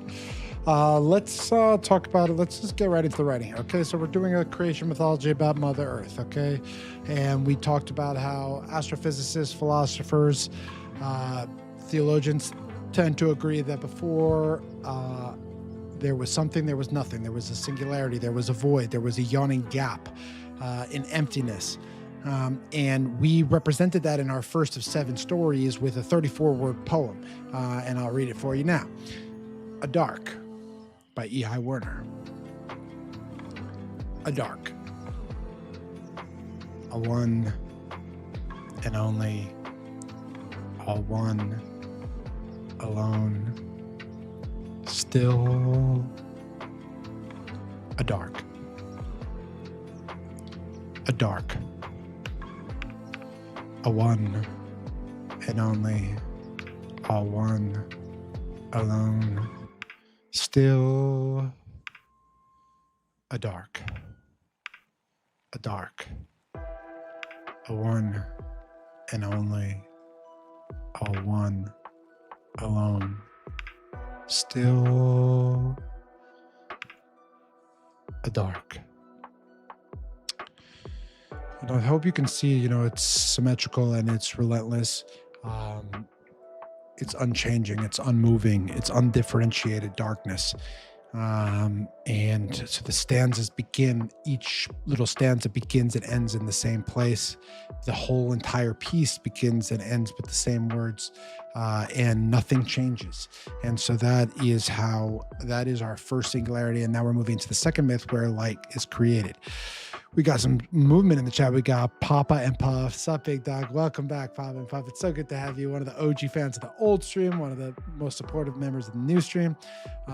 It's great to have you here. We've really been having a huge success today. Truthfully, it's going better than I could have hoped. I felt really comfortable. I've been chirping for a long time, and I still feel pretty good. This coffee's been honestly a lifesaver. I went out there and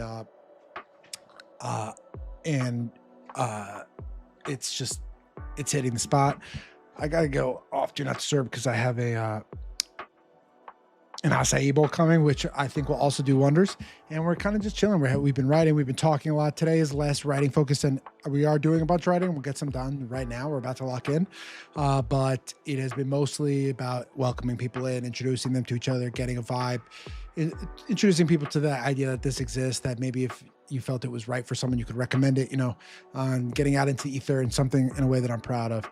It's been hard these last couple of months to be making something and not be proud of it, to know that it's not working. But we pushed through, and I'm actually feeling really good today, and I'm feeling good with optimism and consistency and cleverness that we can make something happen.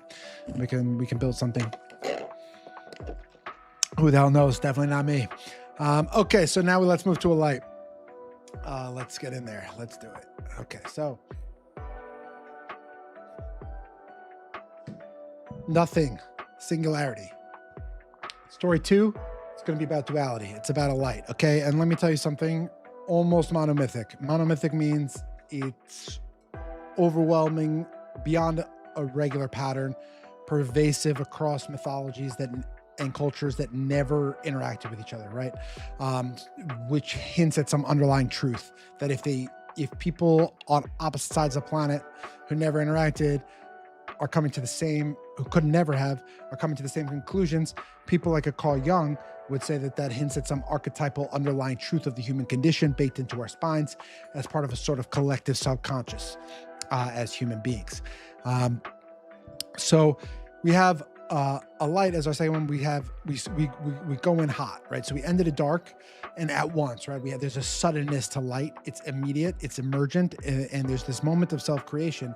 And we also talked a little bit in the first half of the session about how when it comes to biblical versions of creation, that it's one of the unique circumstances wherein the creator is outside of creation first. So like, it's not actually a chaos and then the creator comes out first. When you look at Genesis 1:1, Genesis 1:2, in the beginning, God created the heavens and the earth, and the earth was formless and void, and God saw his face over the surface of the deep. God is the acting principle. God already exists. God is beholding the void in front of him versus being stuck in it and then emerging from it. So I just want to say that while there's a major monomythic property to that voidness, it's also not entirely consistent. Now, one thing that I will say is monomythic, so to bring that back up, is that light comes first. Okay, light is the first thing that happens. That self-emergent being, that self-created being, we're talking about Ra, we're talking about thought, we're talking about that first being is almost always represented by light. And so we are using light to represent our form of the divine. And in this case, it's a sort of self-creating, self-emergent light, right? So it says at once, I am a light, lightest of all lights. Let's read it. I'll read what I have, and then we'll keep going. So A Light by E.I. Warner. At once, I am a light, lightest of all lights, epicenity itself. I come from a dark. My form is white, only white. A light is beauty. So if you unpack it like a surface level, you can see I'm a light, I'm declaring, I'm the lightest of all lights, I'm obviously a pinnacle of something. Epicenity itself, we talked about how you're so both genders that you're neither gender. So the sun is, a light is an it's not a he or she or anything like that. I come from a dark, right? So not many things can say that they emerge from a complete singular darkness, but this light is a self-creating property, so he seems to be it. My form is white, so that's your color, and obviously white contains within it all of the other colors, and we say only white, which indicates a level of purity, right? If a concentration of it. And we say light is beauty, it will leave that abstract. You can decide what beauty is. Okay, so that is where we are. Feel free to chime in with any questions. I'm gonna get back to writing while I'm getting this like spike of caffeine cooking and this coffee hitting the spot. Let's try to get some words on the page.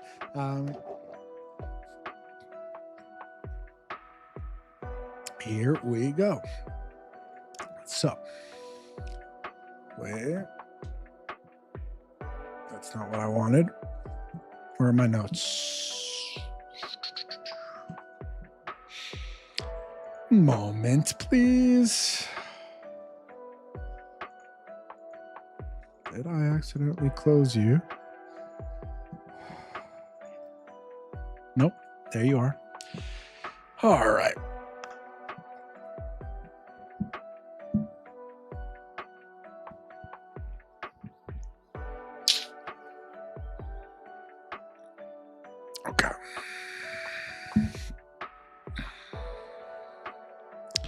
So light introduces itself, but it's not done based on the draft I was working on yesterday. We continue with his introduction, so we have to remove the quote.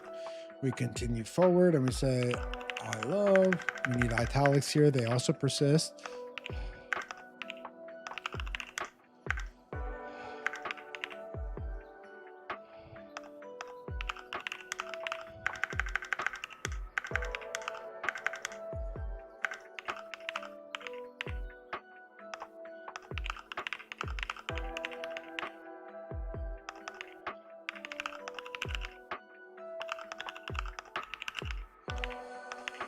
All right, let's read it back. So a light is beauty. I love to be, I love to become. Every light, all lights. So what I'm looking at here, trying to read as a surface level reader of text, not knowing everything, would say, okay, like nature's to love. That seems pretty clear.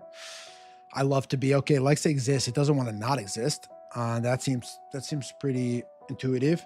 I love to become is a little more complicated. So what do you love to become? So it likes to emerge. It likes to differentiate. It likes to experience newness, novelty. And we can also see that it continues with a comma there. It's the last line where it says every light, all lights, right? So clearly there's some end game it seems to be gunning for, right? So right now it's a light, but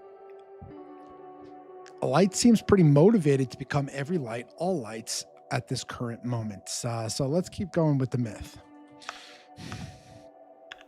And chime in with any questions. This is especially is a session where we are chatting more than we're focused on writing. Next week, focus on writing.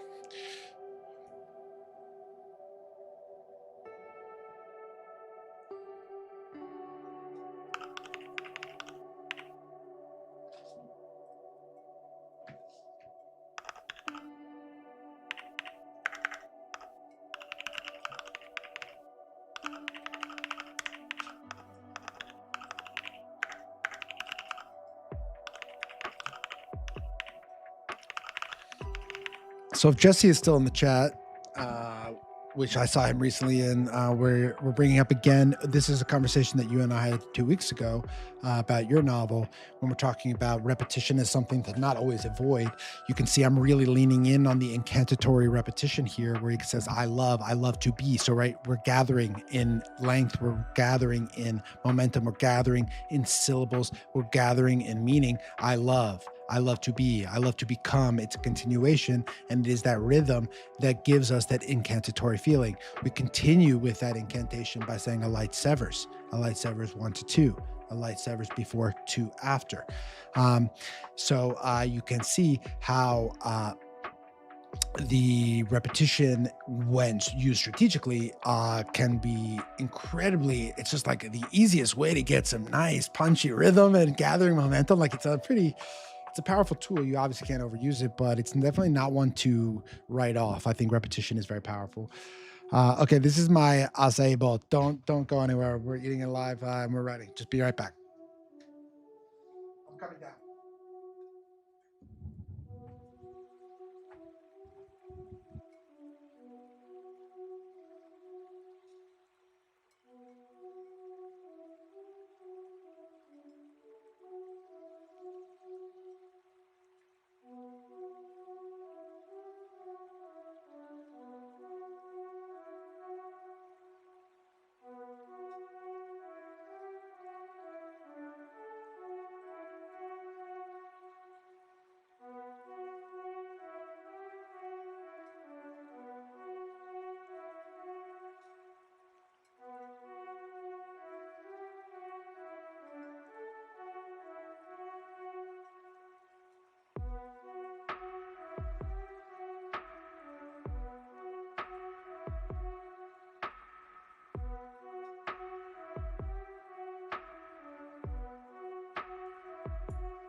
Sorry for all this. In the 7-hour streams, some logistics going on.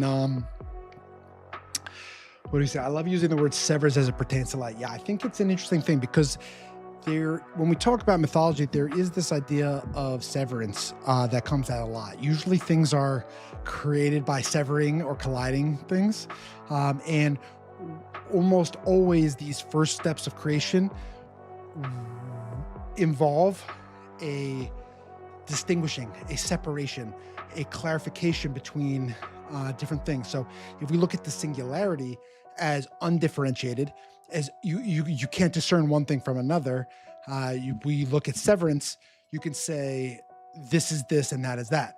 So for example, most commonly is light versus dark, light severing from dark, but also the sky and land is the second most common. Need an acai energy. Still 2 more hours to go. Yeah.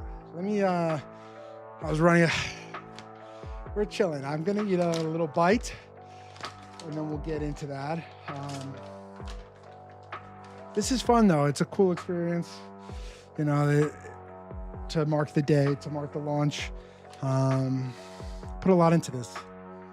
Just like every little thing takes a lot of time, and I have these brilliant artists I'm working with, but I have to kind of assemble all the pieces and learn all the different things. And it's been a cool journey, but the tech is holding up. The audio feels good. All my tests went smooth this morning. So all good,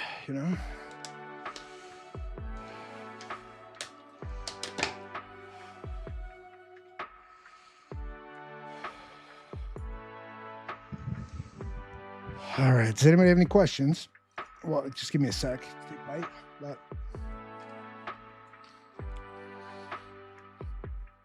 yeah.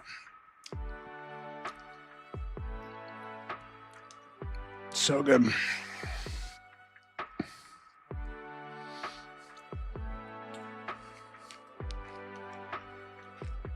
All right, insiders. We're making a pact. Me and you.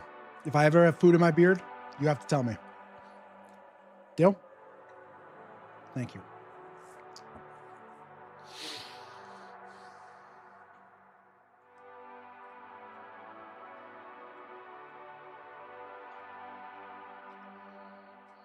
All right.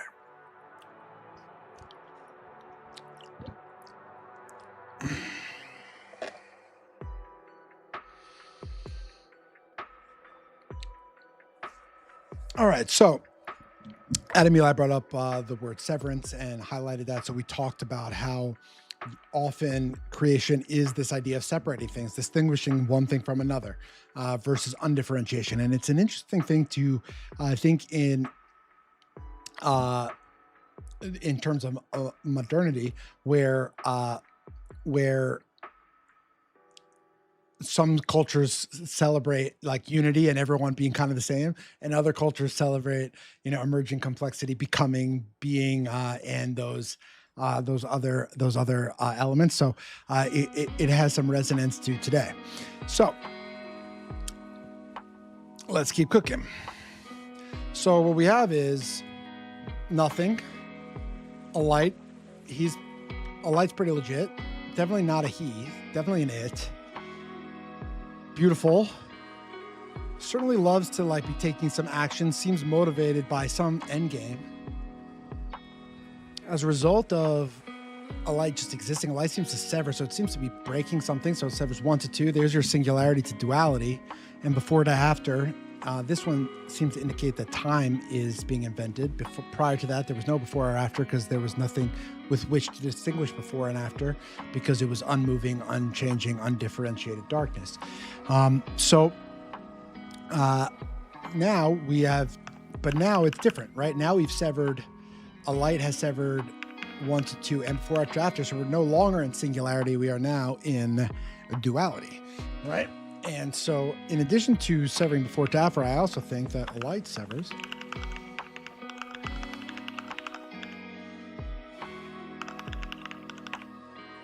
A light severs a dark to a darkness. So let's unpack that. A dark is the darkest possible singularity. It's singular. It's only, right? It's the only one. But the moment that a light exists, you can't have a dark, because a dark only exists when it's only, when it's singular. And so the moment that light exists, dark gets downgraded essentially to a darkness. Because there's a little bit of light in the universe. If you got even a little bit of light, it's brighter than if you got none. And so this is where we get another one of those severances, where a light coming onto the scene, by separating that singularity, it's not just a light in a dark, it's actually a different version of a darkness. And this darkness has different properties than a dark. A dark is inert, it's singular, it's unmoving, it's unchanging, it's undesiring. However, a darkness is not like that. A darkness yearns. What does a darkness yearn? What do you think a darkness wants? To be a dark, right? It wants to be darker. So darkness yearns. Be a one and only. And we're using a one and only, which is obviously a reference to our first myth, a one and only, all one alone. Right, so we are hearkening back to that. Darkness yearns. A darkness yearns to be a one and only.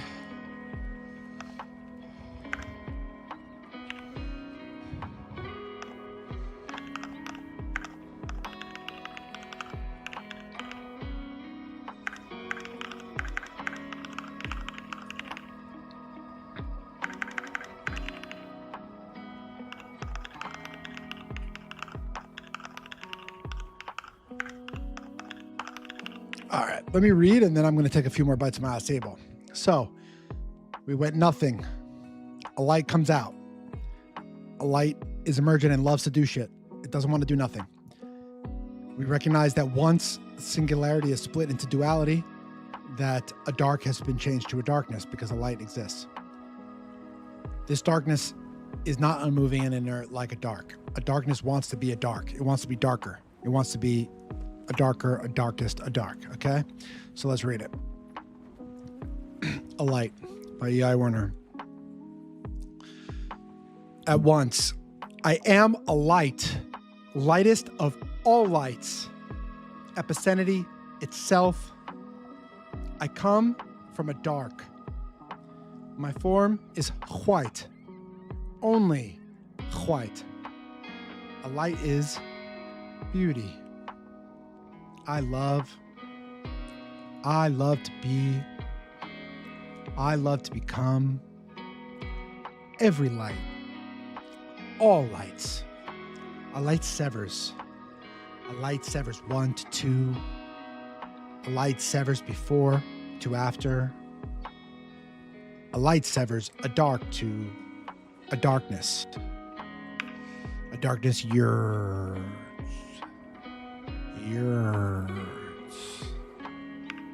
The darkness yearns to be a one and only. The darkness yearns to become a darker, a darkest, a dark. So a dark was just doing its thing, being nothing. A light comes in, interrupts the whole flow, and once it's not nothing anymore, it's kind of something, and that something is the darkness. But it wants to go back to being nothing again. It wants to go back to being darker. That's the only thing it wants, is to return back to singularity. And on one hand, that sounds kind of sad, like, oh, you just want to destroy everything and return to singularity. On the other hand, it's kind of nice, like, I don't want to be separate from you. Let's be homies. Let's be together. Why do you want to be different from me? Why don't we just be the same? We can all just be together as one undifferentiated blob. So that's his perspective, not his, genderless his. It's tough. Everything is gendered. It can be tough. We're in mythological history. You have to be very careful. If we're gendering, we have to be very careful with our genders. Some things are its and some things are he's and some things are she's. But they are not interchangeable in this register. But then keeping in mind, I just want to make sure that everybody's very well aware that when we talk about feminine, masculine, we are not talking about man and woman, right? Every man and woman, human, is made of a mom and a dad. So we're all hybrids. We're all on a spectrum. When you're talking about of gender, of sex, whatever. Obviously. When you're talking about a mythological register, like for example, Adam and Eve, like he could theoretically, because he wasn't born of a man and woman, he was created by God. He could theoretically be like 100% masculine. He could 100% be 100% man because he's in that divine mythological register. He's not he wasn't born of a woman. He was born of a God, right? So he was created by God, if that makes sense.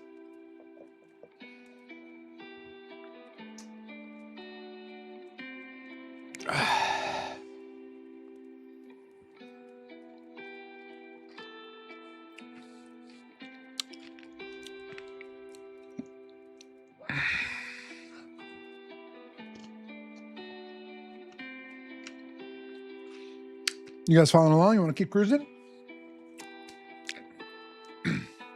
Before that bite, we were talking that this darkest wants to become a dark that has a desire, okay? It has an energy. Let's keep cooking. A darker, a darkest, a dark. So what does a darkness do if it yearns? It devours, right?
Padawan 22, darkness versus light, felt by many. That is a great name to be saying that, darkness versus light, felt by many. Don't know exactly who you are, Padawan 22, but step into the outside in. You are very welcome here. We're going on a little poetry. We've been going at it for a couple hours. We've been writing slow today. These Tuesdays are going to be pretty intense writing moving forward, but for today, we've been chilling, welcoming people into the opening episode, getting comfortable with each other, with the formats, with the vibe.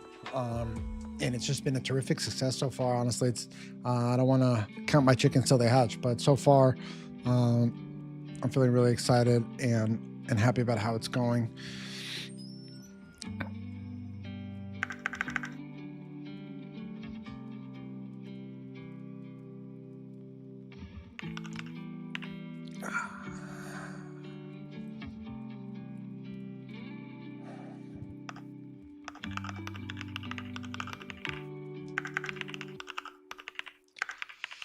We're going to have to read this back. I'm not sure how it's going to sound right aloud.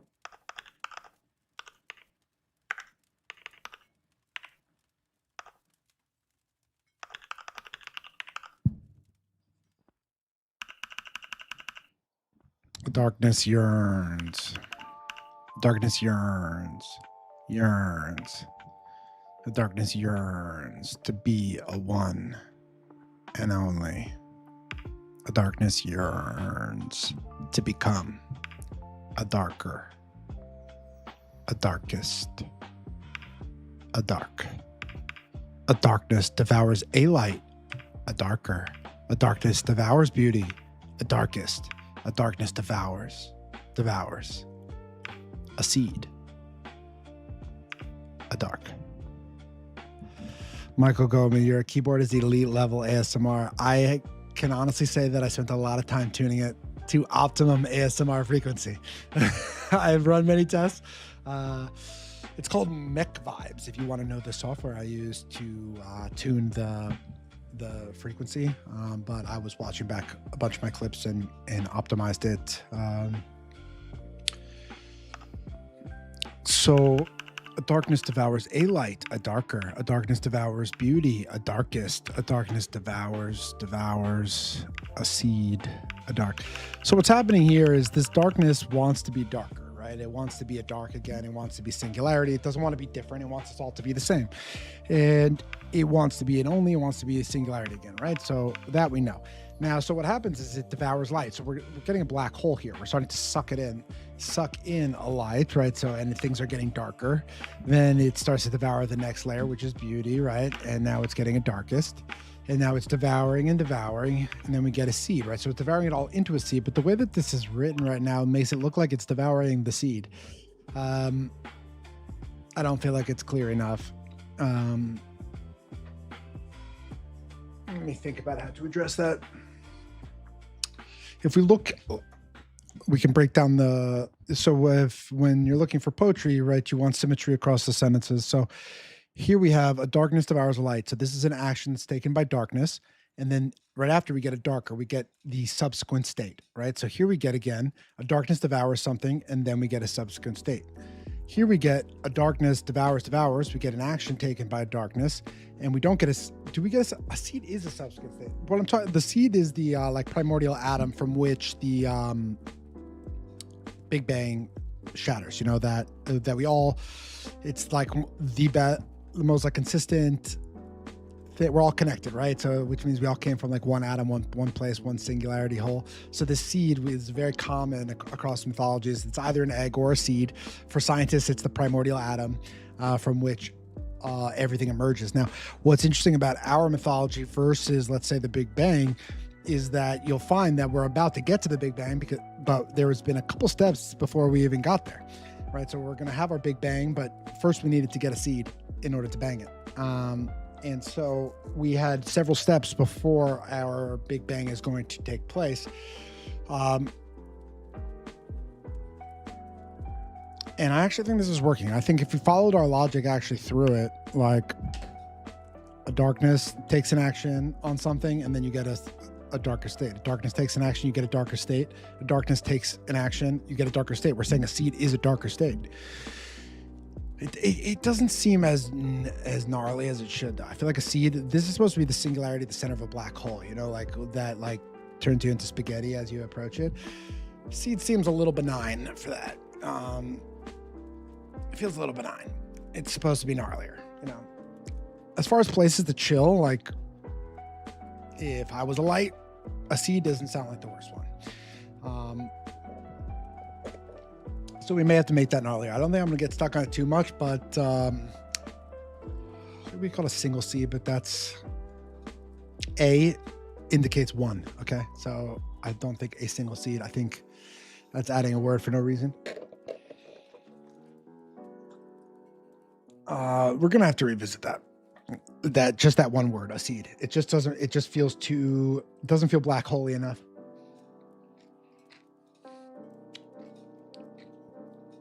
Let me move away from the mic.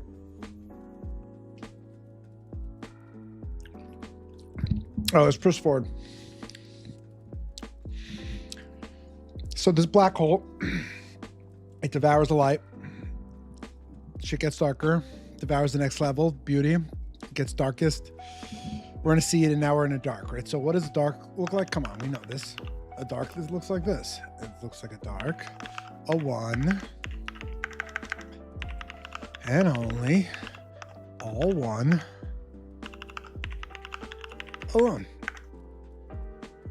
Still.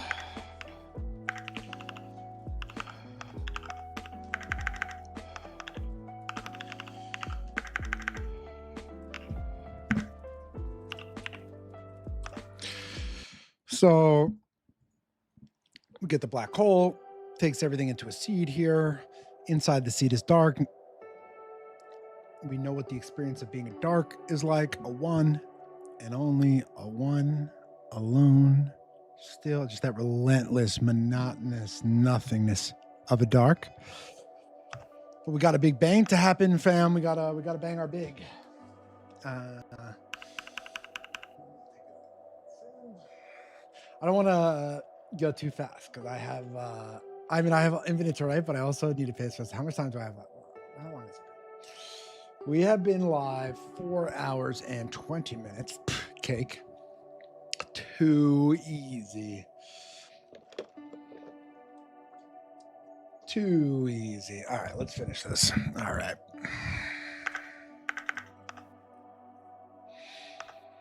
So we're in the seed. Okay.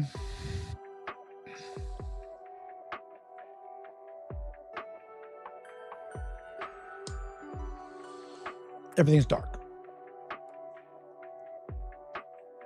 It seems like the story's over. We had this momentary flare of light, emergent light, beauty, and it was just swallowed, and now we're back to exactly where we started. But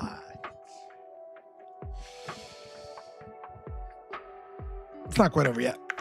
I think if we go here, we go still, we can get that abrupt collision that we remove later. We could say still.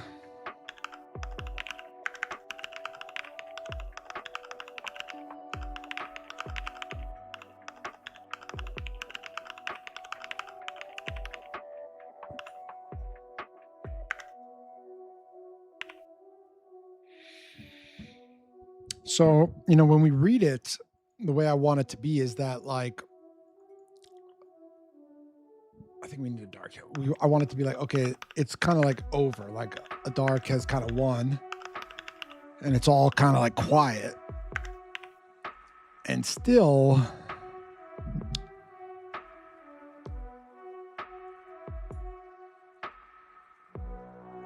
a light loves, right? So I'm even considering replacing a dark here. Follow me along, okay? I know this is that looked weird, but follow. We have a dark. We have a seed. We have a dark, a one and only, a one alone. We know what a dark is like, but still, even in the dark, a light loves to be, a light loves to become. It couldn't completely swallow it. There's still that final little tiny bit of light that refuses to go quiet into the night, that refuses to be devoured. And that's going to be that energy that explodes the seed and creates the Big Bang. So, and the reason why we're going for the still is because if I'm reading this out loud, what you would hear is still, and you would expect, based on expectations that have been set earlier in the reading, you would expect this. Still a dark. That's what you would expect. But we're going still a light loves. And what we're getting is multiple things from this stillness, right? We're getting stillness as in, like, actually the unmoving, undifferentiated darkness within the seed that is a dark. But we're also getting the stillness of, like, still and yet, even so, even after being swallowed, even still, a light still loves. You feel me? So it has a double meaning that's subtle, but I know you guys are high IQ. We're in business. Okay, so we what we got is we got all the way into this seed, and then we swallowed it all the way down into this tiny little atom at the center of a black hole, and we found that light can't be squished in that way. It won't go down, and we're gonna get the Big Bang next.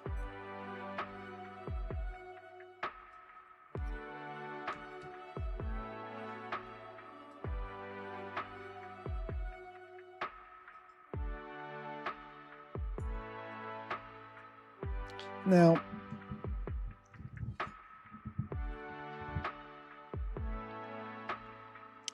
we'll decide on exactly where to transition them for this draft next, but I want to take you into the next the next myth, because they need to be written in consultation with one another. So let's get the next myth cooking, and we'll keep cruising. So we're gonna go to 3.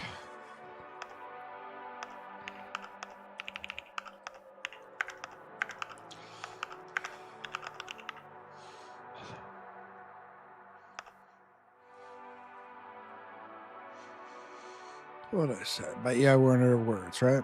Okay.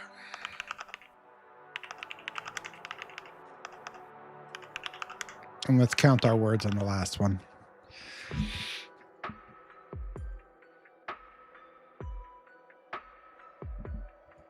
Just no title, just these.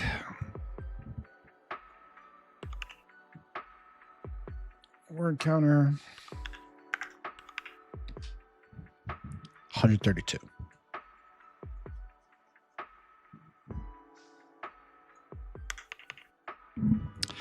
So I like to keep it tight, you know? I don't like to use too many words if I could use fewer.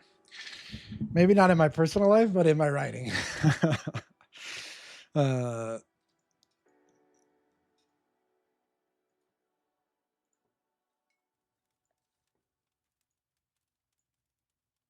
right, let's read what we have. Then I need to take a second. All right, second myth. And I remember what we were doing. Oh, let's start. Here we go.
All right, let's check in.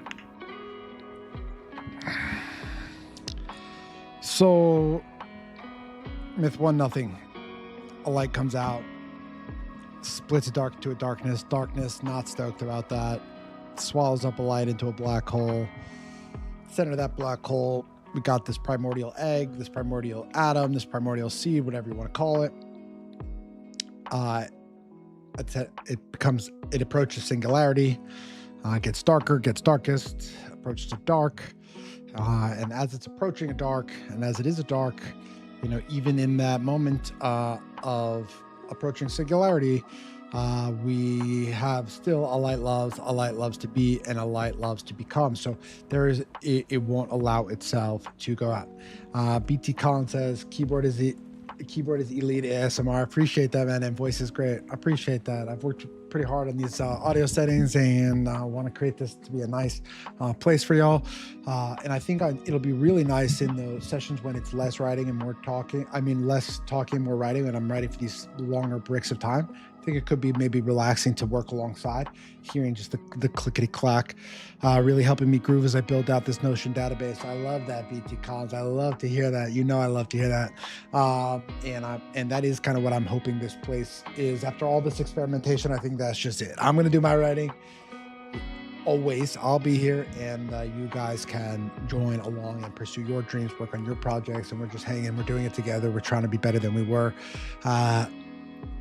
So then we came to the third myth, and this is a sun. So we're in this seed, but a light still loves to be. It still has juice, and at last the seed shatters. Right, it can't be contained, and this is our Big Bang moment. Okay, at last the seed shatters, and we say a sun shines. This is me saying like a sun says, but why would I say says if a sun could just? The quotations indicates that it's saying, right? So you don't, you're not getting so much by using a says here. And so I thought, considering we have shatters and shines, I thought it sounded nicer. And you hear when I read it that it does sound better that way. So let's read it.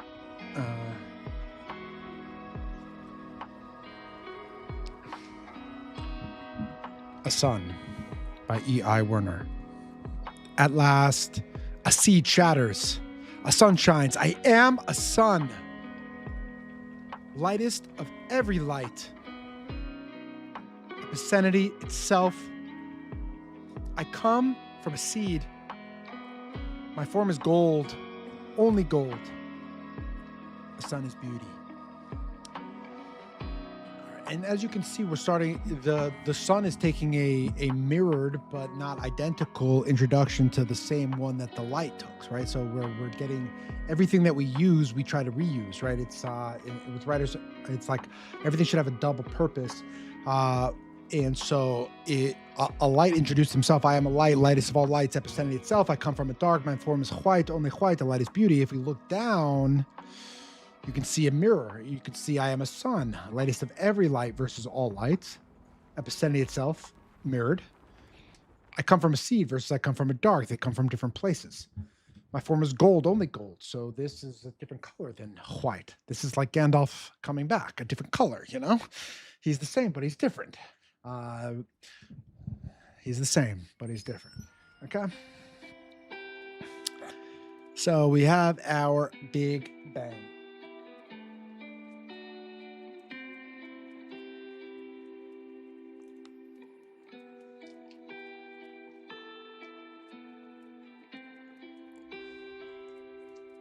We have our Big Bang. And I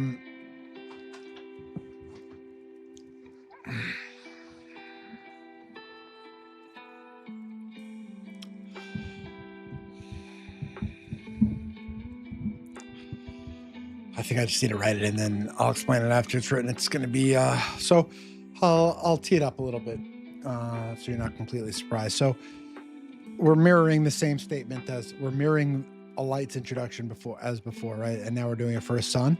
Here we had this great introduction, the 6 lines. It says, my declaration, I'm the peak, I'm not gendered, where I come from, this is my form, and I'm beautiful, right? But then these next lines talk about an action, take about a verb that is representative of the form that we're talking about here.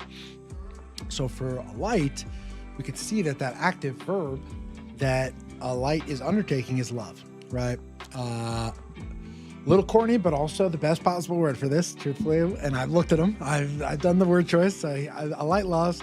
It loves to be, it loves to become. But now if we come down to a sun, it's going to be a different verb, right? So instead of saying I love, we're going to get a different verb here, okay? And it's going to change the entire narrative of the story. You thought you were reading one story, and I think you're about to find that you are reading a different one.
All right, let me loop you in. So, a sun, right? At last, from the darkness, seed shadows, we get our Big Bang. I maybe even need something more shattery. Doesn't sound so splintery or shattery to just have it be one word. It sounds a little too simple. The amount of complexity emerging from that singular point is immense, incalculable. I think shatters may be the right singular strongest word, but I think it might need a little bit more entropy. Let's see. A sun shines, I am a sun, lightest of every light, epicenity itself. I come from a seed, my form is gold, only gold, the sun is beauty. Here's where it gets interesting. I die instead of I love, right? So before it was I love to be, I love to become. Right now we're saying I die to bestow 6 children to beheld. Let's read it proper. At last, a seed shatters, a sun shines. I am a sun, lightest of every light, epicenity itself. I come from a seed. My form is gold, only gold. A sun is beauty. I die to bestow 6 children to beheld.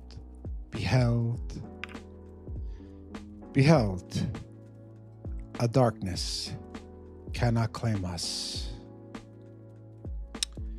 Some powerful ideas in here. Let's unpack. We have a sun here. He's pretty epic. He's epicene. He's got a maximalist title here, lightest of every light. Sounds pretty good. Comes from a seed. Sounds like a pretty decent origin. Can't be too bad. Form is gold, only gold. Can't be gold. Generally positive. Sun is beauty. Also great. Right? So everything seems to be going kind of good for this guy right now. What's cooking here? So why does he start dying? Right? So I die to bestow 6 children. 6 children to beheld.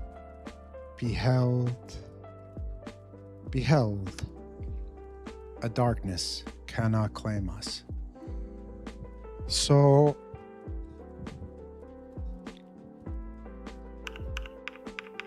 it seems like he's indicating that if they're not beholding each other, darkness might be able to claim them. And I think if a sun was trying to look at the past as an indicator of what the future might hold, then he might say, look, if even a light, keep in mind, he's the lightest of all lights, was able to be swallowed by a darkness, what chance do I have? A sun, you know? I'm kind of the same. But it seems that he's getting this idea that if they behold and are beheld, if they are witnessing each other, that darkness cannot claim them. Now, have I earned this completely yet? No. Are we close? Yes, because I do believe, and there is a lot of scientific evidence to point this out from a quantum physics perspective, that beholding, being the TLDR, the way I explain it is, I'm believing and I'm arguing here that if a tree falls in the woods, and there's no one there to hear it fall, it does not make a sound. That actually having something be perceived is actually a crucial elemental part of it rendering in reality. That we need perception. And I don't want to go into the deep science stuff, but it is this sun is saying, look, not so clearly. I think I may need to make it a little bit more clearly. But if we're talking, at the mythological narrative layer, he's saying, look, bro, I need help. Like, I can't. If a light got sucked up, like what chance do I have? And his hack is to make children and for them to behold and be held by each other. And that mutual beholding and being held is what will defend them from being consumed by the darkness. So let's take a quick pause there for a minute to take another bite and take a sip of water.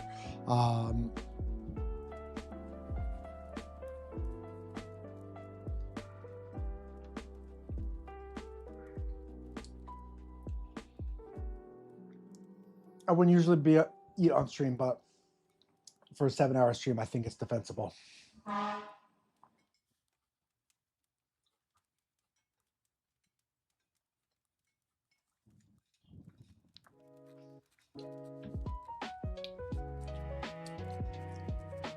It's been really fun. I am getting a little tired, but it has been really fun. The talking, the writing, walking through my thought process.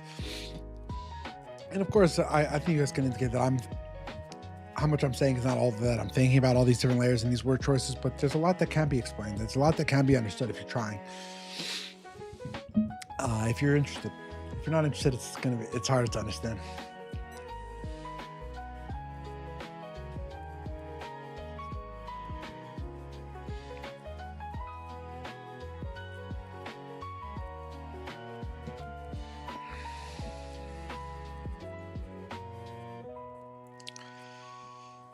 Let's take a quick. Let's just chill for a sec. Anybody have any questions? I need a sec.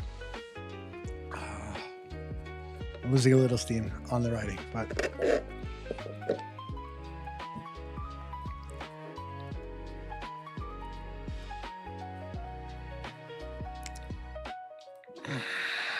do these myths interest you? Have you guys ever had an interest in mythology? Have you ever been interested in creation stories? Have you ever been interested in the answers to those questions of like who we are, why are we here, where do we come from? That kind of stuff gets me. Kind of stuff really fascinates me.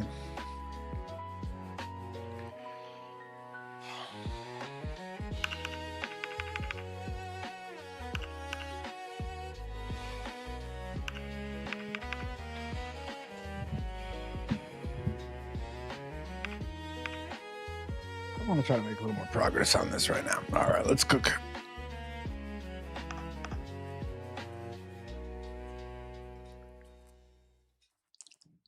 How many words this?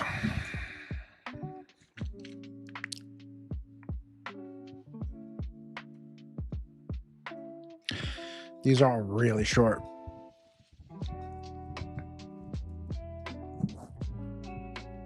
When they're songs, they can be verse and then we can have a chorus interspersed, but for an epic poem, I don't think that's the format. I think we need to maintain sequence for clarity. But these are coming out really nice and short, really nice and clean. I like short, I like clean. I think almost to a fault. My first book was radically minimalistic. That's what I called it in my pitch documents. Each chapter was less than 2 pages on average. I was trying to write for young people with shorter attention spans. Some people thought it was cool. Other people found it jarring. Felt like they couldn't sink in. 53 words.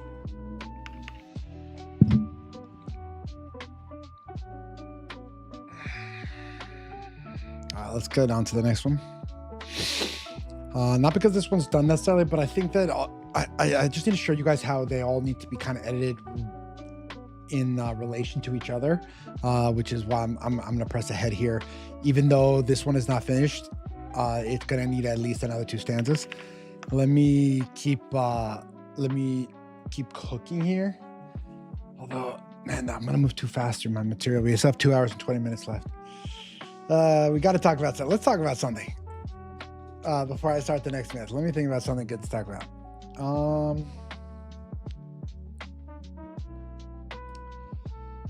Let's talk about Tolkien for a sec. I'm an obvious Easy yes at any party to talk about Tolkien, but he really is the OG. He really is the GOAT.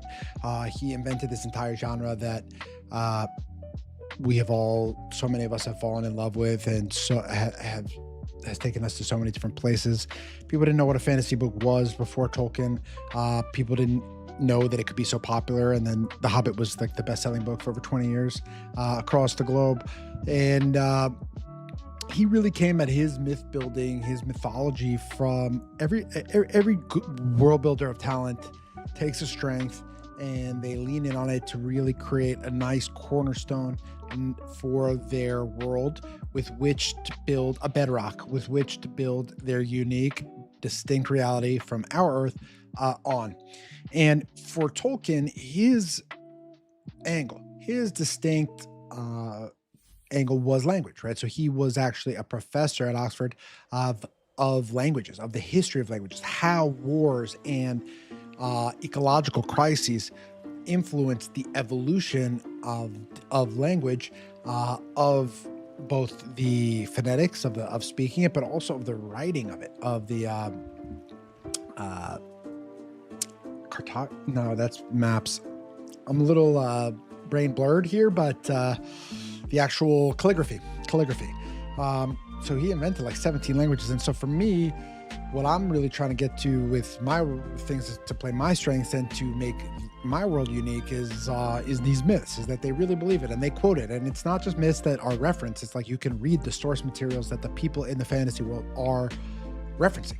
So like you can read the stories, they tell the stories in the story, and in the same way that we do. Like when you're astonished, you say, Jesus Christ, like, the chances that your name is not biblical based, small, right? These things are architecting every aspect of our reality, and it's almost impossible to see unless you can get out of it for a hot sec. And unless you're like Wade Robinson from Shanghai, or you're like Billy from Antarctica, two of our insiders here, then it's really hard to see the ways that we've been programmed by these stories. One thing before we continue, I really would like to encourage is that if you look down below in the description, just today that you can get my premium insider membership, where you get a little voice note from me about theology, mythology, that sort of thing every single day. Less than 60 seconds. It's a great little community. It's free for the first 7 months if you sign up today with the code in the description. Just follow that, sign up for a monthly thing. I'd like to encourage you to do it because you can always cancel, and if ever accidentally charge you, you could always charge back. But first 7 months free. I think I'd appreciate the opportunity to give you to have a few months to show you that I can create value and a beautiful thing in your pocket to open up every day. Just 60 seconds of to transport you out of of our world that is so of right now, that is so weirdly now, into those more timeless truths beneath the currents of the ever shifting, ever seething cultural tides. So that's a little bit about Tolkien. So let's keep going on Tolkien actually for a second. So Tolkien was obsessed with mythology, and he actually believed it was one of the highest creative acts. So he was a devout Christian, and a lot of people who believe in monotheistic faiths have a reluctance towards world building as a concept or as a pursuit, because it treads across the mortal lines into the realm of the divine when you're starting to create worlds, when you're starting to define realities like that. And monotheistic religions, especially in Judaism, Christianity, like our ones that have survived, that partially they have survived is because they're so ruthless towards any other gods, right? They refuse to tolerate any other gods. And I'm not saying bad, or the language I use may sound a little harsher. I'm just saying these monotheistic gods don't like any other gods being around, like no false idols, no storm gods, no earth mothers, none of that. Okay, the monotheistic people don't want any of that. Nick D, EI Werner, what's up? Happy 707, brother. Have a work meeting in 1 minute, but wanted to hop in. Nick D, welcome. Step into the outside in. You're so welcome here. We're going into the deep of it, man. On these 7 hours in, I've been going. These guys have been getting a full course. Nick D knows about these mythologies better than anybody else on earth, and better except for me, the ones I've written. He is my partner and my confidant in this. He's been there since the beginning. These myths have taken me too long, but we're going to be wrapping them up, I think, this year. I don't want to make any promises, but we're making it, and a lot of that is due to Nick and all of his support over these years, and I want to make you proud. I want to get these out there for us. I want other people to see the light that we have seen. I want them to understand the stories that we have seen. I want them to look up at the moon and wonder, is there a little serpent in there? Is it an egg? You don't know, you don't know. I'm working on that, trying to make us proud. And we were talking about Tolkien, how Tolkien's like the GOAT, and how we were talking about how monotheistic religions are reticent to pursue world building as as a creative art, because in a similar way to like creating life out of nothing, mechanically, this is treading on the territory of the gods. The mortals should stay out of creating planets, and they should stay out of creating life in that way. But Tolkien had a very different perspective on this, and a much more interesting one, and one that I ascribe to, and I'm curious to hear your thoughts. So Tolkien says, like, look, God made us in his image, right? God made us in his image. And what is God but a creator? God is a creator of universes.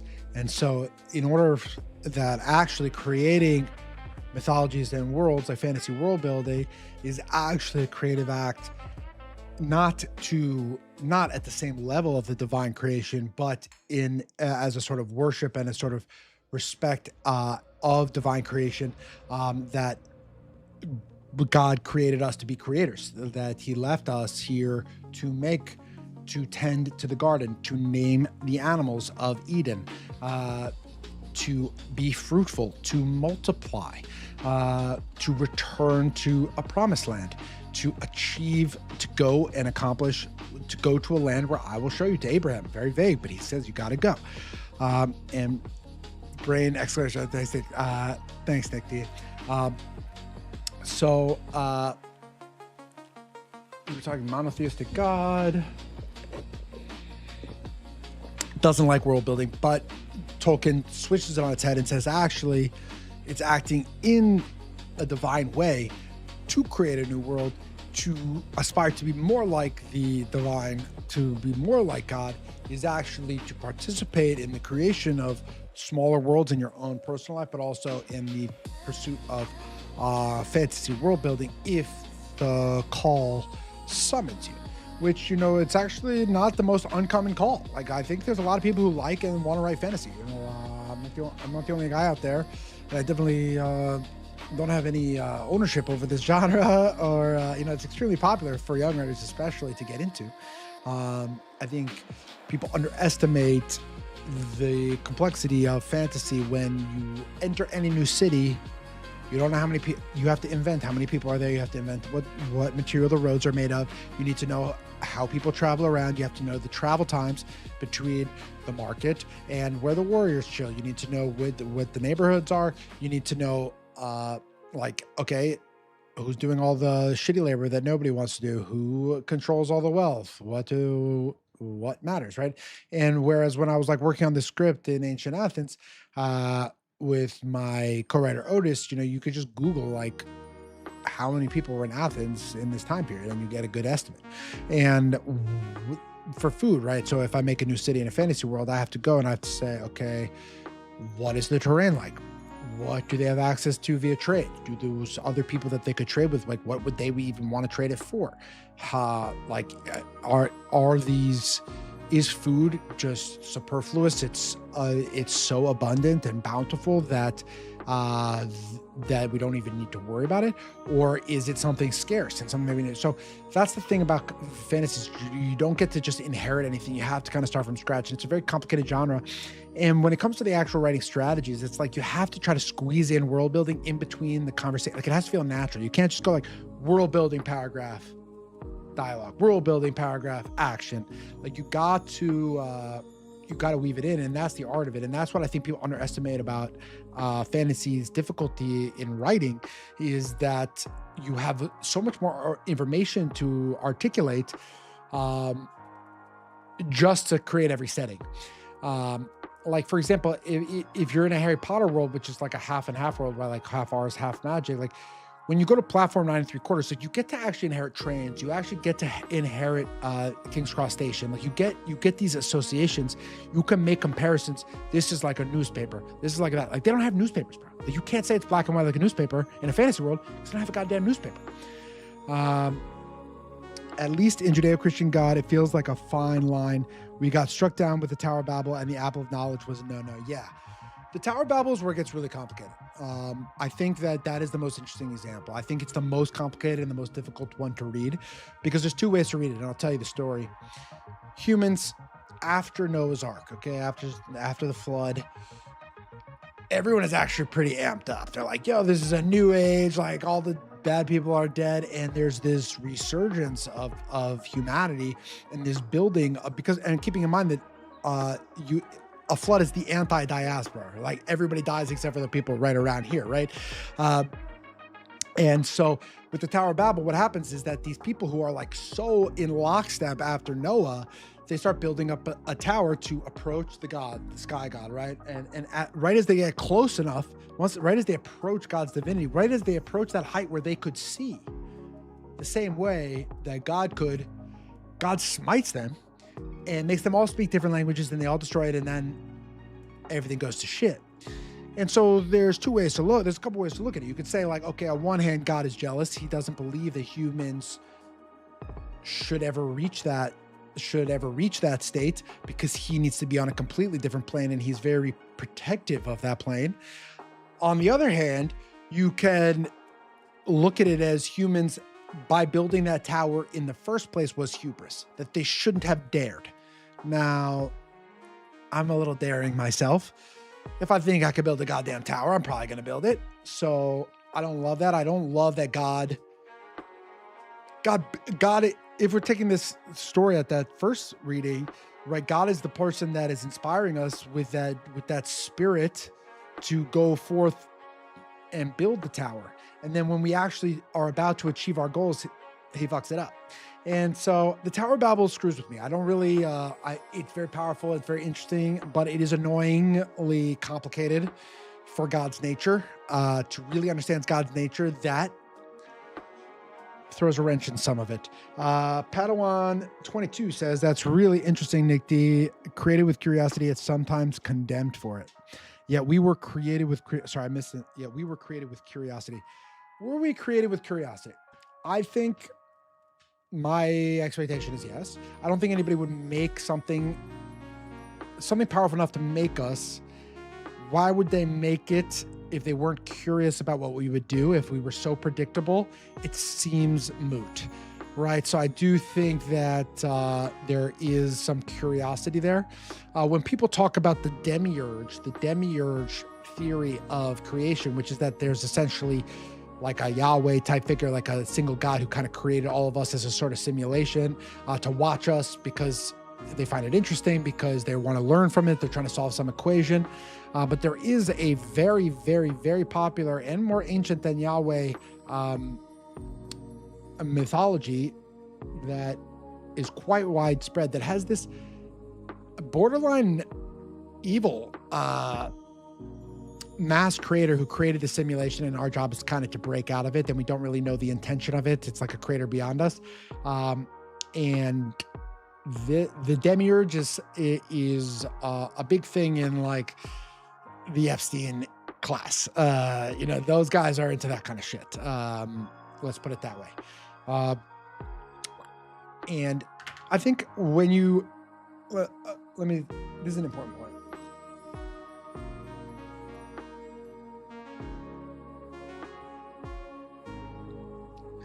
I want us to just take a second for an intellectual exercise that kind of has nothing to do with anything, but kind of has everything to do with everything.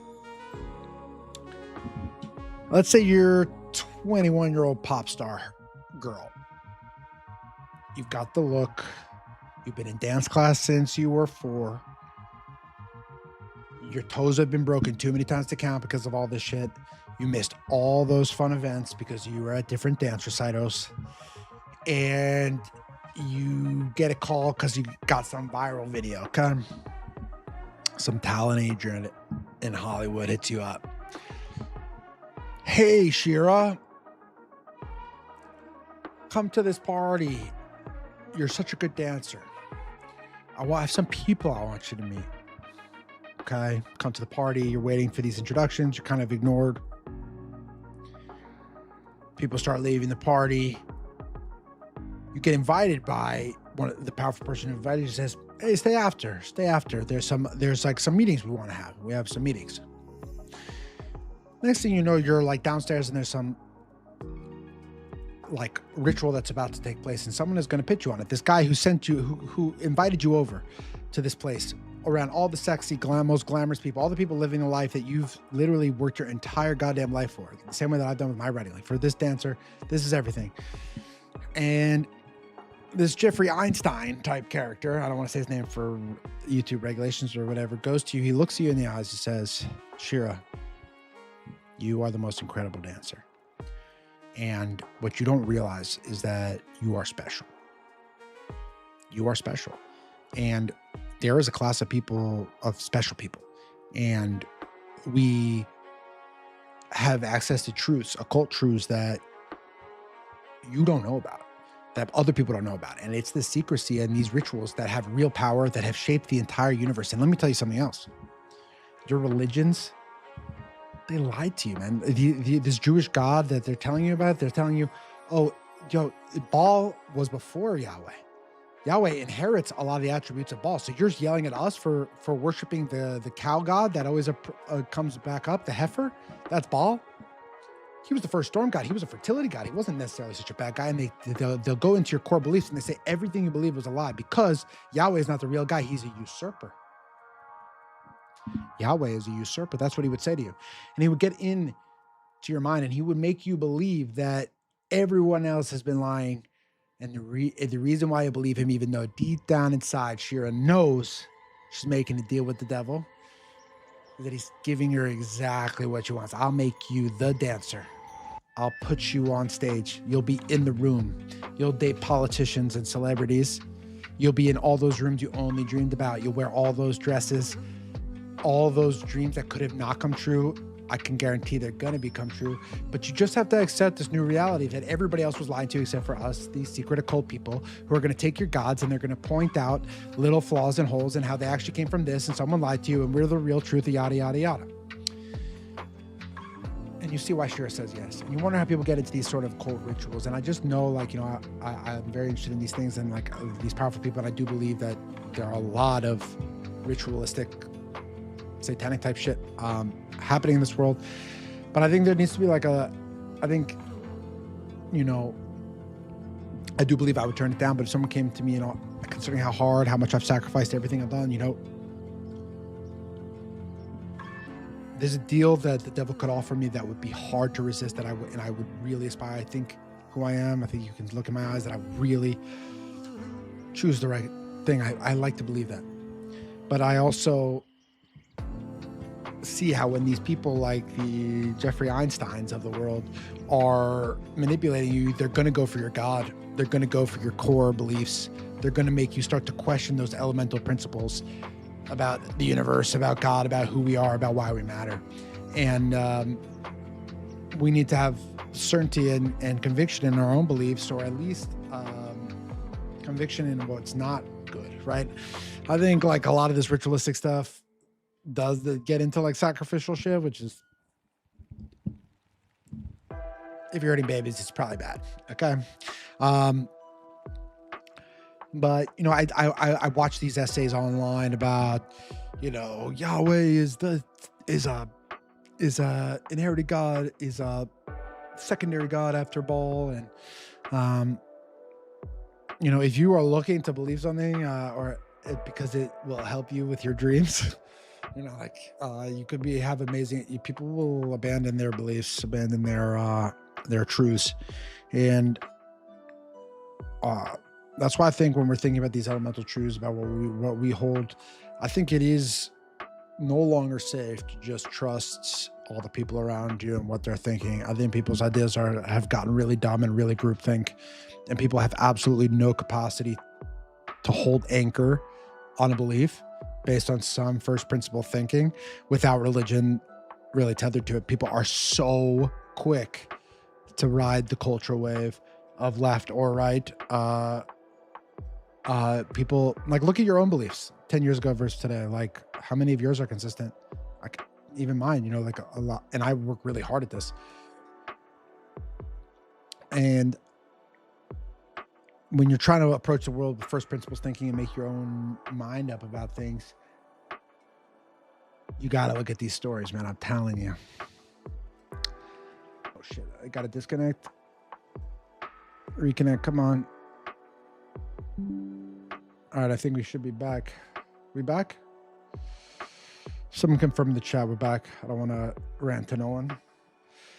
I got a pretty solid tech setup. The auto restart is working. If we come back right online and it doesn't boot you out, then my fancy tech shit is working.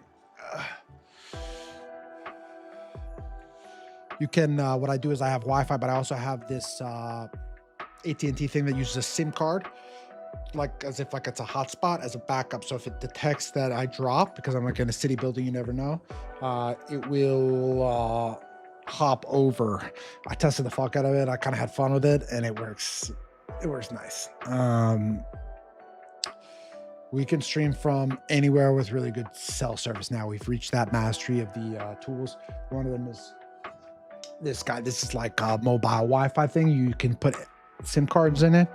I haven't tested it abroad, but this thing works like gangbusters in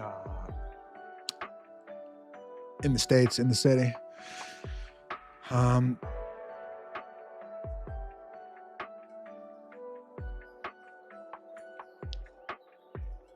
It can be scary when you start to go down this path of like, who knows what and what's true and what's not true, because it's easy to just feel like nothing matters and no one has any truth, and you can poke holes in everything. And so, you know, that's why when people talk about faith, like they use that word, because at the end of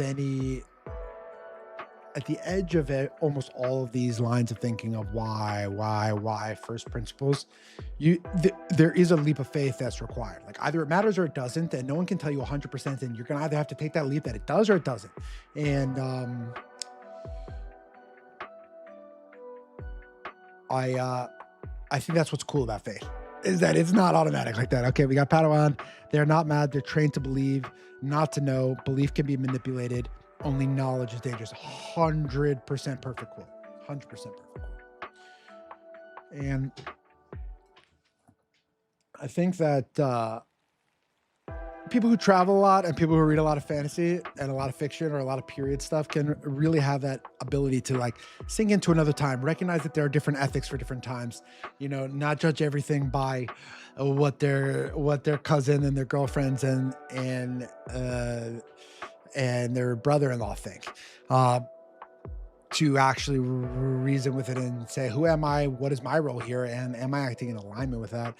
And the truth is, I'm speaking as if I have all the answers, but I don't. I really don't. You know, the word Israel means he who wrestles with God. Like I really am wrestling with this in my own intellectual way. It has not been so spiritual. I got to be real. I find writing to be my spiritual like channel. I feel like I am channeling something with that.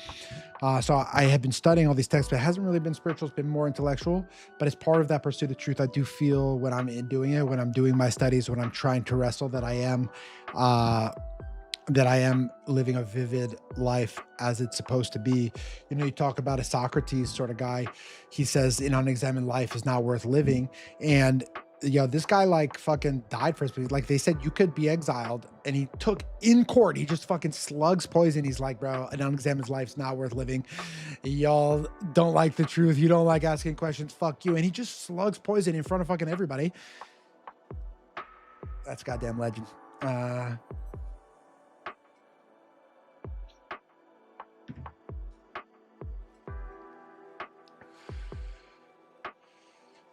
Socrates really is a goddamn legend.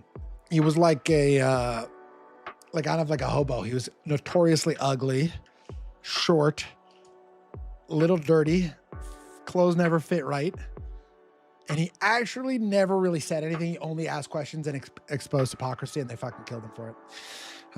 It would be super cool to see how your characters manipulate your myths, especially with us being able to see the OG text in your world. Yes, and I think that's where we're really getting to it, because truth I think one thing that this world is does better than our world is recognizing that truth changes. People think that truth is just this immobile object, and that we look at these ancient texts and we have to read them word for word, because in that moment, in that snapshot, those random scribes had exactly the truth that's going to still be relevant today. But no, like the world is too complex, and truth changes. Like, 100 years ago, going to Japan in 2 days, being there would be impossible. That would be a lie. If I said I could be in Japan in 2 days, it would be a lie. I'd be lying to you. That would be not the truth.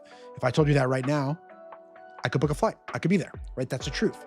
And so obviously that's a very mundane, pedestrian example, but as the world evolves, as the universe emerges in complexity, like the truth changes and our ideas need to match and evolve that. And I think that the Constitution does a pretty good job, right? Like there are amendments. You got to keep amending it, right?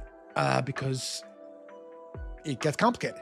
But I think that religions oftentimes can really cling, because the issue is that if you don't cling, then people really water it down and make it whatever you want, like you said. And people really will twist whatever good idea, whatever good ideology to the end, which is like an Animal Farm, George Orwell. No, Animal Farm is not about communism. It's about how ideologies with good intentions are twisted and ultimately become the perpetrators of the oppression that they originally set out to liberate people from. So, and that's going to be a big thing. I think, I don't want to get too into it, but I think there's going to be a period in my trilogy that this stuff is based on where the ideas that are being raised around this leader are really good, and people are getting kind of excited. And I think when a person's reading it, there are going to be some new ideas they hadn't really thought of how you could organize a society. Like, oh, maybe that'd be cool. And before you can blink, it's not going to be as simple as you think. There's that naive moment when after revolution, when everything is possible, but humans are still shit in every timeline. It's never too pure. All right, I'm gonna do a quick pee, not a real break, so don't leave. 1 minute, and let's get back into. I think I have one more push of writing left. We have 2 hours. I think the last bit, I'm probably gonna just chill and chat with y'all. But I think we can do another push. So I'll be right back.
I'll throw my acai bowl in the fridge. I think I'm just gonna chat. I can't eat right now.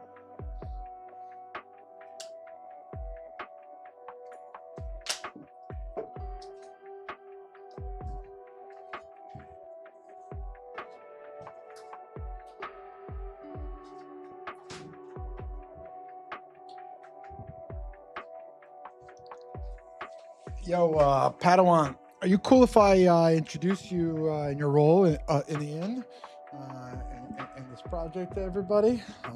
It's a very unique member of the chat. I'm pretty sure this is who I'm speaking to. Very involved, one of the 3 artists involved making this project a reality. I couldn't have done it alone. A dear friend and collaborator who made this all possible. Okay, I said we were going to write. Let's do it.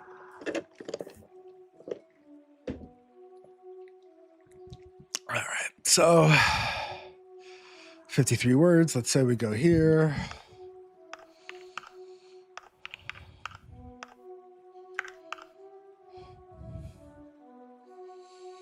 think after this is a daughter, so we're going to be introduced to Earth properly here, which is pretty exciting because I did tell you that she is the protagonist of our myth, which once again is unique. So we have a couple things that we've learned are unique about our myths versus a lot of the other ones. The first thing is that we have a whole section before the Big Bang happens, right? So we have a couple actions. We have a dark, then we have a light self-creation, and then we have a black hole trying to swallow it, and then we have a primordial atom, and then we have the Big Bang. So that's kind of the first big difference you can see here. You could also notice that we don't have this masculine sky father Yahweh creation figure who is actively creating the world. Now, one thing I have to say is I fuck with Genesis a lot, dude. I love Genesis. I think it's so fucking cool that God is like, he makes shit and then he takes a second. He's like, yo, that was good.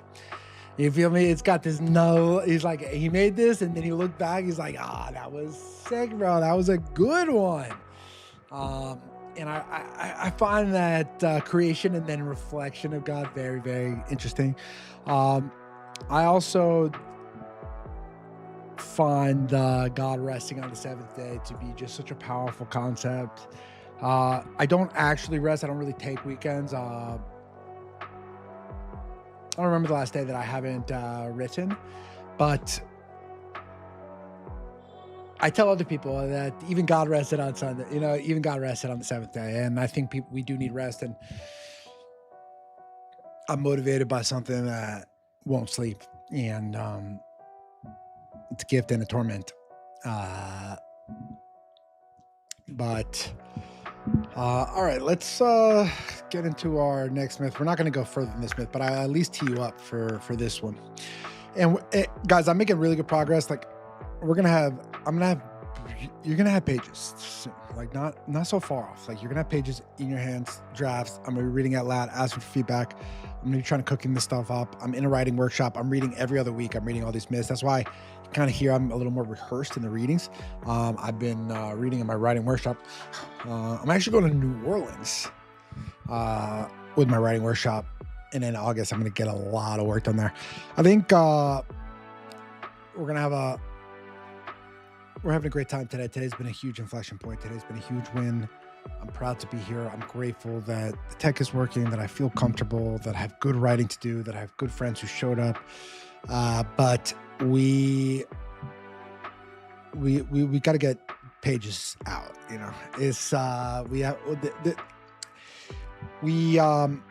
I'm moving into a new apartment. I'm going to have my study. For those who were here earlier, I was talking a lot about my study. This has been a dream of mine since I was 15. Since I wanted to be a writer, I've wanted to study. It's a little bit cliche. It's a little cheesy. Sue me. Okay, I want a desk. I want 2 desks. I want an L. I want a pen here. I want my computer here. Beep, bop, boop, bop, pen. Boom. I want books. I want a globe. Okay, sue me. I want a fucking globe. In my office. In my study. I want to control the lighting. None of this dog shit. I want to control the sound. I want to close the world out and say, this place is a fucking portal. If I step into it, If I step into it. This has been a dream. It's hard to explain just how much this means to me having a study, but it really does. It really does. Okay. Bye.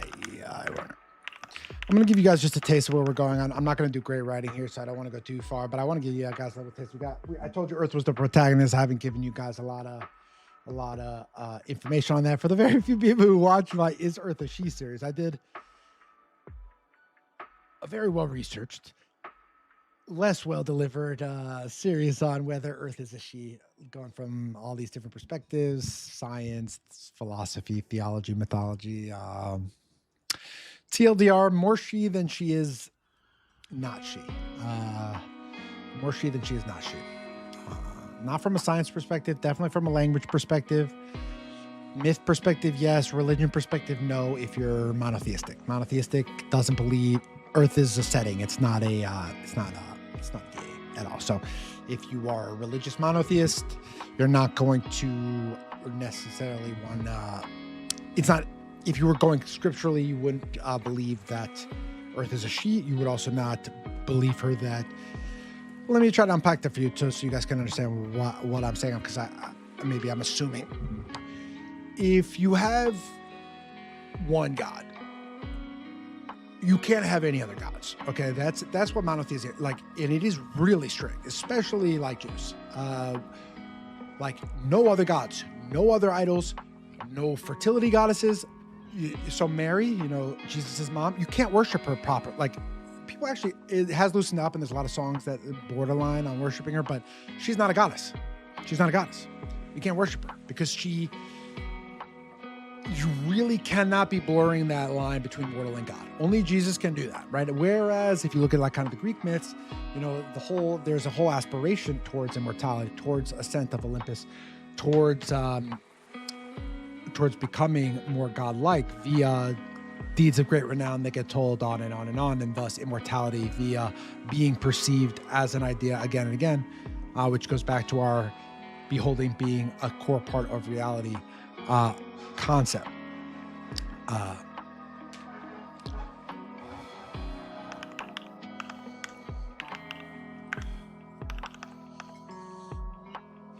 All right.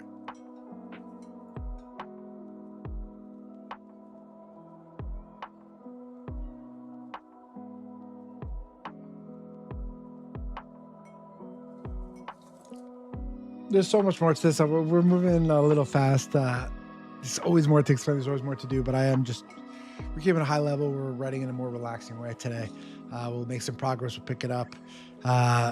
And we are really making good progress.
All right, let me loop you in. So we're staying high level here for this draft. This is how I'm writing. I'm trying to explain these ideas as we're working through them.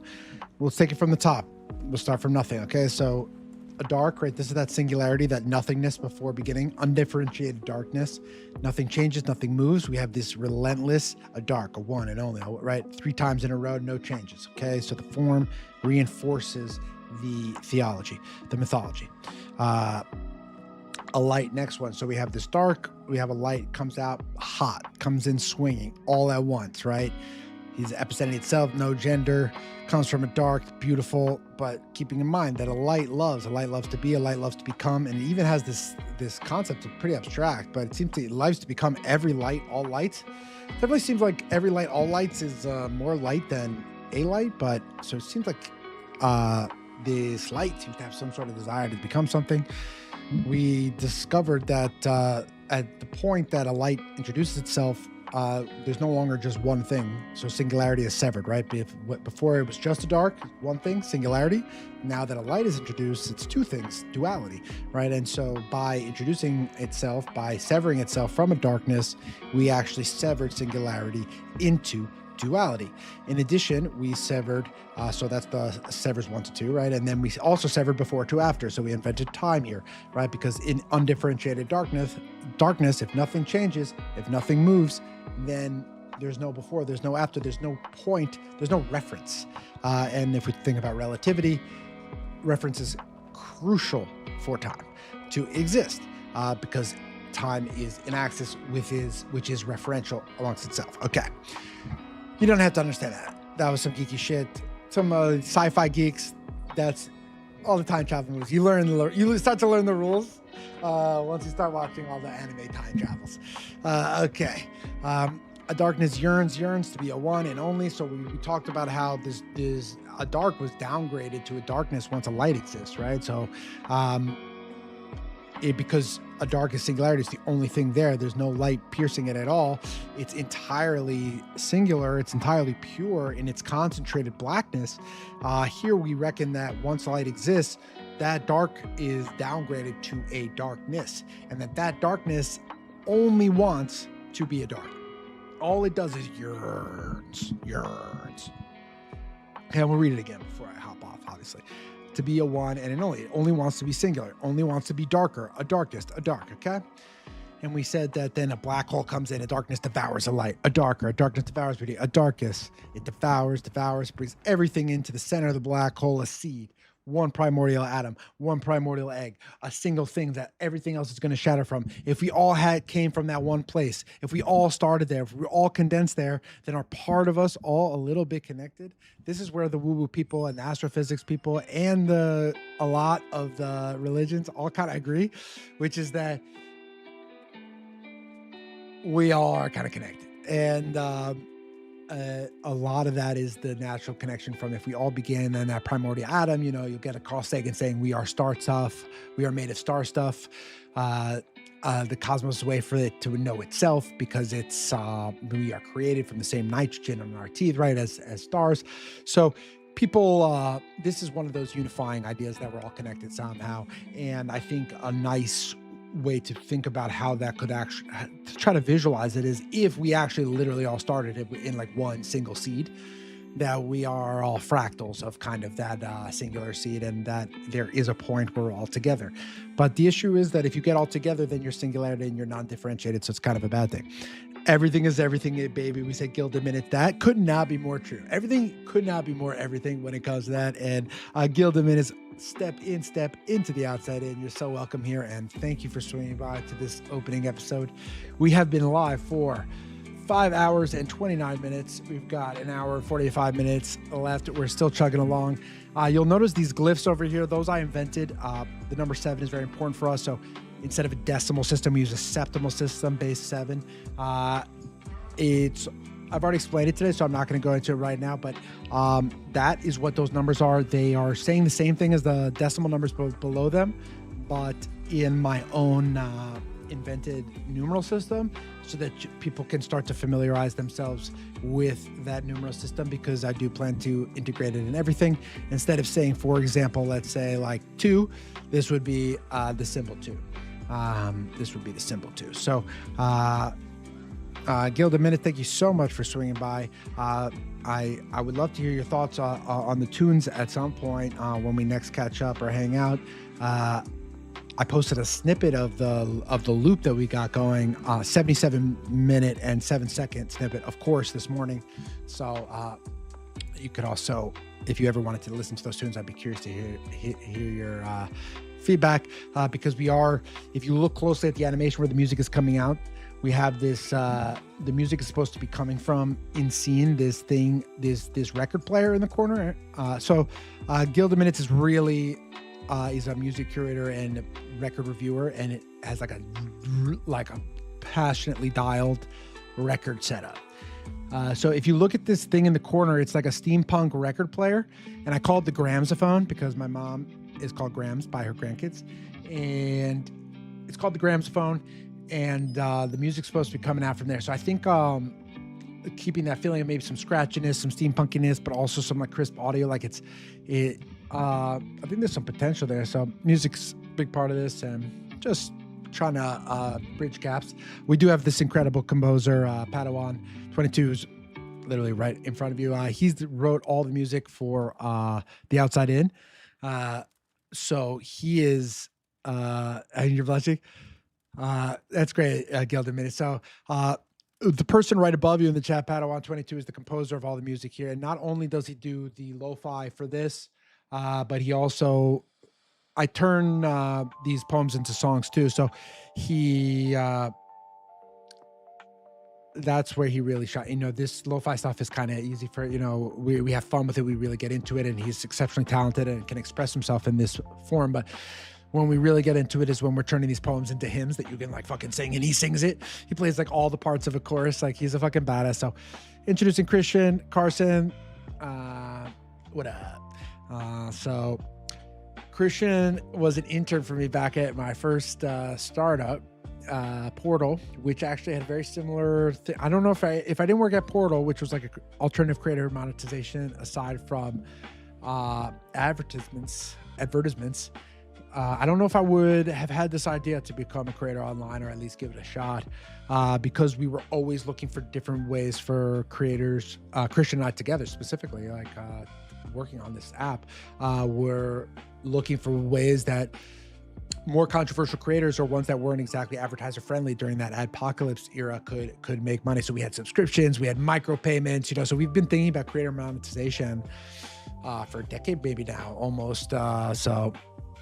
Jesse Matthew says the vibes are immaculate in hour 6. Thanks, bro. I'm chilling. I'm happy here. I'm cozied up. This coffee's doing me wonders. Everyone's been so encouraging. I checked my phone when I was in the bathroom. Padawan, the composer of music. Everyone's hyping up the music.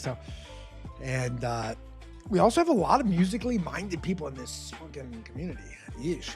I guess it just seems like I started taking piano lessons. I'm dog shit. I have no talent at all, but I was working with Carson, and I just wanted to be able to talk to him more about it. I was just getting so interested in it. I was so curious in every millimeter of a piano press, the depths and the richness of all of the complexities that can be stored in music, and how that question of why music matters is maybe one of the hardest to answer.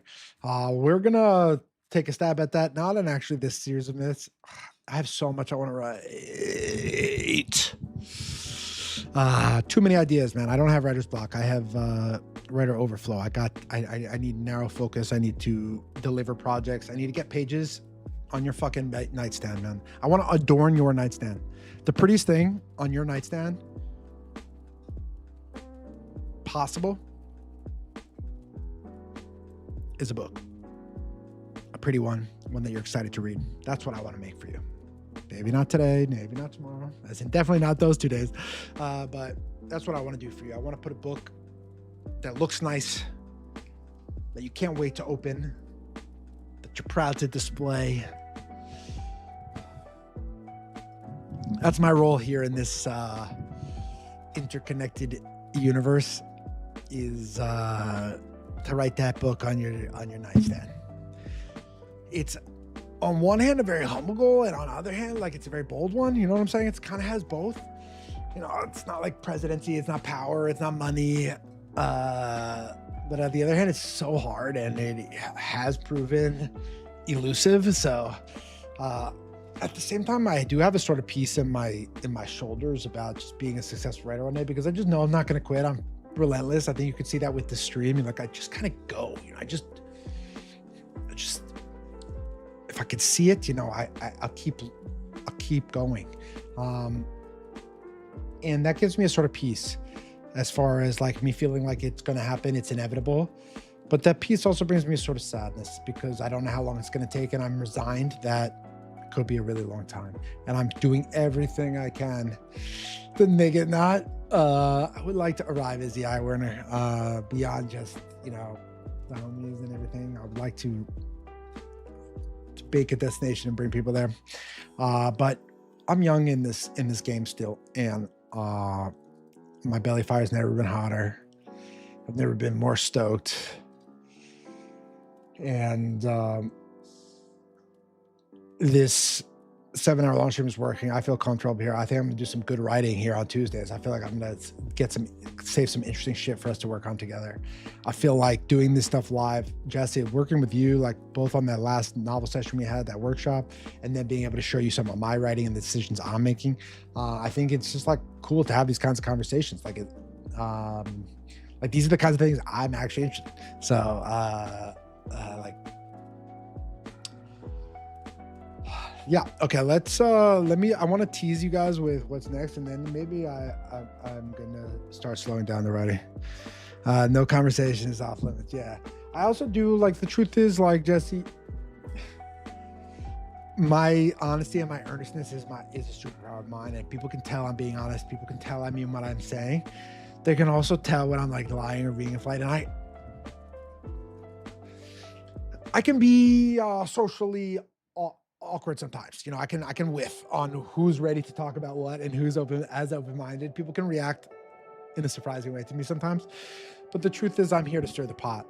Like, I really think that there are going to be some people, especially devout monotheistic believers, who are going to look at this tapestry of myths, the way that I stitch them together, and look at it as a grotesque amalgamation, saying, who are you to take bits of Genesis and cut it up, snip it up into your story and claim that it's another creation story? There is no other creation story. The universe was created in 7 days by God. He rested on the seventh day. What the fuck are you talking about? But I think people who are more open-minded, who are seeking for truth, I think are going to find that these myths are right within the realm of accessible, right within the realm of being able to follow along the story with a certain rhythm and a certain repetition and the certain incantations, and there's going to be pictures, and I'm going to read it emotive. That this is like, by reading this, and if you can get this, like, you are going to be much more equipped to read other ancient texts, because you are going to understand the ways that language is used to try to articulate these sorts of ideas. Gender, like the words like epicenity,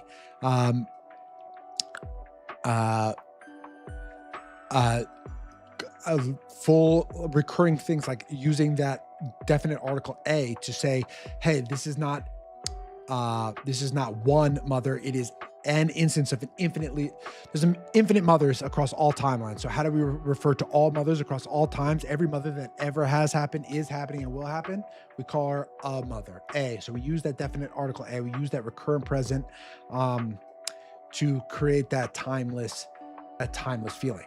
So we came here, and at the end of this one, we had this son coming into being, and all of a sudden he's dying. It's obviously, this is a little too fast. I didn't want to take you guys all the way into there. I wanted to get to the point of Earth being born before I burned out, just to give you guys a sneak peek about what's to come. So we have a son, and the son comes out, and he's from a seed, and he is very similar to a light in the way that it declares, it's it, not he. And a son then says, I die to bestow six children to beheld, a darkness cannot claim us. So it seems like he's speaking to the children here. It seems like he's dying to give of himself, to sacrifice of himself to create something else. And that's another theme you're going to find in this, which is a timeless truth, I believe, which is you cannot make something out of nothing. And to creation demands sacrifice of sorts. And so he dies to bestow six children. He has to sacrifice some of what he is, in order to do it. And six children to beheld. So six children for it to see and for it to be seen by, because beheld, the darkness cannot claim us. We said that that this is another one of our hypotheses, that if a tree falls in the woods and there's no one there to hear it, it does not make a sound. That perceiving, that seeing, that hearing, that being, that experiencing of something is actually elemental to its rendering. That things don't happen if there isn't something to perceive. They just, let me try to explain it to you. It's just a vague possibility of what could be until someone gets closer to it and actually sees it. So let's talk about it like in a video game, okay? When you walk around in a video game, the world kind of loads around you, so it always seems like everything is totally real. And everything like 2 screens over is just potential screen. It's just potential world. It doesn't exist until you walk over there. But it is there.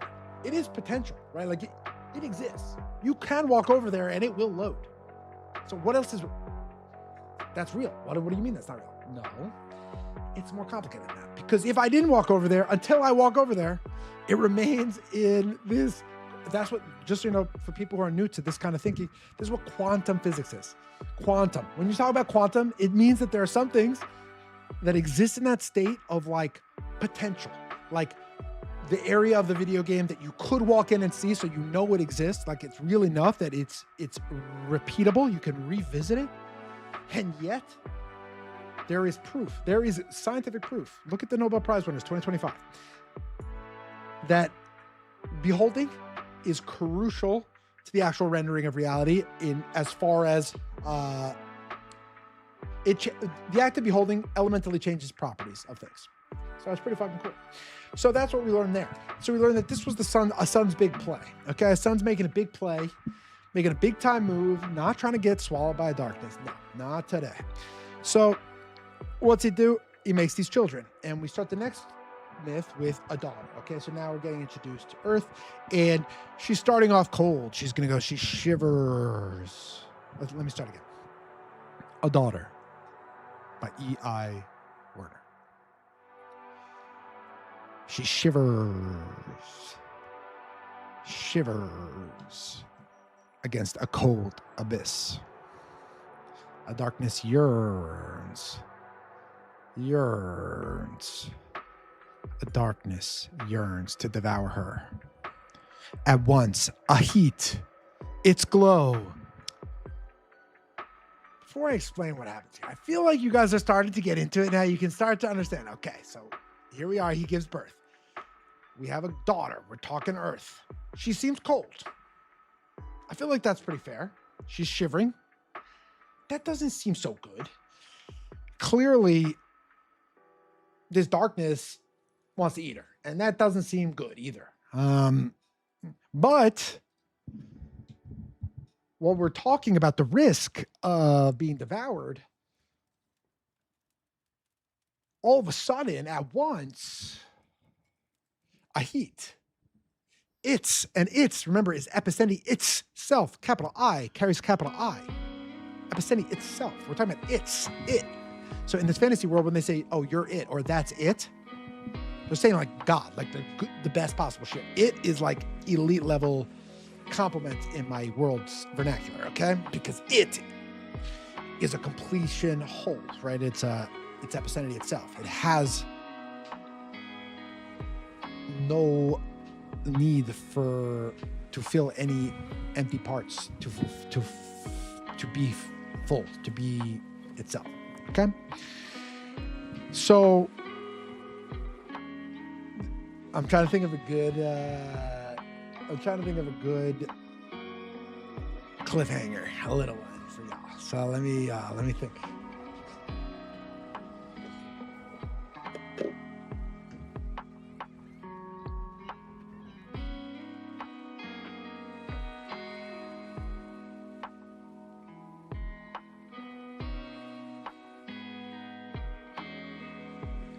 All right, I'm going to give you guys some more love. We still have so much time left. I feel like I'm just going to give more. Fuck it.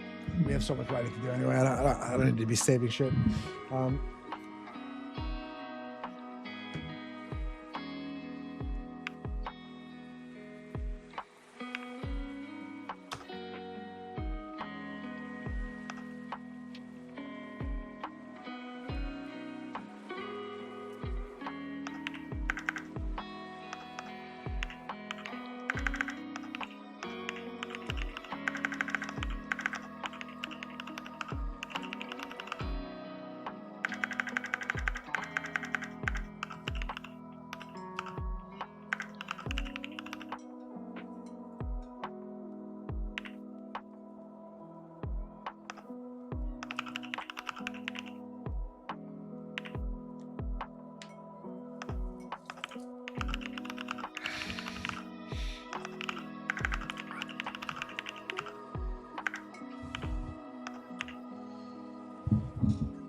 Let's read it. A Daughter by E.I. Werner. She shivers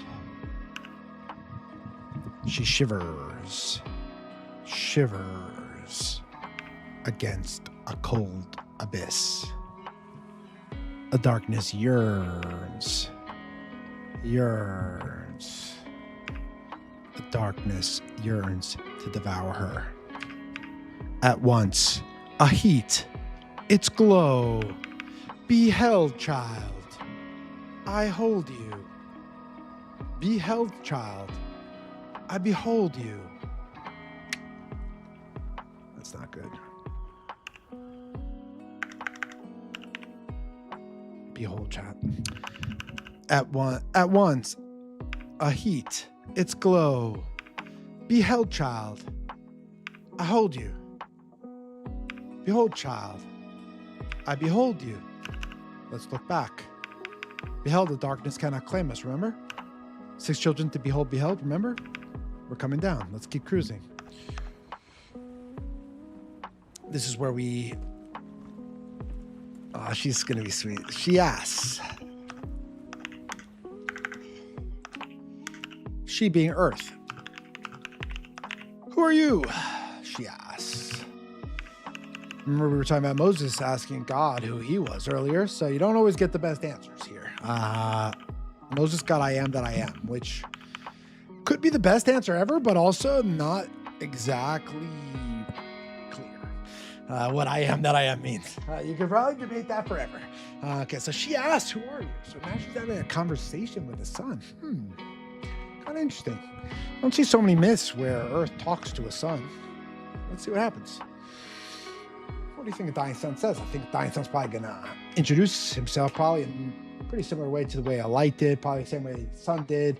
You could probably sense the sort of rhythm we're gonna get if you've been following along all day like Jesse has been. So we're gonna get a dying sun glows.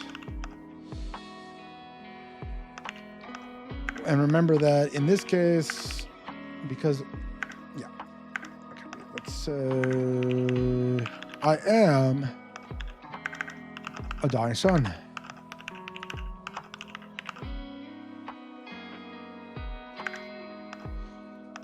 A light's first heat. I think you can see the similarity in the rhythm. From lightest of all light, lightest of every light, right? From we went a light, a sun, a dying sun. That's the emergence of that line. We went a dark, a darkness. That was the emergence of that line. I am a dying sun, a light's first heat. Epistenity itself. Epistenity is like, we learned about it earlier today, but now how could we ever forget? Everybody knows epistenity now. Every insider knows epistenity.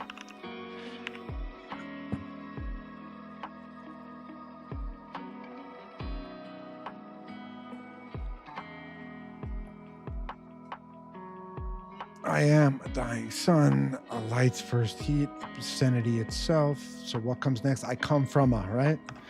I come from a. So what does a dying sun come from? So he comes from a sun. So I didn't make it as clear here because I have like a few more stanzas to write that I didn't want to get lost into. But a sun sacrifices itself to become a dying sun and the children. Okay, so there's this moment, like a further emergence where like essentially a sun like severs of itself, and that's when a sun was immortal, but then it sacrifices its mortality to become a dying sun, which is the sun that we know the dying sun because our sun is dying. And for them, this fact that the sun is dying is like a clock. It fills them with a sort of urgency. You know, there's this sense in a lot of the popular religions that someone is coming, that there is a Messiah coming, right? So for the Jews, it's going to be someone from David's line, from King David, who's going to come back to Jerusalem, reunite the world in peace. You know, for the Christians, Jesus is the fulfillment of that prophecy, and he's going to return and kind of do the same thing. But in this sort of mythology, if you start to understand it, you're starting to recognize that they feel that if a dying sun is dying, that provides a real clock. And I don't know if Padawan is still here, but we were talking about City of Thieves just yesterday. And, you know, that external clock on a narrative is quite powerful. And so imagine if a society feels like, yo, we're only XYZ generations away from a sun dying. And if you remember all the way back to our beginning of our conversation, we were talking about how this Earth is actually significantly in the future from our current Earth, even though it's post-apocalypse technology wipe, which means that if we are inevitably heading towards the sun dying, which is true because all stars die, then we are saying that if this timeline is on Earth but significantly ahead in the timeline, we can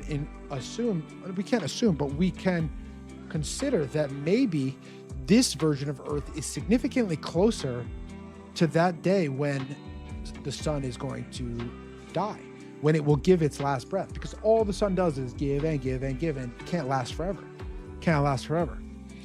So they feel that humanity has a role to play in fulfilling a prophecy before a dying sun dies.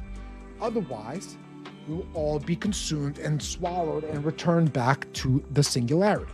And so we are getting already, you could see how by building a different mythology, we're starting to get a very different, there's a sort of urgency in this religion.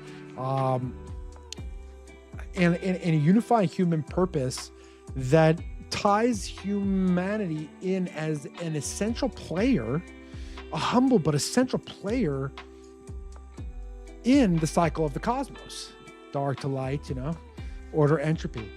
And the way that we're going to present it is that what we need to do as humans is we need to fill the sky with stars before a dying sun dies. Okay. And we're going to learn how to do that throughout these myths. But that is I would say, the most unifying principle of this world's religions is that they all do agree that the sun is dying, and they agree that humans have a role to play prior to that death if we want to persist. I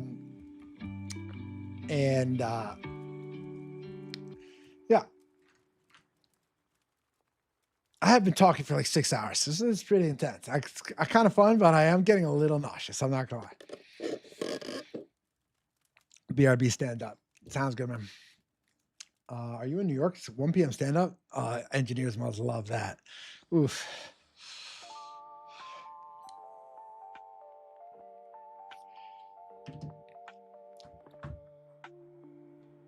So, all right, I'm going to give you guys a little more. I am a dying sun. Light's first heat, episode itself. I come from a sun, right? Come from a sun. My form is... Now we have a couple options here. We've introduced several things that a dying sun seems to have, right? A heat and its glow. So 2 things. It also tends to be hold and be held. So that's what we know. So my form is, we could say, a heat, comma, its glow, which wouldn't sound good except that it's a repetition of this, a heat, its glow, which is the feeling, the sensation of a dying sun approaching you with its light. Before you actually, hear from a dying sun, you're going to feel that warmth, that heat, its glow. It's going to start to relieve you of some of that shivering. My form is a heat, its glow. And we end with a beauty. After the form line, we always get a beauty line, I think. So we're going to say...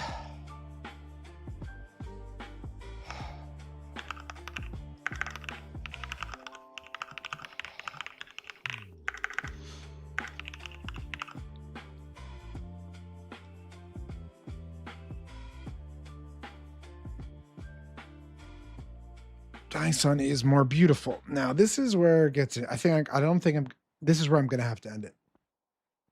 And this is something that I would only tell people on the launch night. This is not, I wonder how clearly I'm going to state this, because it's one of the most fundamental ideas and most interesting concepts of my entire mythology. Let me check my notes, see if there's anything else that I think I should cover before we start to finish up here. Forms one. No, I think this is a good place to wrap. So this is the line I want to focus on. Let's try this.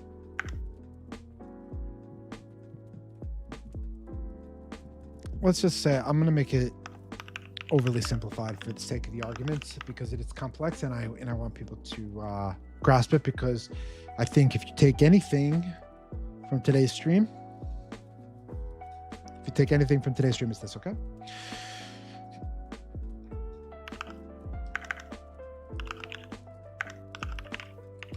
So we have these 3 introductions over the course of these myths. First, a light introduces itself, lightest of all lights, epicenter itself. Then a sun introduces itself, lightest of every light, epicenter itself.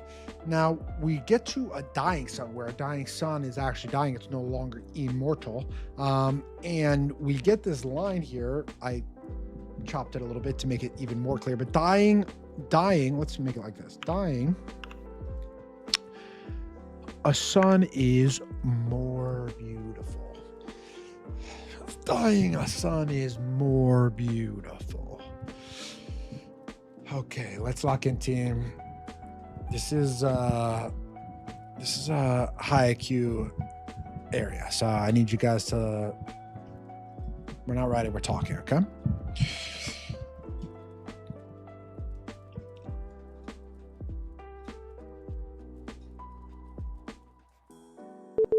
I'm going to use my language so we can start to develop a common vernacular, okay? Let's say light is the good guy. Let's say light is the good guy. Just follow me, okay? Light's the good guy.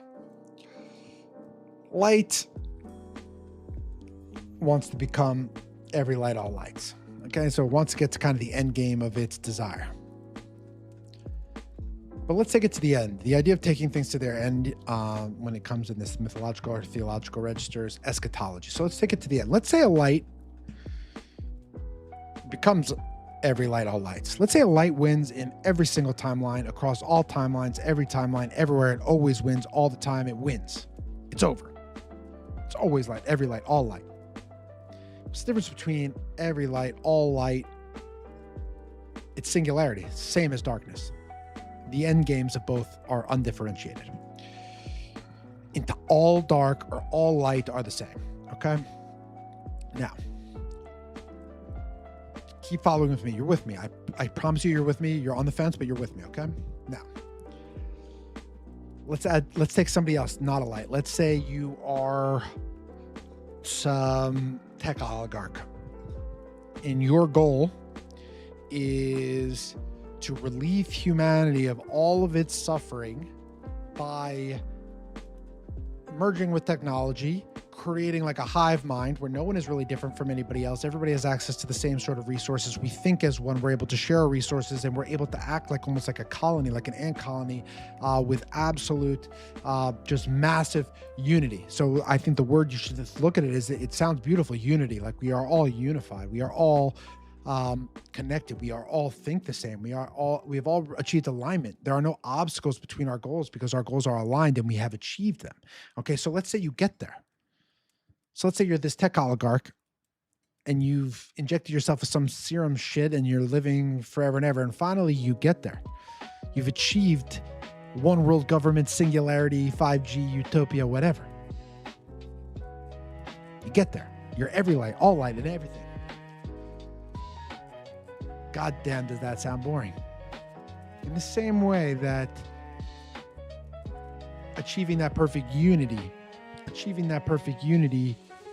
feels like the goal, because being separated from each other, being misunderstood, being apart feels impossible, feels so difficult. We want to be connected. We want to be reunited.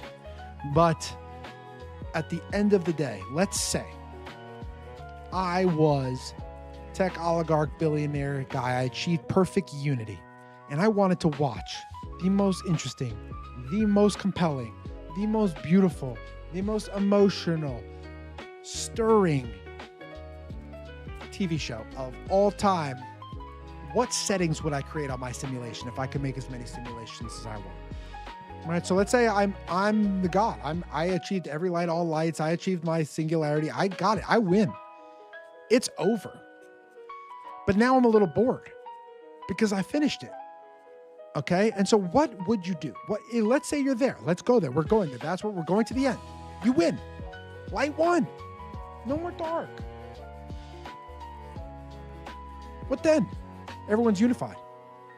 I think you'd probably want something. You'd make a simulation. You'd make a simulation of back when it used to be different.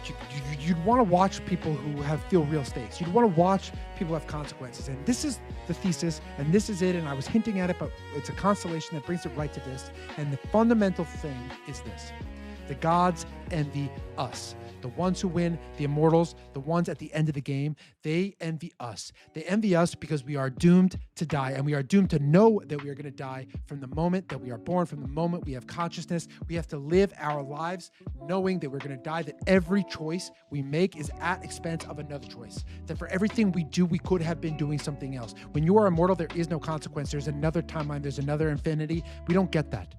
We have to deal with all of the trial, all of the pain, all of the suffering, and that is why the gods envy us. That is why they need us. That is why they look down from Olympus, and even after they win, even after they win, they would make us again.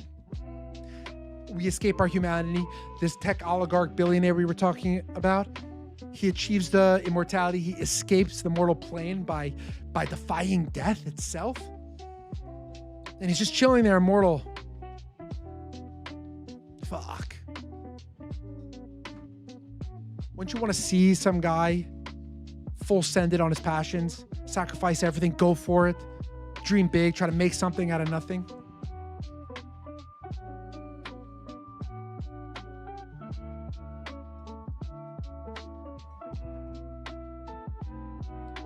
The gods envy us.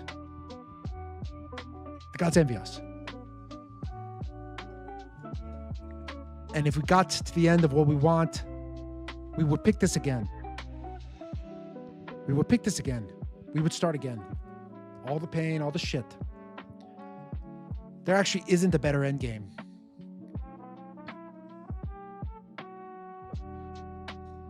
This is the ultimate experience.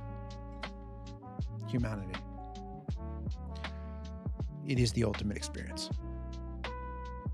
And the gods envy us for it. And they're too afraid to sacrifice their immortality and join us. So when you are feeling all the feels and being a human and having all these emotions and all these conflicting thoughts and self-loathing and shit is so fucking complicated, it makes no sense. And like, what the fuck? Why any of it? What? Why can't I just munch on some grass? When you're in that, when you're feeling it, when being human is almost too vivid, it hurts. Remember that the gods envy us. Remember that if you got there, if you reached Olympus, you would descend back down. And that's the primary message I want to leave you with today from a writing perspective. I'm gonna run pee real quick, not a full break, so don't go anywhere. We are almost coming up at an hour left. How's it going, Team Adam? I'm just stepping out to pee. I'll be back in less than a minute. It's going amazing. We've covered so much ground. I'm having a blast. I feel I'm slowing down a little bit, but with an hour in sight, like it's going to be cruising. We're going to be winding down. We're pretty much done. I finished with this pretty intense lecture about why the gods envy us as mortals and how we should actually recognize that mortality is the supreme state. That's a hot take, but hey, that's what we're here for.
All right, we have 1 hour to go. I'm done writing. I'm pretty beat. I have one White Claw in my fridge. I'm going to drink that and just chill with y'all. Let me get to a cute spot in the story for us to look at.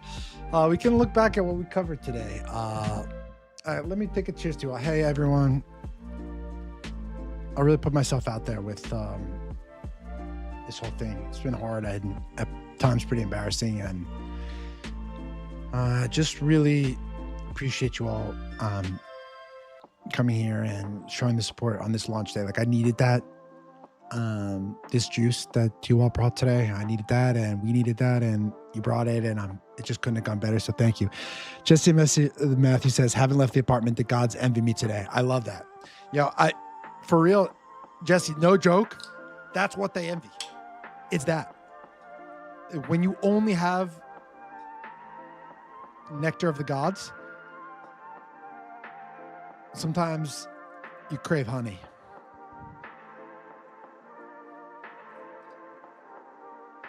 And I think, to me, mortality is so intense, man. On my brain, everything's just so vivid, and I'm so sensitive, and shit just it's always just like kind of moving. I'm so stirred by things. And because everything is of consequence, because every choice we make is at the consequence of other choices we could be making. And that's because we are mortal. And because not only are we doomed to die, we're doomed to know it. Doomed to know that we're going to die. And I think it just is such a beautiful, tragic existence that we are all living. It's the best story ever told, and it's still being told. And I think even if we finish the story and we got to the end and we won, we would start again. That's kind of the TLDR. I think if you sit and talk to me for 7 hours, that's where you're going to get pretty much again and again, which is that even if we get everything we want, we'd start back at the bottom. Even if we get to the top of Mount Olympus, we would descend. And after eating nectar of the gods for millennia, we would trade it for the simple honey of a honeybee. I think we would. I don't think it, I believe it. And that doesn't mean it's true. But I can honestly say that I do believe it.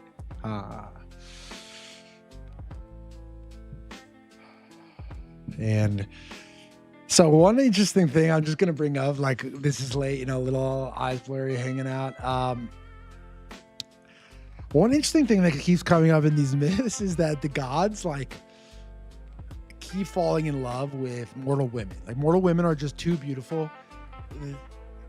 Obviously men can't control themselves. That's why they always have to cover up and right. Obviously women are too beautiful for men to be able to handle themselves. But what's interesting is that women are so pretty that the gods can't stop pursuing them, like in all of these religions and all these different, obviously not Yahweh. Yahweh is father, but, not sleeping with people, but in pretty much all the other ones. And it does happen where the goddesses fall in love with men. Usually it's a hero on his way to divinity. But the commonality of like, so you have like Eve being the one to get Adam to eat of the apple.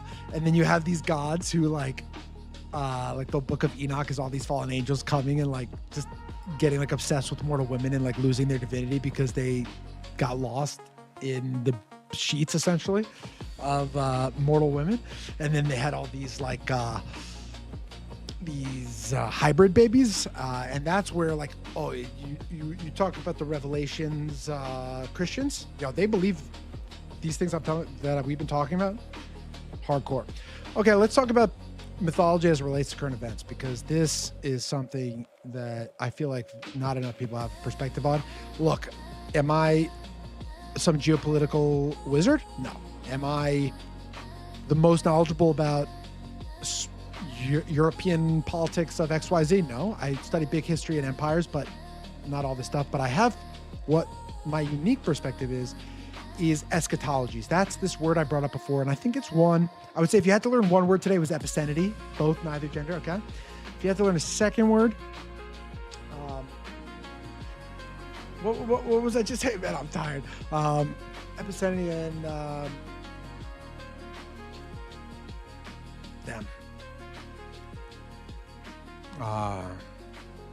There was a second word. Eschatology. Jesse, you're the fucking good. I'm so glad you're here, man. It means a lot. Eschatology. So eschatology is really, you just like take things to their end game. So for example, the eschatology of Judaism, overly simplified. Don't come at me. Come on. We're having a conversation here and you can correct me, but be earnest here, okay? And I know what I'm talking about. I'm trying to simplify, okay? Essentially, we're waiting for this Messiah from King David, okay? The Christians believe he already came. That was Jesus. We're waiting on this guy. And in order for that to happen, we got to rebuild the third temple and we got to bring all the Jews out of diaspora to Israel. Okay, so this is my mythological perspective on current events. Take it with several grains of salt. We're having conversations here. I'm not a freaking analyst, okay? We're having a conversation. If you find it helpful, run with it. If you don't, but I believe this, okay? There are these prophecies, and that's the eschatology we're talking. There are prophecies, and whether or not they are coming true because God is ordaining them or because super religious people are pulling the strings to try to make them come true is very difficult to discern. Because there are people some of the most powerful people in the world and the richest people in the world are zealots for some of these eschatologies. And even if you find there are moderate populations, these moderate populations are catalyzed towards, towards radical action by hyper-motivated, long-term thinking people, okay? And so when we talk about eschatologies of the Jews, for example, the Al-Aqsa Mosque is going to be destroyed in the next 30 years, okay? That's why my belief it's going to be a fake rock, and it's going to be, in order to build the third temple, in order for these prophecies to come true, we need to build the third temple. In order for us to build the third temple, it has to be on the Temple Mount. The Temple Mount has the Al-Aqsa Mosque.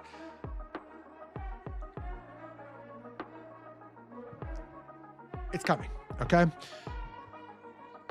Let's take another eschatology, okay? Let's take the, Christian evangelicals. Christian evangelical eschatology. Okay, so Jesus was that Davidic Messiah. So everything Old Testament true. And Jesus takes on the next step and he's coming back, okay? In order for him to come back, shit really has to hit the fan. Okay, there's going to be a big ass battle. Don't come at me. We're talking big picture. We're trying to have a real conversation, okay? We can handle this. The Battle of Gog and Magog. Okay, that's what it's called. So it's like these abstract enemies. Everything's going to happen. People think it's like Russia and Iran coming down. Everything's going to come in on Israel. So essentially, they're trying to say that all the Jews need to return to Israel from the diaspora. They need to settle in Israel. Everyone else needs to hate them and attack them. And in the last moment, Jesus is going to come back and save everybody. And that is why there's so much... I remember these are oversimplifications. That's why there's so much evangelical support is these eschatologies, is that they want this to happen. And so how, and we're just speculating here. When we're talking about eschatology, it's all speculation, of course, okay? How, if you wanted to get all the Jews out back to Israel based on your eschatology, based on your prophecy, how would you do it? You don't actually have to answer that if it's an uncomfortable question, but I would like you to think about it. If you were like one of those, people, one of those bazillionaires, a Rothschild, an Elon Musk, and you wanted all the Jews to return to Israel for this epic battle, what would you do?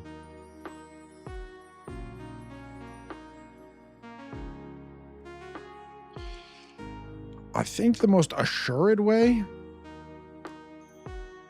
cast this way. So make it so everybody hates them. So nobody wants them there, and so that the only habitable place is Israel. It's the only place they can go. Now that's a reach, objectively. But it just doesn't seem to bother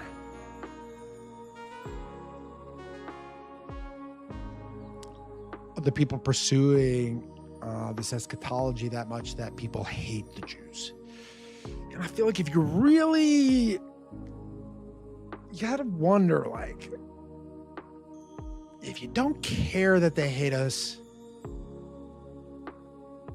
what's that about, you know? So then it's like, okay, maybe people are maybe that's actually kind of part of the end game as part of getting everybody back to Israel. And this is all spewed. This is all me looking from a mythological lens at these sorts of things. Stray rocket hitting the El Asamas, construction on the third temple before I have grandkids. I'm calling it. Clip this. Maybe I'm wrong. I don't know. So let's take another one. Let's go for Russia. Let's go for Russia.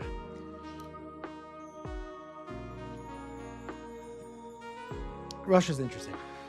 They have a huge role to play in this. A huge role to play in these next 250 years. I think a lot of this is like people are really, everything's accelerating, and people are trying to accelerate us towards this. So what's the deal with Russia? So they're a Christian country. There was a time where they were like super secular communists, and they were really cracked down on religious practices. But now they are a Christian country, and they do not follow the Roman Catholic Church or even the derivations of the Roman Catholic Church. That's an entirely separate branch. They follow the Greek Orthodox Church. And it's just a completely different perspective. I don't want to go into all the minutia of the details of the difference between them, but those in Moscow believe that Moscow is the next Rome, that the next Vatican is in Moscow, that if they play their cards right, Russia controls enough territory, has enough of a military industrial complex, knows how to leverage their power. They're resilient people that ultimately they will be the center of the world. They'll be the next Jerusalem. They'll be the next Vatican. They believe that Moscow is the next religious center of the world. Not in 100 years. They're 250 year thinkers, as are a lot of these people that you're talking. When we're talking about eschatologies, you're talking about the people in these rooms with $1 million who care about these things. This is all they care about. You know, when you think about like mythological, biblical, theological impact on current events, like you have to realize that the justification for like the Greater Israel Project of expanding these boundaries is like it says that this land was given to Abraham from the Nile to the Euphrates, right? So this is like the zealot, like people really believe like that is like fully, you know, ordained land. It's like, and so why are these boundaries being expanded? Like a lot of times these things don't make sense until you start looking at like what the most radical people are really pushing for. And if you look at the Trump administration, the churches of the leaders that they go to are extraordinarily radical.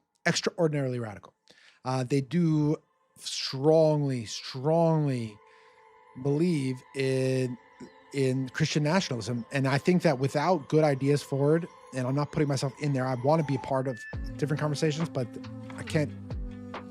I'm nowhere near that conversation. But without good ideas of the future, like Christian nationalism is coming because Christianity can be sold so well. It doesn't matter how far this is the pitch, okay? I was telling you the Epstein pitch of the occult thing. This is the pitch with Christianity. They're like, it doesn't matter how far you've gone, you can come back. Jesus forgives you. Jesus loves you. You can go to heaven. You just have to believe. And it doesn't matter who your mother was, and it doesn't matter who your father was, and it doesn't matter the sins of your brother. You are you. You're an individual. And it's extremely compelling, more than the other pitches. We got BT Collins saying, so is Putin implementing what he thinks is the first domino in the Moscow is Rome scenario? Yeah. So I am more zoomed out than like being able to place all those little figures. I know that objective based on speeches given, based on the religious beliefs of the most powerful people in Russia, and in these like nerdy YouTube spheres that I'm in about what the eschatology is that this is their end game, that Moscow is the new Vatican, new Russia, and that it's 100, 200, 250 year plan. How that fits in with Ukraine, man, dude, Ukraine is a headache. Because you have all the like Epstein, like globalist, like international money people who were like very instrumental in like creating war. War makes money. Okay. It's the most profitable thing in the world, is war. So, Ukraine, I just am not the guy to talk about Ukraine. I feel like there's a lot of people to talk about Ukraine's like specific piece. I can only talk about kind of like the more core beliefs. BT Collins says, it's so frustrating to see Christian nationalism become part and parcel with modern day conservatism, since having a faith and religion intertwined with government is wholly antithetical. You actually understand it, as a Christian, you get it. I think that none of us, America is so awesome because it's not that. And it's going to become exactly everything that we left England to escape when it becomes that. And these ideas are old. They're a little dated, man. Christianity has so many amazing, beautiful ideas. But truth changes. We talked about that earlier in the stream. We talked about how truth changes.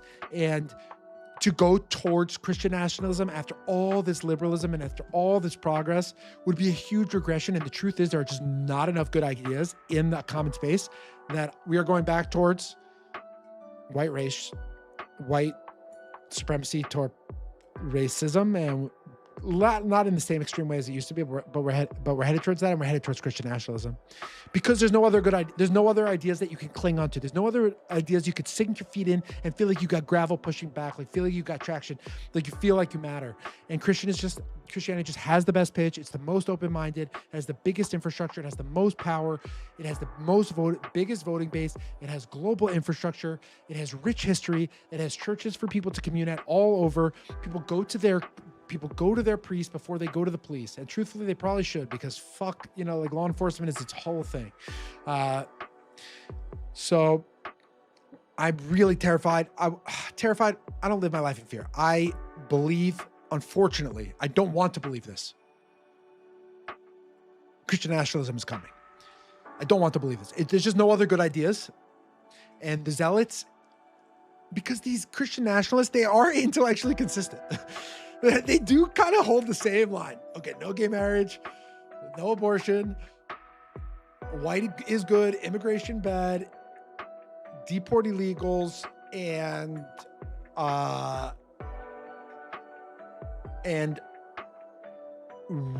try to return to a version of America that we're never going to get back to what the founders envisioned when they wrote the Constitution. Yeah, exactly. It's so, and yeah, we don't have to go too much government. Like, I don't want to go too modern, but I agree.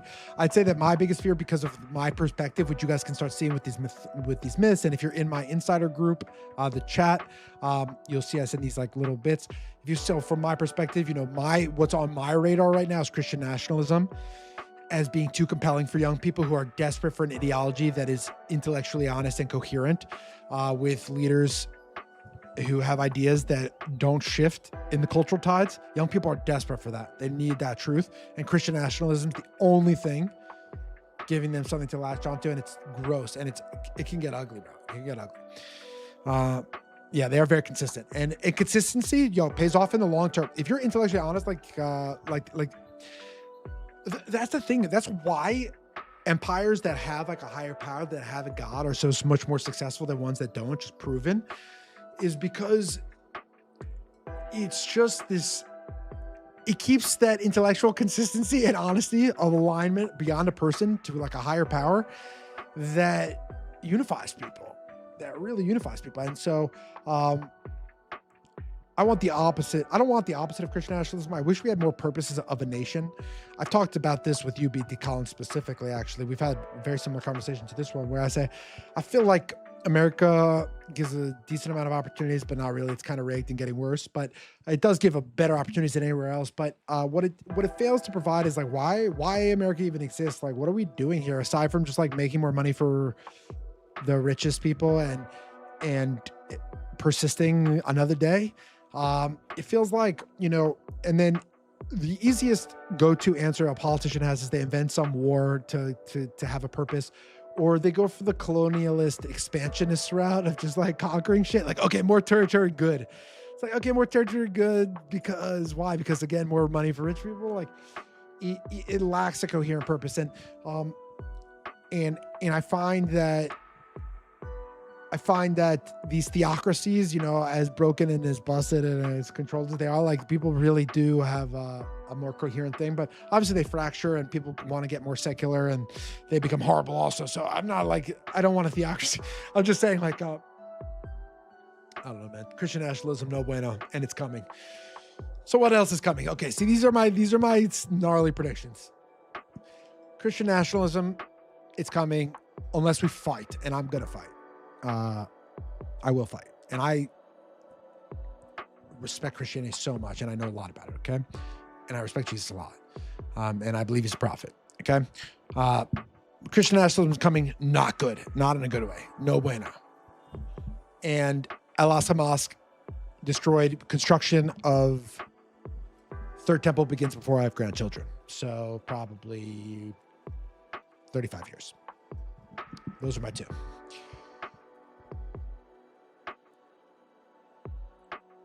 What else can I try to predict on this? Remember, we're having fun here. We're having a conversation. We're 7 hours into a live stream pretty much.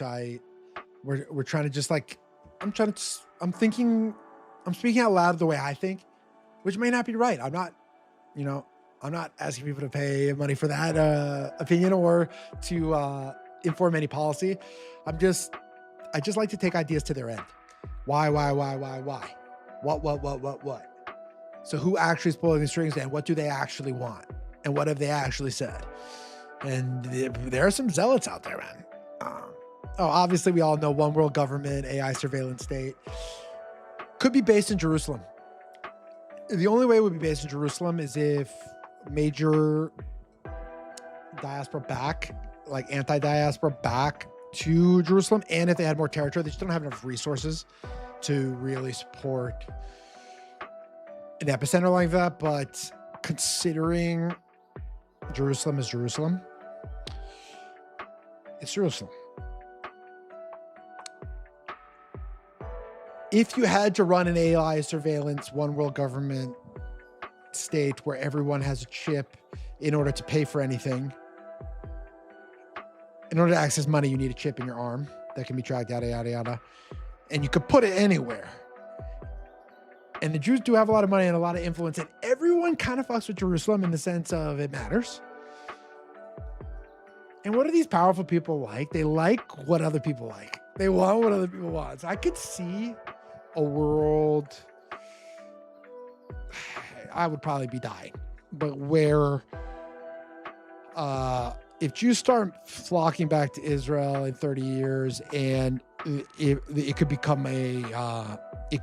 the center of the AI one world government that's coming. That's inevitable. I don't think we can actually fight that, big brother. I don't know what we're going to do about that.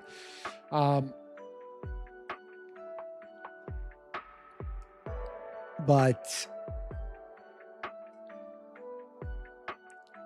yeah. And it kind of goes back to what we were talking about, like before, even like light and dark. Like one of them wants to be all singular, all together, and all controlled under one thing, and the other one wants to be emergent, wants to be different, wants to differentiate. And you can kind of see that here.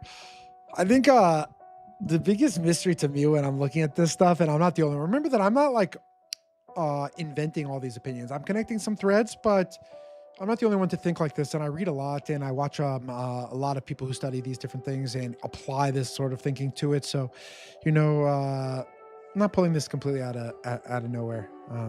These ideas. I forget what I was saying again. I'm tired. Oh man, how many minutes we got? 35. We're chilling. BT Collins, I'm glad you're here. We're having a good chat.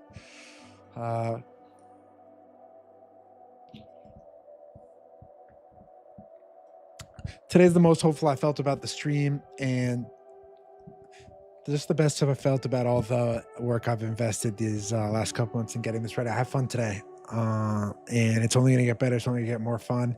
I think today's been a success. So we're in business. We got a consistent schedule. We got clear idea of what we're doing. We got good writing to do. We got solid base of an initial community.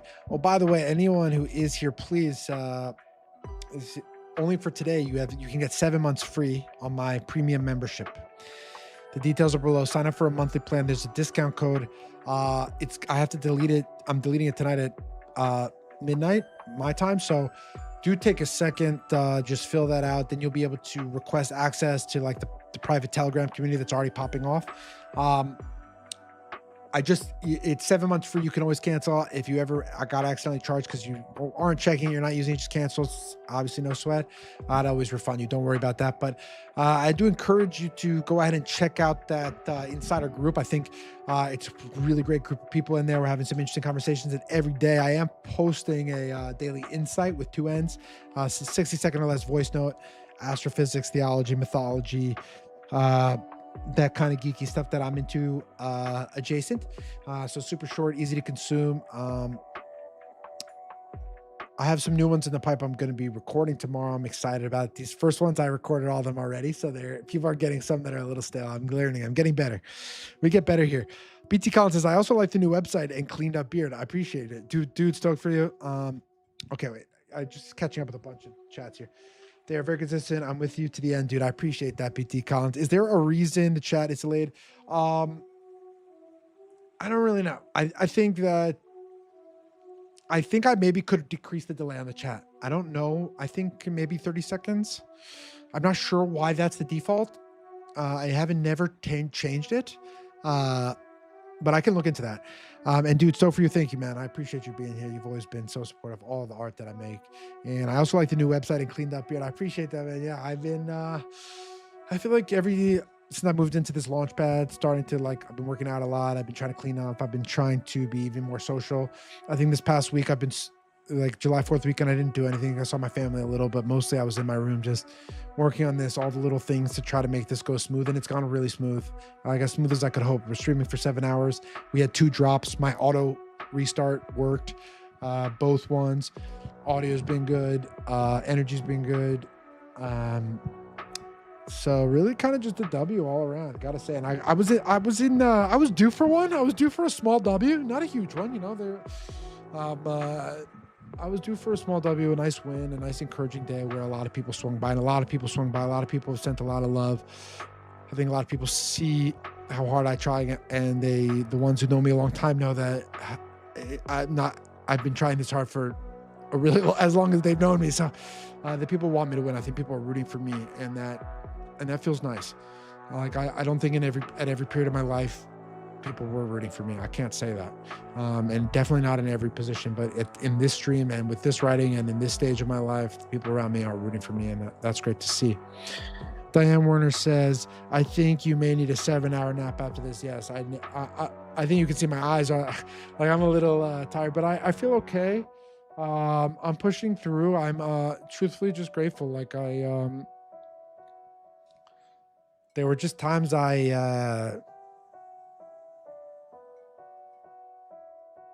it felt impossible to get here.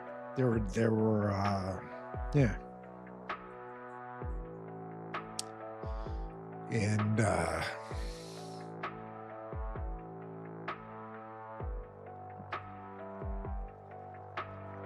we're here. We did something. So with this year off, we did something, We'll take a second.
didn't expect to get so emotional there, and I didn't want to cry on camera. It's just not. It's just not.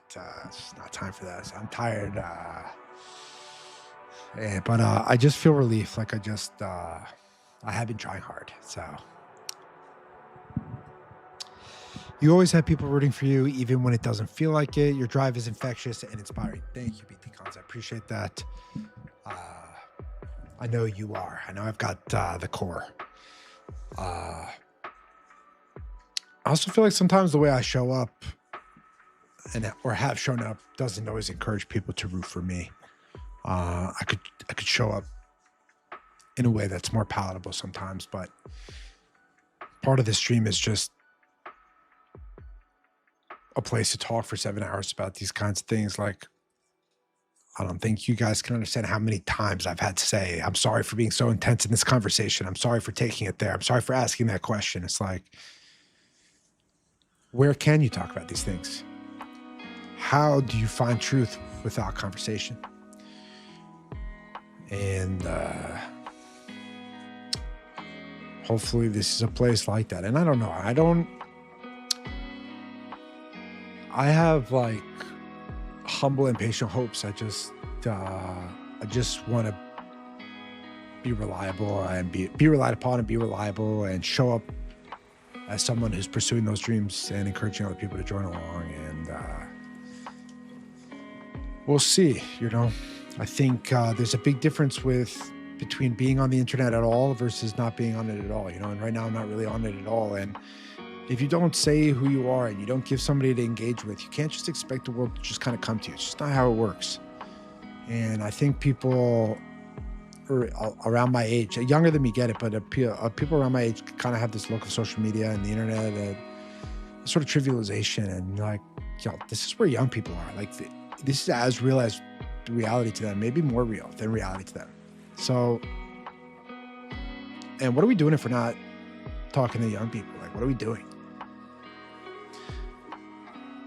So on one hand, like, I'm so glad this went well and I feel good about it, and it'll probably be super quiet on Tuesday, like it's going to be early morning. There's only going to be a couple people there, but I feel it's kind of just a long-term, like, if we stay consistent and optimistic and open-minded, clever about capitalizing on new opportunities that emerge, like, good things will probably happen. I'm not sure what that is. And I'm not talking about financial, I'm just saying good things. Like, I think good things could happen. So, yeah, there's still so much to do and there's still so many decisions to make, but we had a smooth stream, and the community, the fam showed up for me. So thank you. That means a lot. And if anybody's here, again, I just towards the end here, I do want to make sure if you are interested in that premium membership, you do take advantage of the discount today. That's 7 months free. Cancel anytime. The code's in the description. I would definitely sign up for that. It's free. Emily Hammond, it's so good you're still here. So you guys have really been hanging out all day. You guys really keep me covered. It's been amazing. I'm really glad I did the whole 7 hours so people could come in at different times, pop in and out. It's pretty fucking cool. It's pretty fucking cool. I think the one thing I don't love about this idea of the waking up early is that it really does like cut out a lot of the PST people, and it cuts out a lot of the even Mountain Time people. I think I could find a way to introduce more days of the week, but I really just want to. I don't want to promise more days of the week and miss a Tuesday. Like, that feels wrong. Like, let me prove I can do this to myself, to you guys. Let me prove that it's working, that it feels good, that we're all enjoying it, that we're all getting something out of it. On just Tuesdays, let's keep it light. Let's keep our focus narrow and achievable, and see what's working. I also think Jesse and Emily, we can start with you, if you would be so down. Is I'm thinking about starting like 1 day a week, like a different stream where I edit other people's writing live. Like, you send me something and I walk through it. And, I can reference the different craft writing books and things like Elements of Style and different punctuation things. And we can just edit it live. And you can obviously tell me to fuck off if you don't like the feedback, but I think it could be cool to have your writing read publicly, like in this way. And also for me to show how I think about other people's writing, how I think about reading, right? Because let's do it, Jesse. Okay, so let me, I'm going to sleep after today. Let me give you a ring tomorrow. I just want to debrief with you. You've been here all day. You've really seen this. And like now you get what I've been trying to build towards. So like, I feel like we're going to have an amazing conversation. We always have amazing conversations. I feel like we're going to have a great conversation. But let's talk about that. That would be good. Yeah, I think it could be interesting for people. I think people are open to having their writing read like in that public forum. Like it takes some confidence.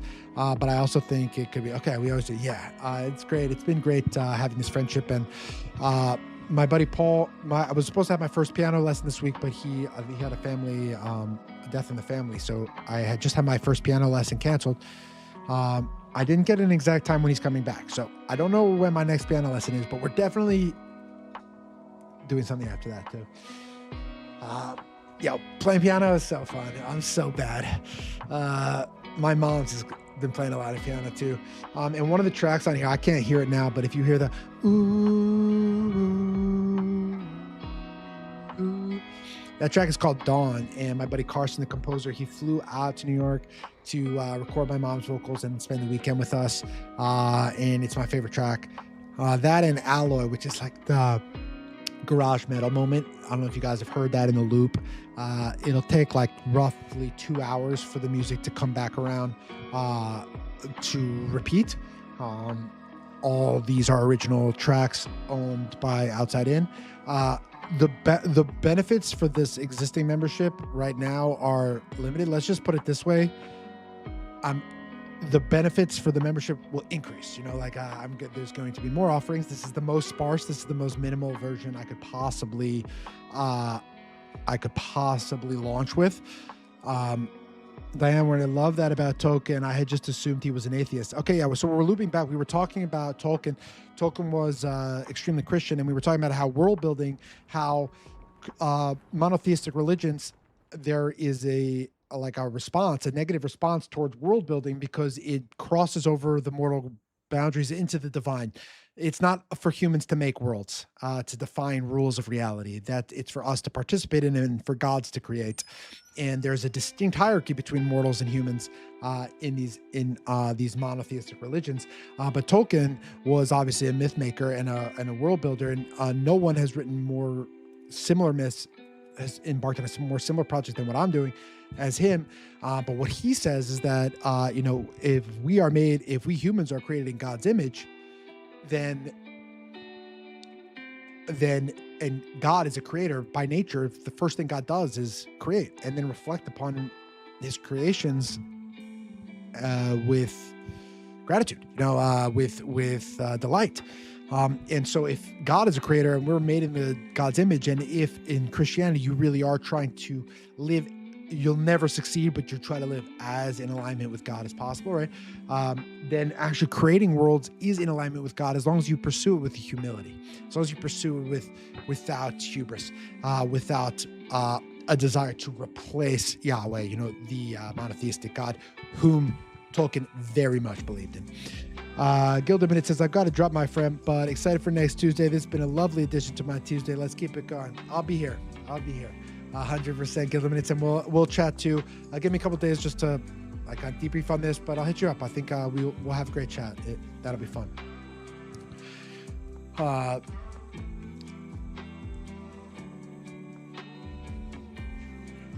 20 minutes. We're chilling, dude. I honestly feeling good.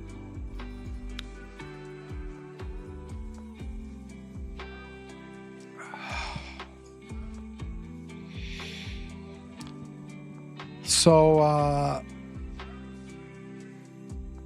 let me know what you guys think. If anybody gets any of the merch or anything like that, all feedback is welcome at this stage, as long as it's encouraging. And I know everybody in here right now is like, there's no haters yet. But I really want it. I want to be told what could be better. Everything is pretty much me right now. and we can all be blind to ourselves, so I really just, in service of the work, in service of the broadcast, in service of the destination, in service of being able to create this place where the door is open on Tuesdays. It's there, consistent. It's there. We want to make it as good as we can. So obviously we want to take high impact, lowest effort, highest impact changes first. Those are always the ones we prioritize. That's the product manager in me coming out. But all feedback is encouraged. All feedback is welcome. Nothing is going to get a bad reaction if it comes from a good place. 100% not. This is episode 1. There's going to be a lot more episodes. And I think that's what I'm going to be most proud of. I think when I was talking to my Claude that helps me with this, and I'm going to show you guys all my AI stuff, my fantasy worldbuilding AI stuff. But I was talking to Claude. I was like, I think what I'd be most proud of is if I look back in a year and I see 52 streams every week. It doesn't matter how many people are in them, because there's only so much I can control. And obviously, I would like to find cleverness and be able to create something that's worth sharing and then people coming to, and right. But I can't control all that. And like, either the good ideas come, I'm going to pursue the best ideas that come to my mind, but either they come or they don't. But I'd be really proud if I can look back July 7th, 2027 and say, I've got 52 streams at least under my belt. I did it every week. I was there. Nick D says, paying attention between work and the stream. Is the merch black and white, or is that all merch black and white right now? This is the There collection. Our next collection is going to be the Holt collection, which is going to be pixel art style. Then our collection after that is going to be the Goose collection, which is going to be focused on the geese, kind of in that bottom left. We have some really great products coming out focused on the geese. So, you don't have to buy a product today. There's more stuff coming out. I'll be cycling out, trying different things. But I tried to put it right in that, like, not totally unreasonable, but you're paying, to support me. You're getting a mug, but you're really hooking a brother up, My mom bought 7 mugs. That I think I'll never forget. I think I'll always remember that. Waking up this morning and seeing that merch. My mom bought 7 mugs on July 7th. It's like she had my back, even though she's known I had a hard year. So that was the highlight of my day. Obviously, this has all been great, but I have to say, my mom ordering 7 mugs, that was pretty cool. That was pretty freaking cool. But yeah, we've got a bunch of, I made so much art, maybe even too much art before the launch. I was doing a lot of collaborations, and I like working with these artists, all of which you like swung by today. And I spent a bunch of money on this art, so we're going to turn it into stuff. I don't think I'm going to recoup or anything, but I'm going to put it on the store, and I think it's cool. Like, I have a lot of the stuff at my house. I've tried it. It's fucking awesome. So collection drops, so hype. Yeah. Collection drops. And there's sketch. Like, we have, because what we did, the way we did it, and this is known, this is a strategy that is used like for when you are up in like trying to make a consecration, is you make one big image, like a full essentially a thumbnail template. And then you can, if you make it really high res and detailed, pieces of that can tell their own stories. Like, if I really zoom in, like, for example, there's going to be 2 different collection drops for this pixel art. One is going to be really focused on Holt, and it's going to be the Holt collection. That's his name. And it's going to be up close on him, on his head, on his writing and everything. When we do the outside in, it's going to be a zoomed out lens. And it's really about that idea of looking in through a window. So it's less about him, and it's more that idea of being an outsider, but looking in on a warm place and actually feeling warmth, right? So you're not in there, but you're looking at it, and it actually makes you happy. Like, watching other people be happy sometimes makes you sad, but sometimes it actually makes you kind of happy. This is not going to be a beggy sort of stream.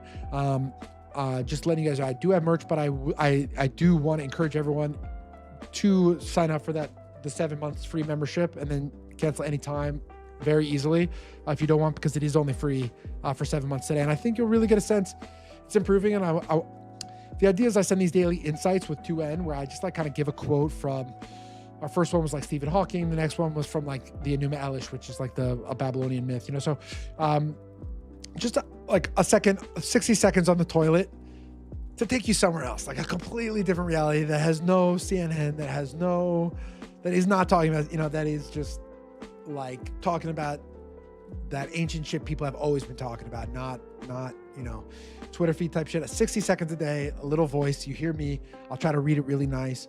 And I want them to be insightful. I think they're a mixed bag right now as far as caliber. I'm learning what's feeling good and what's not. I can't obsess too much on each of them because I have to make a lot of them every day. But I think it's a cool thing. We'll see how it all emerges. We really don't know. It all has been pointing to this, and then I need to sleep. I'm going to meet up with Jesse, who's been here like the entire stream, I think, and is writing a book. So it's kind of like case in point, perfect. Emily and Jesse are kind of my perfect feedback people. So I'm gonna rest today, and then I'm going to collect some feedback before I make any assertive directional movements. Just keep it consistent, keep showing up. Dude, I've been trying TikTok so much. I think I gotta Jesse, we gotta talk about it. I think I gotta just stick with Instagram for right now and Reels. It's just so much, man. Just gotta post there's a lot into making content. It's a lot of work. You were in a beautiful rest, brother Jesse, man. Thank you, man. I actually I feel really relieved. I feel really good. I feel better than I've actually felt in a while. I felt unsettled. While it hasn't been working, I felt unsettled. It's been hard for me to be present. It's felt like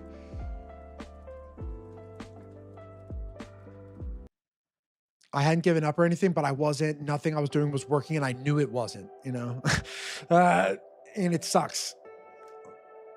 It sucks, so yeah, we'll talk. Yeah, we got to talk, man. I got to get there, bro. Like everything I was talking to you about how I want to, if I'm going to commit my life to this, like I got to write so that people read it. We got to get on the talk, bro. I have so many smart friends and things. And I think I met with so many people, spoke to so many people over the last 2 weeks, but I do think that now that this format is more solid, and once I have it a consistency, even like, let's say 3 weeks into this consistently, I think that's a good place to try a short form video that's a little more creative, something that could have potential to go a little more viral and build more on the audience side. I'm all focused on the community side right now, 0% focused on audience growth. I'm all focused on listening, on speaking, on trying to connect with people, on creating a place people actually want to come to and look forward to seeing that's there for them. You could disappear for 6 weeks, but they'll know it's going to be there. So the community is first and audience is second. But like when we talk to you, talk to Rohan, talk to Lewis about audience, I mean, we're talking like experts in audience side, and I'm like not the guy for that.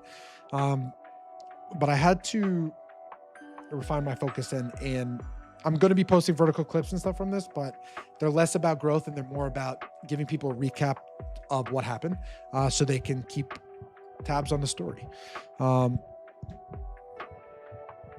So yeah, definitely best stream yet. And it's nice when your most recent is your best, I gotta say. Up until today, my best stream was a couple weeks ago. Flashford was here. A couple people were in the triality format. I did this experiment that didn't end up working, but it was actually fucking sick. I was like, did a 5-hour writing session, and I was so into it. I thought the experiment was working. I thought I was like changing the game, and everyone was hyped, and the chat was popping off. Up until today, that was my hype stream, and that was like 5-6 weeks ago. I've been streaming. 3 of my last 4 streams were completely empty. I had zero chats, not one. And I just went live and did it anyway. So it's much more fun. I like it much better when everybody's here and we're hanging. It's way better. Way better. Damn, 10 minutes. I'm going to miss you guys. I'm out. Are we looking forward to next Tuesday a little bit? I'm looking forward to it a little bit. And I've been streaming for 7 hours. So that's a good sign.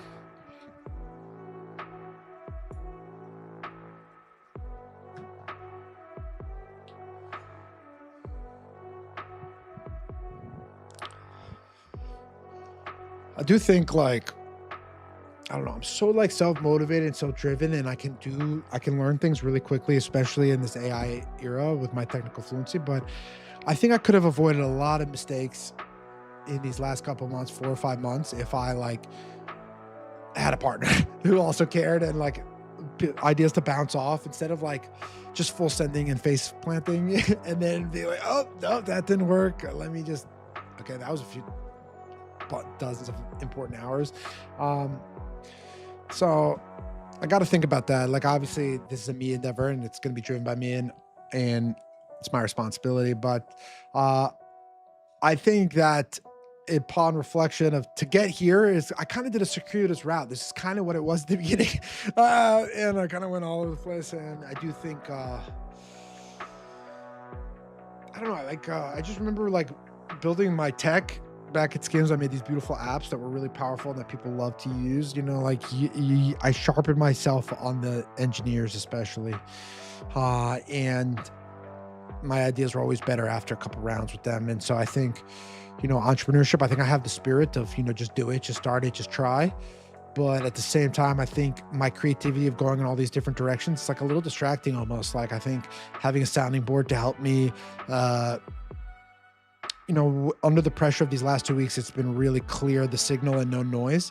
But I feel like the signal was not clear these past couple of weeks. I was dealing with a lot of noise of different things I felt were priority, and an hour on this, you know, and so I wonder what the future of collaboration looks like for me on this project and future projects. Obviously the writing has to come from me, but I love working with the visual artists. I love working with Carson on the music side. So obviously going multidimensional is the game.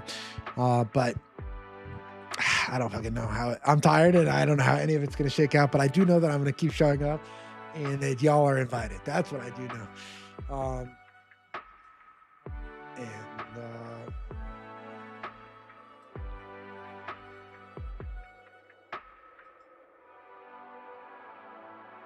I'm proud of how today went.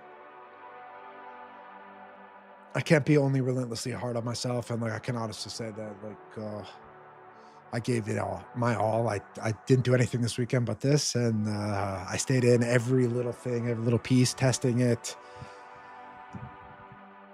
and we had a nice time. With 7 minutes, that's going to be officially called this a W. Right as you said that, I started talking about it being a W. Hello, Jonah Allen. Hey, Jonah, so good to have you. Welcome. Emily, yes, we can definitely call this a win. This has been a huge win. This has been my best stream. I've had the best time, 7 hours. I can't say it's flown by, but we did good writing. A lot of people joined in on the insider community. They took advantage of that free promotion, which is exciting. They'll be able to get those daily insights. So everybody I want to introduce Jonah to the chat. Jonah worked under me at Skims. We built apps together. So he was kind of a mini product manager by the end, really owning one of the apps when I moved on to another one, and super smart. He also runs a Twitch stream himself, and so he's been helping me. He runs a small community gaming Twitch stream, but it's like really earnest, really like engaged, wholesome, like real grassroots community that shows the fuck up whenever he turns on and like engages and is always chatting. And I've been finding myself checking in to see when he's live. It's a little, Jonah, you're kind of like always live, and so I kind of get hyped you're live, and then it says you're not live for a while. I get a little disappointed when that red dot is on. It's a little bit of a jump scare. But everybody, Melon Studios, let me put his in the chat just so people know it. Follow at Melon Studios on Twitch. At Melon Studios on Twitch. If I spelt it wrong or anything, just correct me, Jonah. So, yeah, Jonah, we were reflecting, and you and I were just talking about, like, it's been a hard year, and like I've been floundering a lot on this stream thing, and you and I were just talking earlier. Jonah was one of the people I asked for feedback. I was telling you I got a lot of feedback this week. Jonah was one of the people I touched base with. It's kind of been a year of floundering for me. I had this amazing writing project that got momentum and then went nowhere, and then the stream, like, up until today, just, I mean, it just never felt right. It felt like I knew there was something there. And then today I really asked the community, my homies and the community to show up, and people showed up, and it's been so great. And Jonah, the highlight was my mom. So, it's July 7th, 7/07, all that shit. My mom bought 7 mugs. I woke up this morning, I have a merch purchased. My mom bought 7 mugs from the merch shop. Pretty electric, I gotta say. Pretty electric. Very sweet symbol. I don't think I'll ever forget that. It was the first money I made on this project, green, in the account. So it's pretty fucking cool. And Jonah says, hi, yes, this past week was crazy, and thanks. Yeah, it's fun. And I think we have a lot to learn from each other on this stuff, and I'm so new, and but I do love it. I just like it when it's active. It's been really hard when it's been so empty, Jonah. Like I hadn't been creating anything worth coming, and I was kind of saving things for the launch. I didn't want to launch it on the other show, but who are those streams? I had 3 or 4 streams I was telling people where 0 chats, not a single person. I was just sitting there talking to myself, writing the whole time. It's pretty gnarly. So if anybody does want to help, I would say number one thing is sign up for the Insider free discount thingy that's only live for the next couple hours for free 7 months. Swing by when you can on Tuesdays or whatever. And if you are in that chat, share something nerdy in there that got you stoked, and see if anybody else got that. That would be the best way to help. I would say, like, let's say there's like a Lord of the Rings orchestra coming to town, or there's some new game coming out and you don't know who you want to share it with. You're kind of excited. I think toss a feeler and see if outside it might be the right group chat for that. I have a feeling you might get a nice response there if you throw something nerdy and earnest in there. Jonas said vibes are good. I'll have to check the VOD to see more. Yeah, we've been out here live. It's been good. It has been good.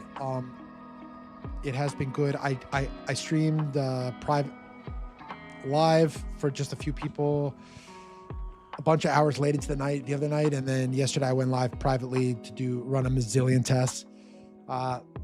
One unfortunate thing, Jonah, you understand the tech stuff because you and I work on this. So I have these cool alerts that fire when people sign up, but I gave people a discount for 100% today, and it needs to be at least a 1 cent purchase to trigger. So I looked at my phone and people have been signing up and they should get shouted out with like a cool notification, but there's $0 today. So no one got their shout out from the official, and they didn't get to hear the fun sound. So that'll be a next week project. And I want to definitely talk to you about the simple overlay versus this. Like, now that you can see how I'm using the different pieces, if you look in the top where the animation is, the notifications show up on top of that, on top of where Holt is, like the writer in the top. The animations show up on top of that. They stand up pretty well. And whenever notifications are not going there, I can also make this HTML file, this very easy thing that shows like just the typing of every insider's name, like their username. I could have it show like just as if he was typing it for while I'm away. There's a lot of things I want to talk to you about that. We don't do it for the shout outs. Of course not. But I do, it is cool to see, like, because then I could, say thank you and everything. But yeah, I was saying, like, Jonah and I are very close at Skims, and he knew that I've just kind of had a hard year, and I think these past couple of weeks when I haven't been feeling good about the stream, it's been hard just because I've just felt unsettled because I wanted so hard to make something good, and I just was putting so much energy in it, and it wasn't feeling good. But some conversations like I had with Jonah, like my buddy Lewis, like a bunch of conversations I had this week, and I went running. I'm not really a runner. I've been going running just to kind of think and kind of explore my neighborhood because I spend a lot of time inside. A lot of thinking on that. Well, anyway, team, thank you so much. This has been an absolute delight. We've got our last minute here. The key takeaways from this stream was, first off, it was awesome. You guys are fucking awesome. Number 2 is we remembered that the gods envy us. Okay. And if you weren't here for that earlier chirp, you can go back and look at it. Maybe it'll come up again. But for those of you who were, if you are taking anything with you, that's the one you want to take with you. That's one you want to take with you. You should run a half marathon. One of us. I feel like I should. The thing I wrote this movie script that's marathon adjacent. Like, I really should. I'm a heavy guy. Like, I'm athletic, but I'm almost 200 pounds. So like running, I'm like, I'm definitely moving myself. I'm like, wow, I'm kind of a heavy thing to be moving. I'm not exactly a gazelle. I used to be really fast actually, but I've been lifting weights for a lot of years, and I put on a lot of weight. Anyway, guys, this is so special, so beautiful. I love you all so much. We're going to prove by building this together that the best fantasy is not an escape, it's a destination. And this outside in destination in particular is a place for us to go, an open door between where we've been and where we dream of going. There a destination in between there, where it's not all in between. There is somewhere to sit, there is somewhere to stay, there is somewhere to chat, there is somewhere to converse, there is somewhere to meet another traveler. And it's only going to work for us to do it together. So appreciate y'all. You're the best. Nick D, huge achievements, 7:07, 7 hours and 7 minutes. Looking forward to more. John and Alan, claps.